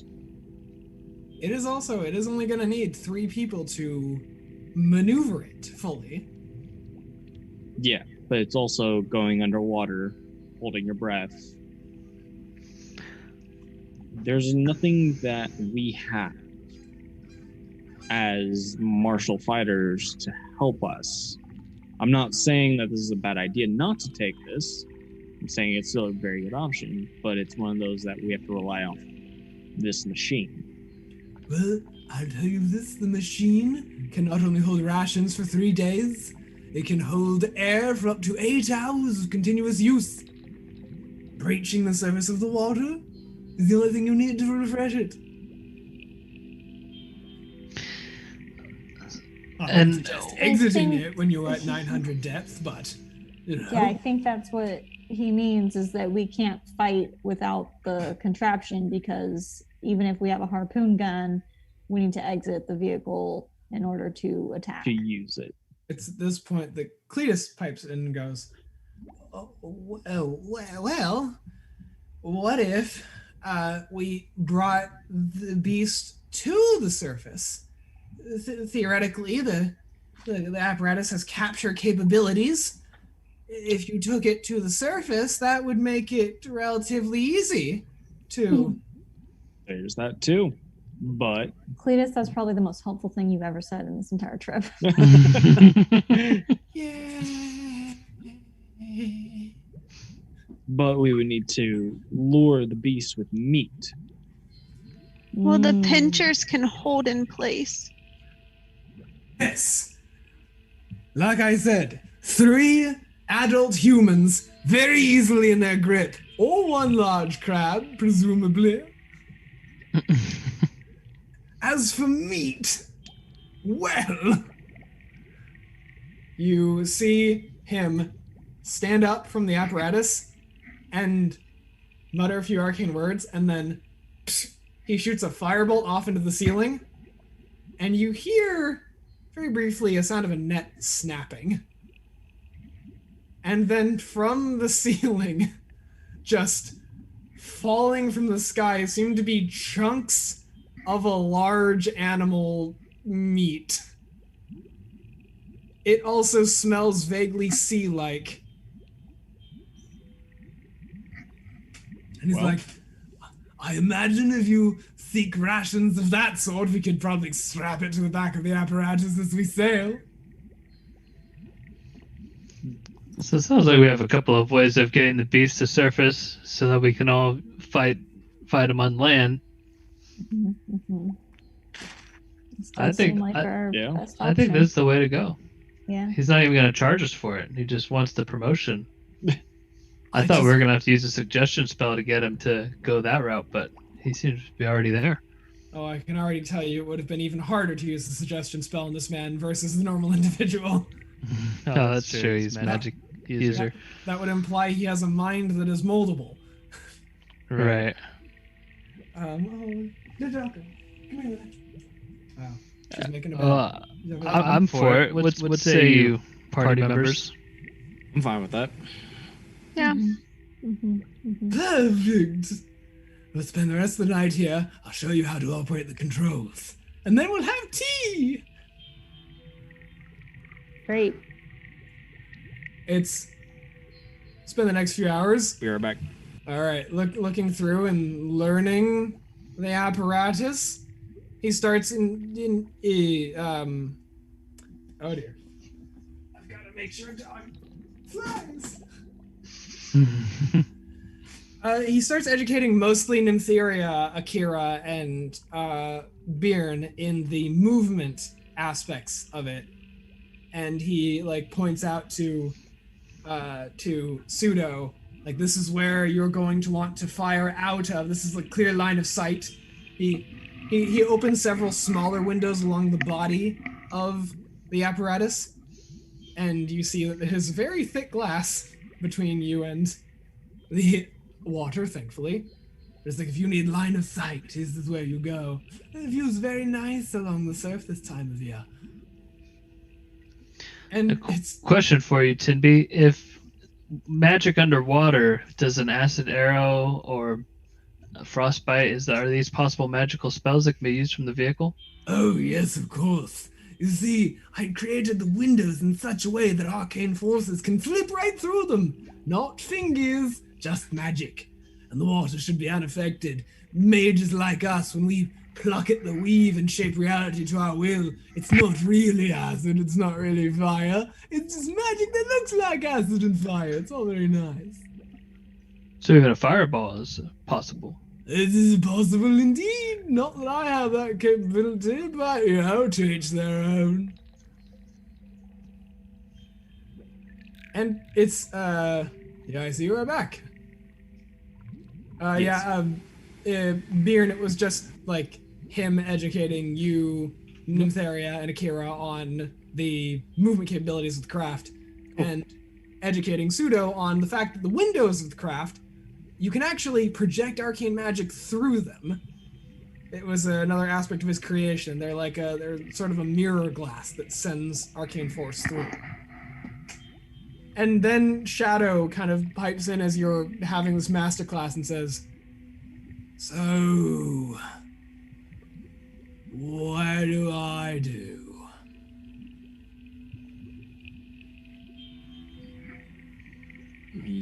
What? Well, he could babysit Cletus on the shore. Cletus has to come with us. I Oh, thought that's you right. could also do magic. I don't do magic, I just talk to people. I mean, I'm not planning on going with you in that thing. I'm just kind of wondering if I still get my cow. Oh, this is Shadow. Sorry. Oh yeah, this is sure. So, You still haven't given us the harpoon gun. he kind of reaches a harpoon gun into the apparatus. All right, so do we pay the man or? Well, we're kind of busy right now. Can we meet you on shore afterwards and give you the cow when we're done? Or we could sleep and then in the morning before we head out to the ocean, stop by the. What time of day is Stables. it? It's getting nightfall's approaching pretty soon. It's getting about the time you could probably rest here for the night. Yeah, just do that then. All right. Do it, Suits. I'll step out, I suppose, come back here in the morning. And Tinby goes, "Sleepover! Wonderful!" and falls asleep immediately. What happened to tea? Okay. I mean, if you look around, you can find a kettle. Oh, yeah, if there's a kettle, I'm making some tea. Yeah, easily done. And you're able to sleep the night in here. There are various hammocks set up in the rafters, should you choose to explore them. But if not, you can make your bedroll wherever you go. Out of curiosity, where does everyone choose to sleep?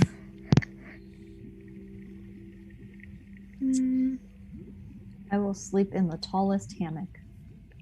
Tallest hammock in the highest peak. Yes. Pseudo. I sleep in the second tallest hammock. All right. Such that if Nymptheria falls out of the tallest hammock, you will be there to catch her. Good thinking. Yeah. Wise I move. didn't save her from the cow earlier, so Yeah, you're preparing for every eventuality. yeah. Great. Suda, what about you? I'll jump into the hammock with Akira and see how she reacts. No. Not pleased. You are thrown out of the second tallest hammock. You are small men. That's what I you get get. thrown out. That's what you get for not asking first. All right, touche. Then I'll just jump into the next available one. I'm also gonna have you take a D10 of fall damage. Oh my god. Oh, God. Well, I'm gonna use cast fall feather fall. All right. Hold on. That's funny. I have to check something. Tinby counterspells you in his sleep. What? Why is this happening? What? So, there's no getting out of this D10 of damage, huh? No, there's not. Nope. Well, I thought Tinby was asleep, so he. He is. He counterspelled you in his sleep. Oh my That's goodness! how he snores. Unbelievable. This counterspell. That's the equivalent of his project fart. Yep. He just counterspells. You take 7 damage. Unbelievable. But you're Wow. about to sleep it off. All right. Well, luckily I'm at 10 health now. Still. Oh my god, you only have 17 health. Yeah. Well, Mirren, where are you sleeping? I am going to spend my night drinking tea and then basically just like leaning up against a like a cabinet or something. Just You see, Cletus has pitched his full tent inside of the warehouse. It is very far from the water. yeah, like basically doing a small like meditation. Yeah. Cletus wants to be as grounded as possible, so he hides in the tent. But he stays there. And the night just pass uneventfully. You're able to wake up in the morning. No one falls from their hammocks anymore. And Tinby gets up out of the apparatus, which he was sleeping inside of, with the hatch still open.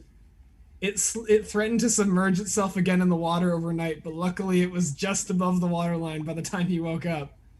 He goes, "Wonderful! All right. Are we ready to make our journey?" Yeah. I guess. Wonderful! Let's kill a crab. Now, do you wish to go to the stables first and attend to Shadow and your cows, or do you want to take the apparatus there? It is actually possible for you to take the apparatus to the stables. You just have to sail out of the dock, around the land, and essentially come out the long way. Well, it's what, 3 people to pilot it? Mm-hmm. That's including Timby? Timby is here to observe, to make notes, and to support if you have questions. But right now it's like you, Nymptheria, and Akira are the ones controlling the movement. And Pseudo. Yes. But say, since I made the deal, I'll take Shadow to the stables. You guys can go down and, if you want, get the crab, and I'll meet you on the coast to fight it. Okay, all right. So the rest of them sail there, and you take the cows back. Yeah, I'll take him to the cows, and then meet him back at the shore to fight the crab. Okay. Okay. If that's what we all, if that's what we all agree on. Sure. That sounds fine, because we can't fight it underwater anyway. Well, you actually could fight it underwater if you wanted to, although it's not to say that you want to, but it's possible. Yeah. I feel like our chances are better on land. All right. So we need to pull the bait and all that. Mm-hmm. Mm-hmm. You need to pull the bait. You're able to easily secure the various chunks o' meat, which you understand to be whale over the course of the last day in this one. So that's nice. Cute. Yeah. Don't know how you got him. You haven't seen any whales. You didn't think there were any whales nearby. You're not sure how the meat got here. But hey, it's there. Less you know, the better sometimes. Don't ask how the sausage is made. A little concerned that this crab eats whale. But Don't know what you other mean. than that, let's go fishing. You briefly part ways. Bjorn, you stand at the edge of the dock interior of this warehouse and you see the apparatus hatch close. Everybody inside with Tinby going, I'm so excited! As the legs start to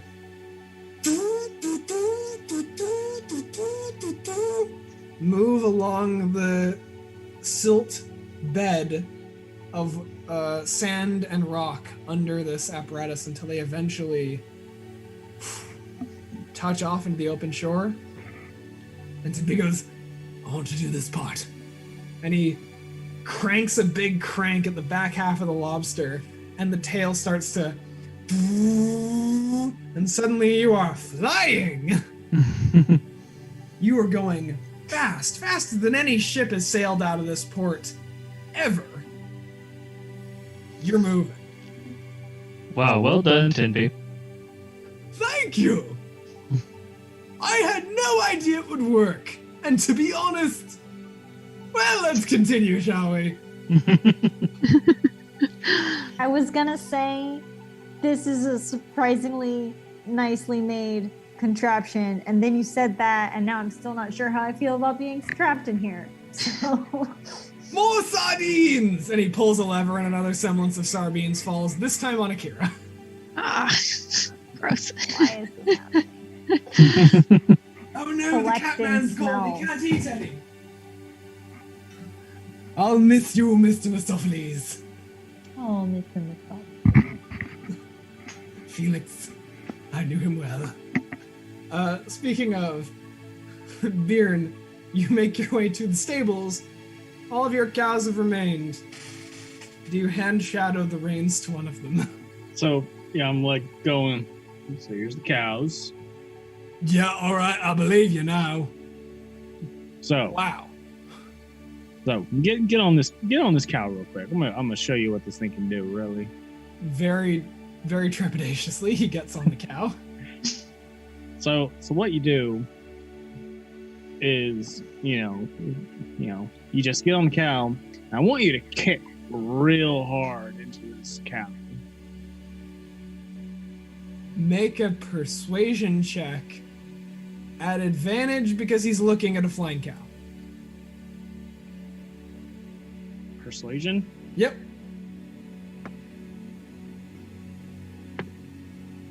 Ooh. That's another natural 20. He immediately gets on the cow and is like, he's actually genuinely really excited at this point. He's like, okay, I'm gonna see a cow fly. I'm gonna be on it. And he kicks that cow as hard as he can. As he does that, I'm at the back of the cow, and as soon as he kicks it, I'm going whack! I'm smacking the shit out of it out of the back end. It flies.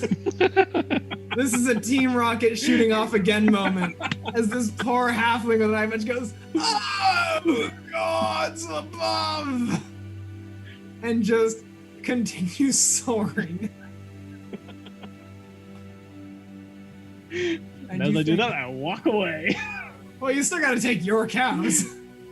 Yeah, my cows, we're fine here. We're paying for another day. It's fine. Oh, so wait, are you flying these cows home, or are you getting the apparatus with them? Oh no, I'm now meeting them back at the coast. Right, okay, I misunderstood. I thought you were gonna fly these cows home. No, I'm now meeting them back at the coast. I'm just walking back through town. Alright, then you are able to get back in the apparatus and rejoin them off of the coastline and begin making your way home. At Timby's estimation, the journey is quick. You spend a day inside of the apparatus. Very, comfortable, we'll say, with this new individual to your party. And you learn that his go-away machine has several uses. The red use makes things be on fire. The green use makes things smell very bad, is the closest way he describes it. And the blue use is what he calls Tornado McFuntimes. But he will not say any more than that.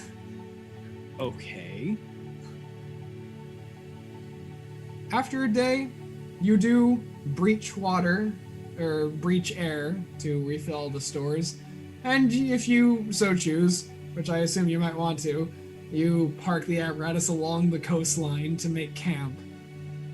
Unless you want to sleep inside the thing, you can. Timby's going to. He's having a hard time parting with it. But does anyone want to sleep inside the apparatus? Think so. I'm not feeling that. No. No, we're good. I'll sleep on top of it. Okay. I will stay on solid ground. All right. As you make your night's watch, or rather, well, you continue your night's watch, the whole night passes uneventfully. It's all very peaceful. The sounds of sand and surf lull you all to a fine and quick sleep when it is your turn to do so, and keep you in a state of serenity when it isn't. There comes a point when all of you dream a very special dream of a crab.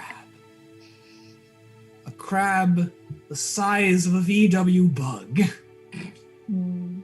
With flesh so crackable and meat so delicious that will be the greatest meal you've ever consumed in your life.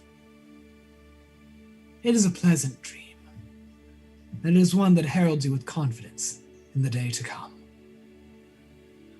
You wake up the next morning, and you enter the apparatus again, and you sail for Red Larch. And within a day's journey, you start to again hear, as you breach for air the next coming day, the sound of festival happening again. After a mere 6-7 days, as you breach water and smell the salt air again, you see the town of Red Larch now in full swing. The festival is ready. And even though no one yet knows it on the shore, you're about 200 feet from the waterline. You know that they're waiting for you. What would you like to do? You're here now.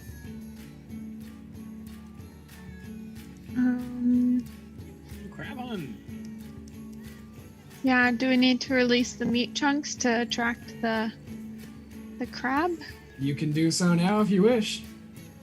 What do you guys think?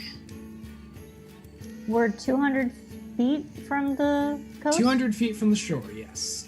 Okay. You're very reasonably over open ocean at this point. Okay, should we dive? Is that a thing that we can do? You can dive. It's in fact made for that express purpose. Yeah, How we do might you want to feel? dive. I think Yeah. we dive first and then release the meat. Let's Okay. find it first. Yeah. All right. Tinby says, I've been waiting for this part. This better not explode. I hope not. Oh no. As the hatch closes and you begin to descend. 10, 20, 30 feet. The water around you begins to grow darker. 40, 50, 60 feet. 80, 90, According to Tinby's instructions, you've barely scratched the surface as to what this machine is capable of, and you see no signs of ill repair at the moment. You hear the sounds of gas bladders and various mechanisms moving, apparently in proper order. Tinby is just caught off guard. By the way, did you want to leave Cletus at the shore? I remember you mentioned that. Otherwise, he's paralyzed in fear and he's not going to say anything. We can keep him along. Yeah, I Yeah. thought he had to be with us. As you're going, how deep do you want to go? According to Tinby, you can go 900 feet, nearly 1,000 feet under the water. How deep do you want to go? Does Cletus know how deep the crab usually is? Does he have any information about the crab? Well, I believe last deep sea reports placed it at around 200 feet below the water. At least that's what its theoretical depth was. I can't say for certain. Maybe. I think if we go a little bit deeper, we might have a good chance. So let's say 300, 350 feet. Oh. Sure. All right. You begin to go deeper.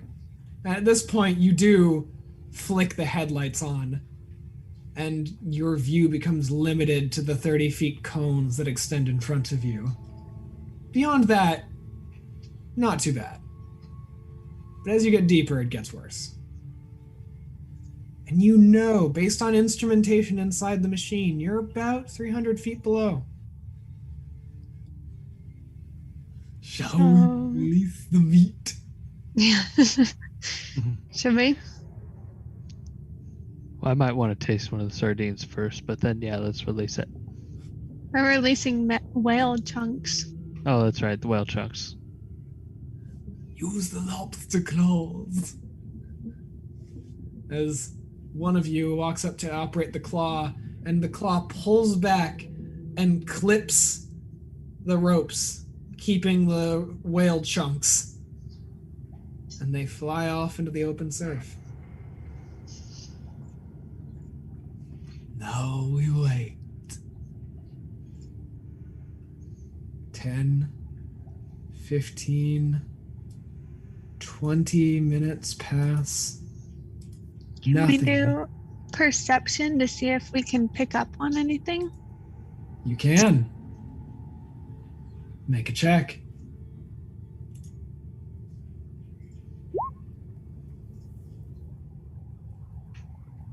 What'd you roll? 12. 12. Using the lights to navigate best you can, everything seems to be on the up and up.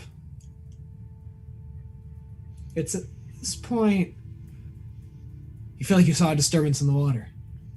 Just for a second. You don't know what it was. And then another. And suddenly your whole craft spins as something, boom, collides with the backside. Uh-oh. Nympharia is not happy. Don't like it. Don't like it. I already don't You- like being underwater. you- Just- Yeah, no, I'm stressed. You look outside the windows, any that you can see, everyone spreads to a different tiny window, and none of you get a clear glimpse at it.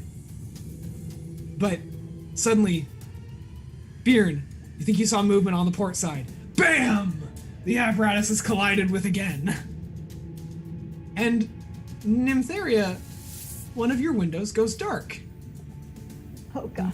And you think, that's strange. You're like, I can't see anymore, I can't see. And then the darkness blinks. Because Guys. what, I feel like this is a Now- rare fear of yours. what you now detect, and you're all able to ascertain, is that, well, you don't have to worry about being attached to the crab. The crab is attached to you! As you get a good enough look, Bjorn, that it's one of its claws, its pincer claws, is attached to the group of legs from the apparatus. and the other claw is free. I need one of you to roll initiative for the apparatus. Initiative. Who wants to do it? Who wants to volunteer? I have a +2. Oh, so yeah, who has the best? I think you do, Baron. I have a +3. Yeah, the Yeah. rest of us have +2. Mm-hmm. So it looks like I'm taking a roll from Monkman.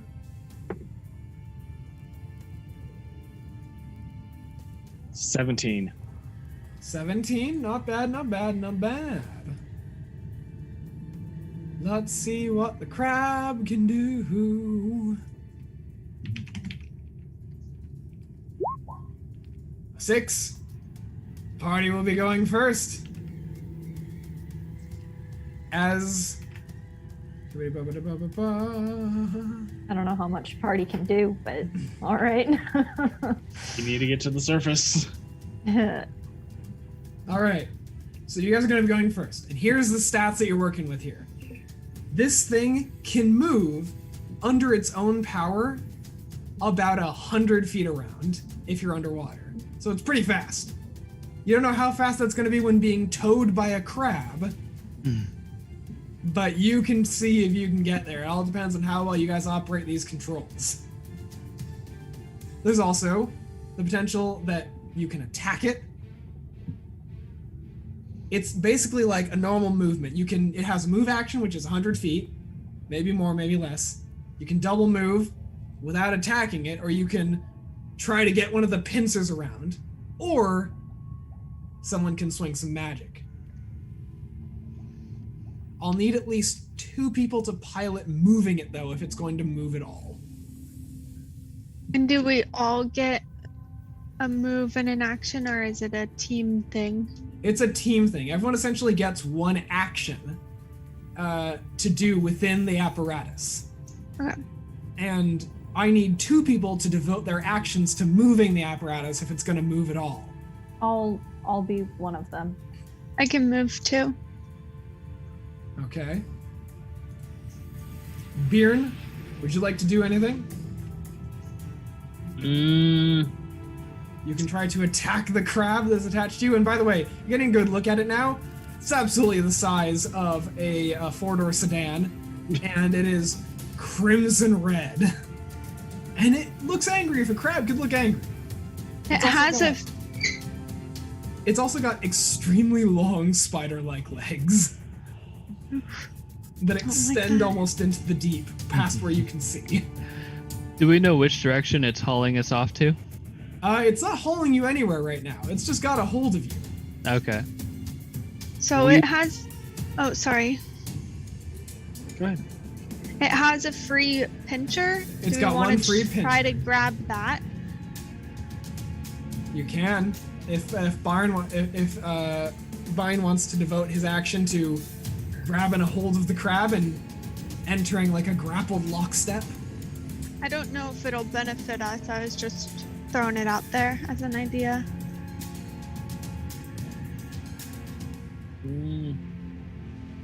Yeah, I'm gonna basically grapple it with the extra pincer. Make an athletics check. Just roll a d20 and add 12.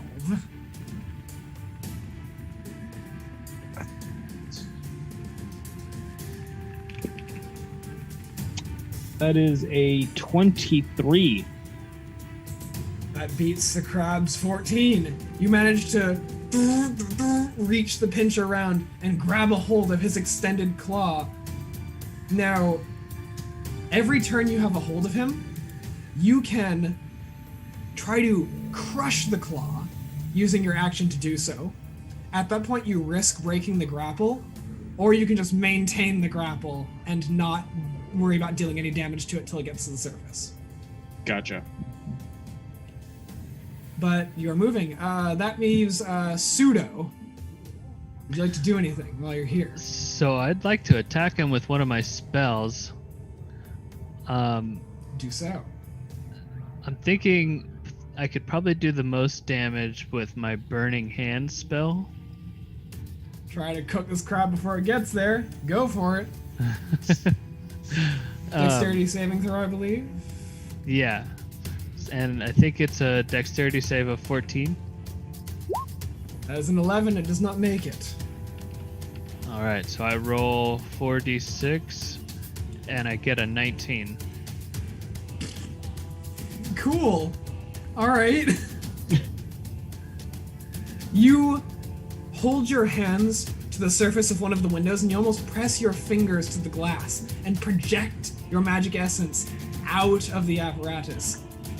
And you see that the apparatus glows red hot as a gout of flame fires from an inch past the window and into the crab's face, starting to burn and cook it alive. Not bad. You guys are devoting your efforts to movement, so you get 100 feet up. You're now 200 feet from the shore. Next round. Nympheria, Akira, are you still devoting your attention to the movement? Yes. Bjorn, what would you like to do? I would like to maintain grapple. Maintain grapple.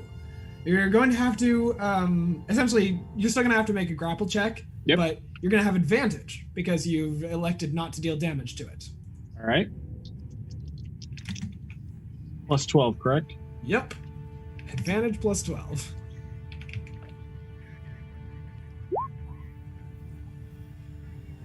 $31. Ooh. Even with a natural 20. That was 19. What? 19. I Oh, rolled yeah, a no. 19. I got a natural 20. Oh. And I still didn't get out because I got a 28. Wow. Okay. All right. Actually, wait, no. It's a 30. Still not enough. Yep. You managed to hold on. The sheer vice grip of this machine doing precisely as it intended. Pseudo, would you like to do anything at the second juncture before we get to the surface? Well, should I attack him again, guys? It's on you. Well, since we've got him within 15 feet of range, I'm gonna do my burning hand spell again. Try it again. I'll make another dex save. Ready for the fire. This thing ain't too nimble. That is a 15, though. I believe that succeeds. Indeed, indubitably. Give me half damage. Okay, 4d6. 17 before. So cut it in half. We run down to 8. It's not bad. Not bad. Not bad at all. Crab is still cooking. You see its eyes closing its eyes, the sheer force of the superheated water emerging in its mouth and face. You are now 100 feet from the surface. After this round, you will breach, and you will be on the shore. Still on movement. One of you, Nympheria and Akira, also could try to pilot one of the other claw if you wanted, and attempt to free it from the crab. It would halt your progress a little bit, or you can just keep going. And I think if it's holding on to us, it helps us keep it attached. All right. Yeah, I'd say both- move. You're both in this weird lockstep getting to the surface. Mitch, are you going to be continuing to hold on for dear life? Holding grapple. Make an advantaged athletics check. Plus 12, that's 25. All right. Roll the 17. Yes. Still got a hold of it. That leaves Pseudo one more turn before you breach. All right, I've used 2 of my 3 second level spell slots. I think I'm gonna go for a third. All right. Attempt to heat this crab up and get it ready for the pot. That is a dexterity saving throw of a natural 1. Yes. Guys are real lucky I roll like dog shit tonight. 5, 4, 10, 11. Okay. Not bad. Continue the flames to engulf this creature as you almost soar off of the water, and you're airborne for a few minutes as the people nearby on the shore all see this emerge from the water. This VW bug of a Qualsh apparatus and this crab make landfall. Sand scatters and explodes everywhere. You crush, you think 2 tables under your person, but you have the crab. Some people are screaming, some are in awe. You see Kari Walsh, the chef that sent you on this quest in the first place, run up, rip his apron off, and go, "You've done it! They got it! Oh my god." Now you're in combat with this entity. You're on land. What would you like to do? I'm jumping out of the vessel. And unleashing a full salvo of attacks upon the Enchiridion? Yep. Do so right now. As you burst forth like the worst jack-in-a-box. 15 to hit. That will not hit, That's fine. but I believe you have 2 more strikes. Or 1 more. You know what? Yeah, I'm gonna use my other part of my feet, and I'm going to try and attack with the backside of my spear. That is a 21 to hit. That will definitely hit. I believe that is a... And now that we're surfaced, Nympharia, Akira, the pseudo, if you have 1 round to do whatever you want, what do you do with it? Can I hop out and shoot the harpoon gun at it?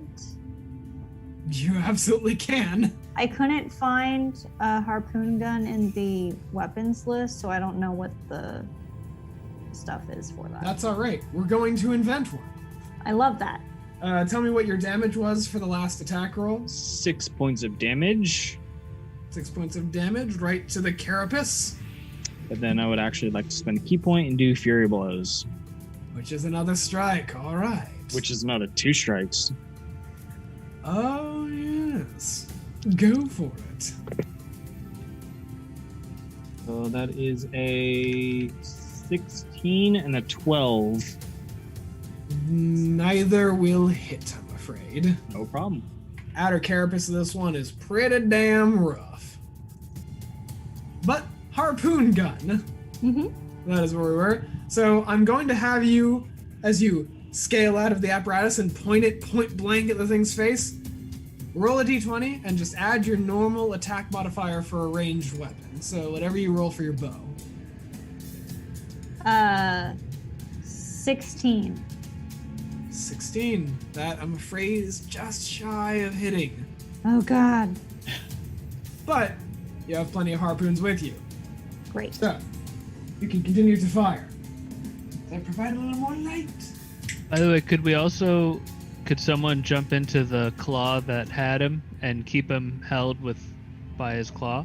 That is something that absolutely someone could do if you're volunteering, Mr. Pseudo. You can tell Cletus to do it. Yeah, Cletus, yeah, there we go.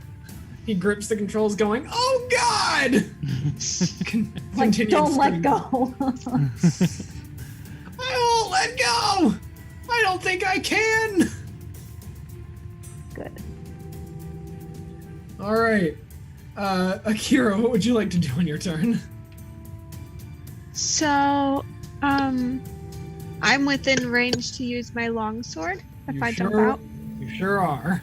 Okay, so I'll jump out and use my longswords to attack him. Make 2 longsword attacks at the crab. Okay. Roll a d20, add 7 for each of them. I have a 7. 21. Yeah, her strength score is +5. Damn.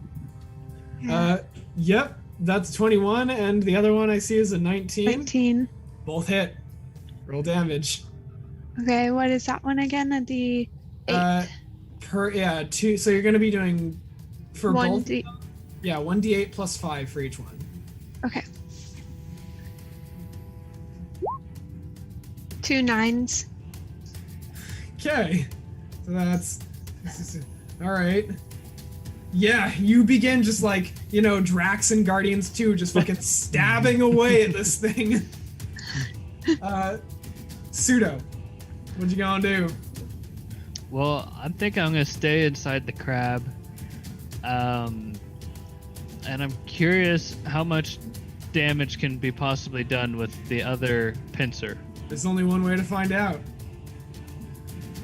I'm gonna do it. I'm gonna jump on and to the other slot and try and get a hold of him and pinch him.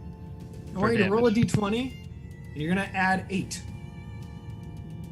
All right, d20, 11 plus 8, 19. That is going to hit. For damage, it's gonna be 2d10 plus 6. Okay, This thing's 2d10. made for shell breaking. 9 plus 6, 15. 15. He's looking pretty rough. That one claw just like jabs into his shell and almost shatters it then and there.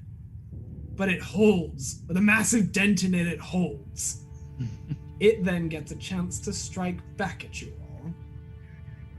Now, the one that just propped up with a harpoon gun, there's one that hit it with a staff. But the apparatus seems to be one of the bigger problems at the moment. Now, who got out of the apparatus and who's still standing in it? I think in theory you're still standing inside of it. Mm-hmm. Yeah, I'm like right at the little doohickey. But Mitch, you're on top of it. I'm outside of it, yeah. Akira, what about you? Yeah, I'm outside of it. I have to be within 5 feet. Okay. All right. So Nymptheria and Pseudo are the only ones still inside. Mm-hmm. It is going to And Cletus. take its free claw and attempt to slam through the apparatus walls. Oh,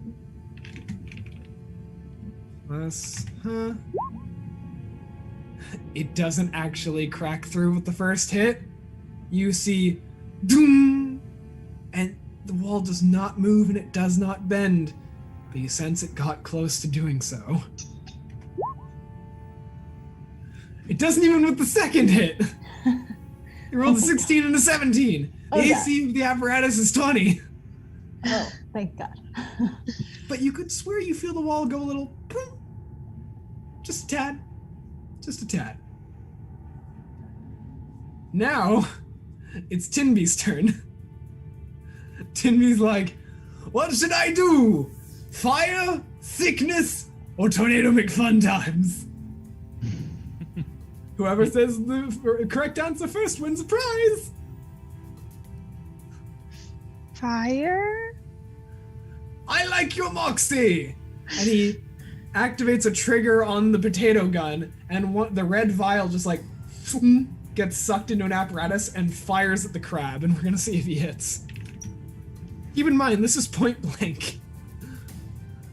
Oh, actually, because it's point blank, that means that you, Nymptheria, and the crab are gonna make a dexterity saving throw.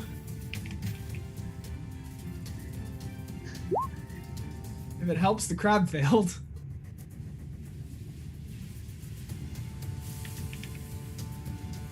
Six. And actually, Pseudo, you're gonna have to make this too, but you'll have advantage because you're still fully inside. Okay. Hold on, is it everyone outside that has to make a dex save? Oh right, yeah, sorry, everyone, because you're all still within melee of it. So I need everyone make me a dex save. 13 Oh, dang it. plus 2, 15. I accidentally rolled 2. Should That's- I just roll again or take which one do I take? Just take the first one that came up. Oh, that works. 18. 18. Okay, you make it. 21. 21, you make it. 15. 15.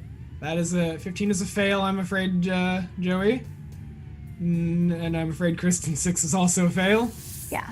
But we're gonna see how Cletus does. Oh, Cletus is gonna die. Bye, doofus. Natural one. Oh. Yeah, that sounds like Cletus. Yeah. Wait, he's inside the apparatus. He gets advantage. No.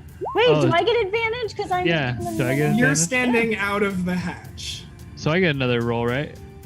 No, yeah, I told you to roll advantage. Oh, okay, I'll Sudo's the roll only one who's advantage. still fully inside along with Cletus. So, Oh, okay. I still failed. yeah. So I Cletus, probably just like fell off a ladder. Cletus succeeds. He got an 18. Oh, Cletus. So everyone that succeeded takes 15 fire damage. Everyone that failed takes 30. Cool. Oh, I'm dead. You're out? Yeah, I only have 26 HP. Wait, Oh, you're not dead, but Oh, you're unconscious. you're unconscious. yeah. Here's how hitting 0 works in 5th edition D&D. When it comes around to your turn, I'm going to have you make a death saving throw, which is just a d20. If you roll an 11 or above, that is a success. If it's 10 or below, that is a failure. 3 successes and you stabilize. 3 failures, and you are dead. Wait a minute. You got injured before this? No, he's Yeah, just only did- got 26 hit points. Oh. But we only took 15. He failed. He took 30. Oh, yeah, yeah. Can So- we heal him? If you have healing on your person, Tinby might. He might be able to solve that issue. You have healing potions or healing spells? He's like, he looks down at the man who's now been engulfed in flames and is mildly on fire and goes, "Oh dear, that wouldn't make a good playtest group. I've got it." And he looks down at Sudo's unconscious body. One more round of attacks.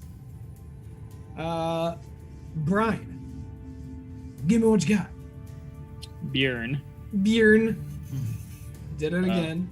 My yep. bad. It's fine. Definitely would like to make an attack. That is a 22 to hit. Definitely hits. That is 7 points of damage. Damage is damage. Any other attacks you'll be doing on your turn? One moment.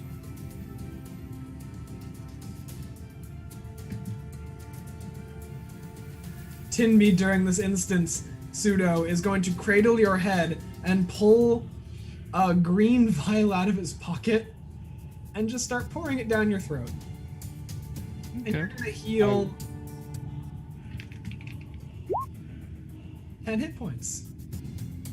10 would hit like- points. All right. As you Like- choke and sputter to life, you've got a very distinct taste of Brussels sprouts in your mouth, but you're breathing. Okay. Like to take my bonus action and hit with the opposite side of my glaive, Tell me what you got. or spear, I should say. And if That is Nympheria and Akira, se- you want to make your attack rolls at the same time, do so. That is a 17 to hit. That will not hit, I'm afraid. 17 does not hit. Okay. Just barely. It's 18. All right. So, Yeah, Oh, I still got moves. oh, you still got moves. Spend a key point. Ah, And use Fury of Blows. all right.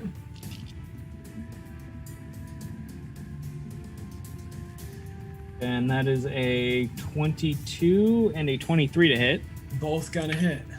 Shit. Oh god, he's dying. Go back your dice. And Nympheria, I believe it was oh yeah, it was just your range attack modifier to hit with a harpoon gun. Yeah. Does 15 hit? Does not hit, I'm afraid. Great. I'm sorry your rolls have been betraying you tonight, Kristen. It's fine. It's part of the fun. The fact that I'm a ranger who like failed a survival check is like the funniest thing that's ever happened to me. All right, what was the damage on the other 2 strikes? That is 11 points of damage. Hey. Now we go to Akira. Yeah, so I rolled an 8 and a 2, which then becomes a 15 and a 9. So I'm afraid No neither hits. of those will hit.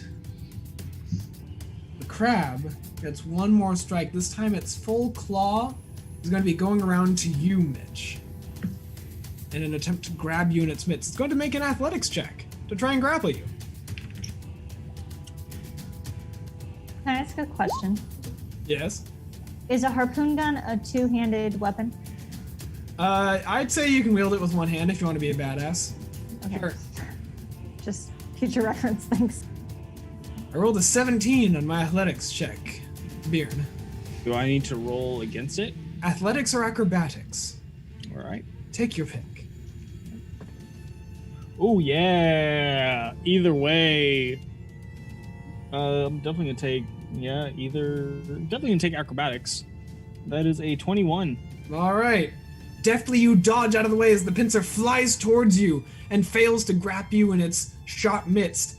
But it is also just going to swing and attempt to blindside you off your ass. I would like to like backflip. You can certainly try as it comes at you with a 26 to hit. Yeah. You're going to take 17 bludgeoning damage Oof. as it just slams you, and you manage to keep your footing in the sand, but it didn't really feel too good going ass over tea kettle like that. However, you're all starting to notice this crab is very close to death. The next strike is probably going to wound it to the point of a delicious afternoon meal. And that's why I want everybody to roll an initiative roll for just this attack to see who gets first digs. Whoa. 7.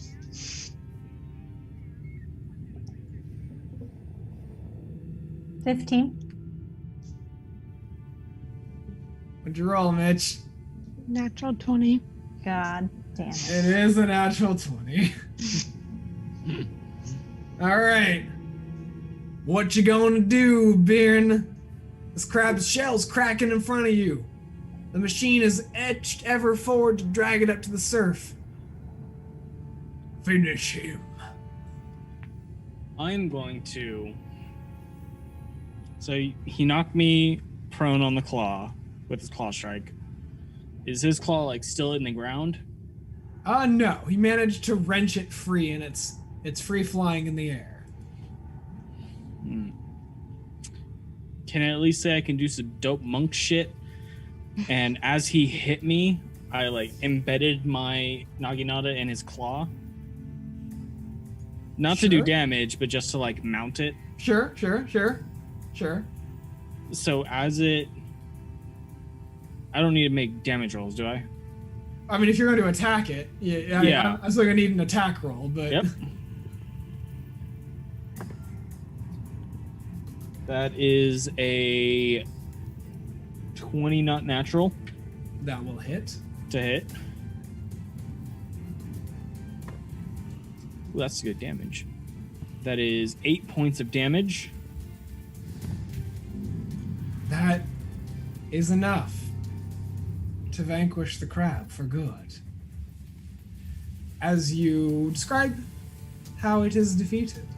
So as it swings, hits me with its claw, I embed my naginata in its claw, and as it kind of reaches back up, I basically take it out and just plunge straight down into basically the carcass of it and just run it across the entire length of the back, scoop it up, and basically just watch it fall. It is at this point that as it falls, Akira, you come in and slide under the sand and take your greatsword and rip it up like a skewer.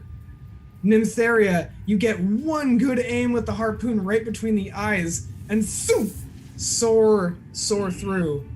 And almost along the path of the harpoon, Pseudo, you send a firebolt right to bursts the bolt where it sits inside of its form.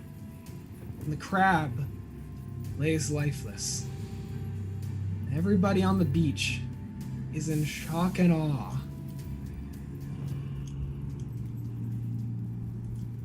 And they begin cheering. Everyone begins cheering for you. Applause and claps. Kari begins to walk down the beach towards you, beaming with a bright white smile. He's like, "You've done it! My God, this is the most decadent, glorious meal I've ever seen. I'll ever prepare. What a lovely, lovely feast." And before you say anything else, you start to sense that something is wrong. That something might be very wrong. You turn to the water, and you see that it has receded further than you thought it should have. And the ground begins to shake. And again, boom. And the water seems to move. As suddenly, bursting forth from the ocean and surf, is an even yet larger entity. A massive 25 foot tall crab-like creature bursts from the sand and water and threatens to overtake you in a second. It screams this massive guttural draconic-like roar as what you would not expect to come from this entity, and everybody is screaming, and there's pants being soiled, and nobody's having a good time. But it's okay, because it only lasts for a second. Because as soon as it steps to make its way further towards you, the ground begins to shake again. And again. And suddenly, a claw the size of the crab that just emerged rises from the water and slams it into the earth.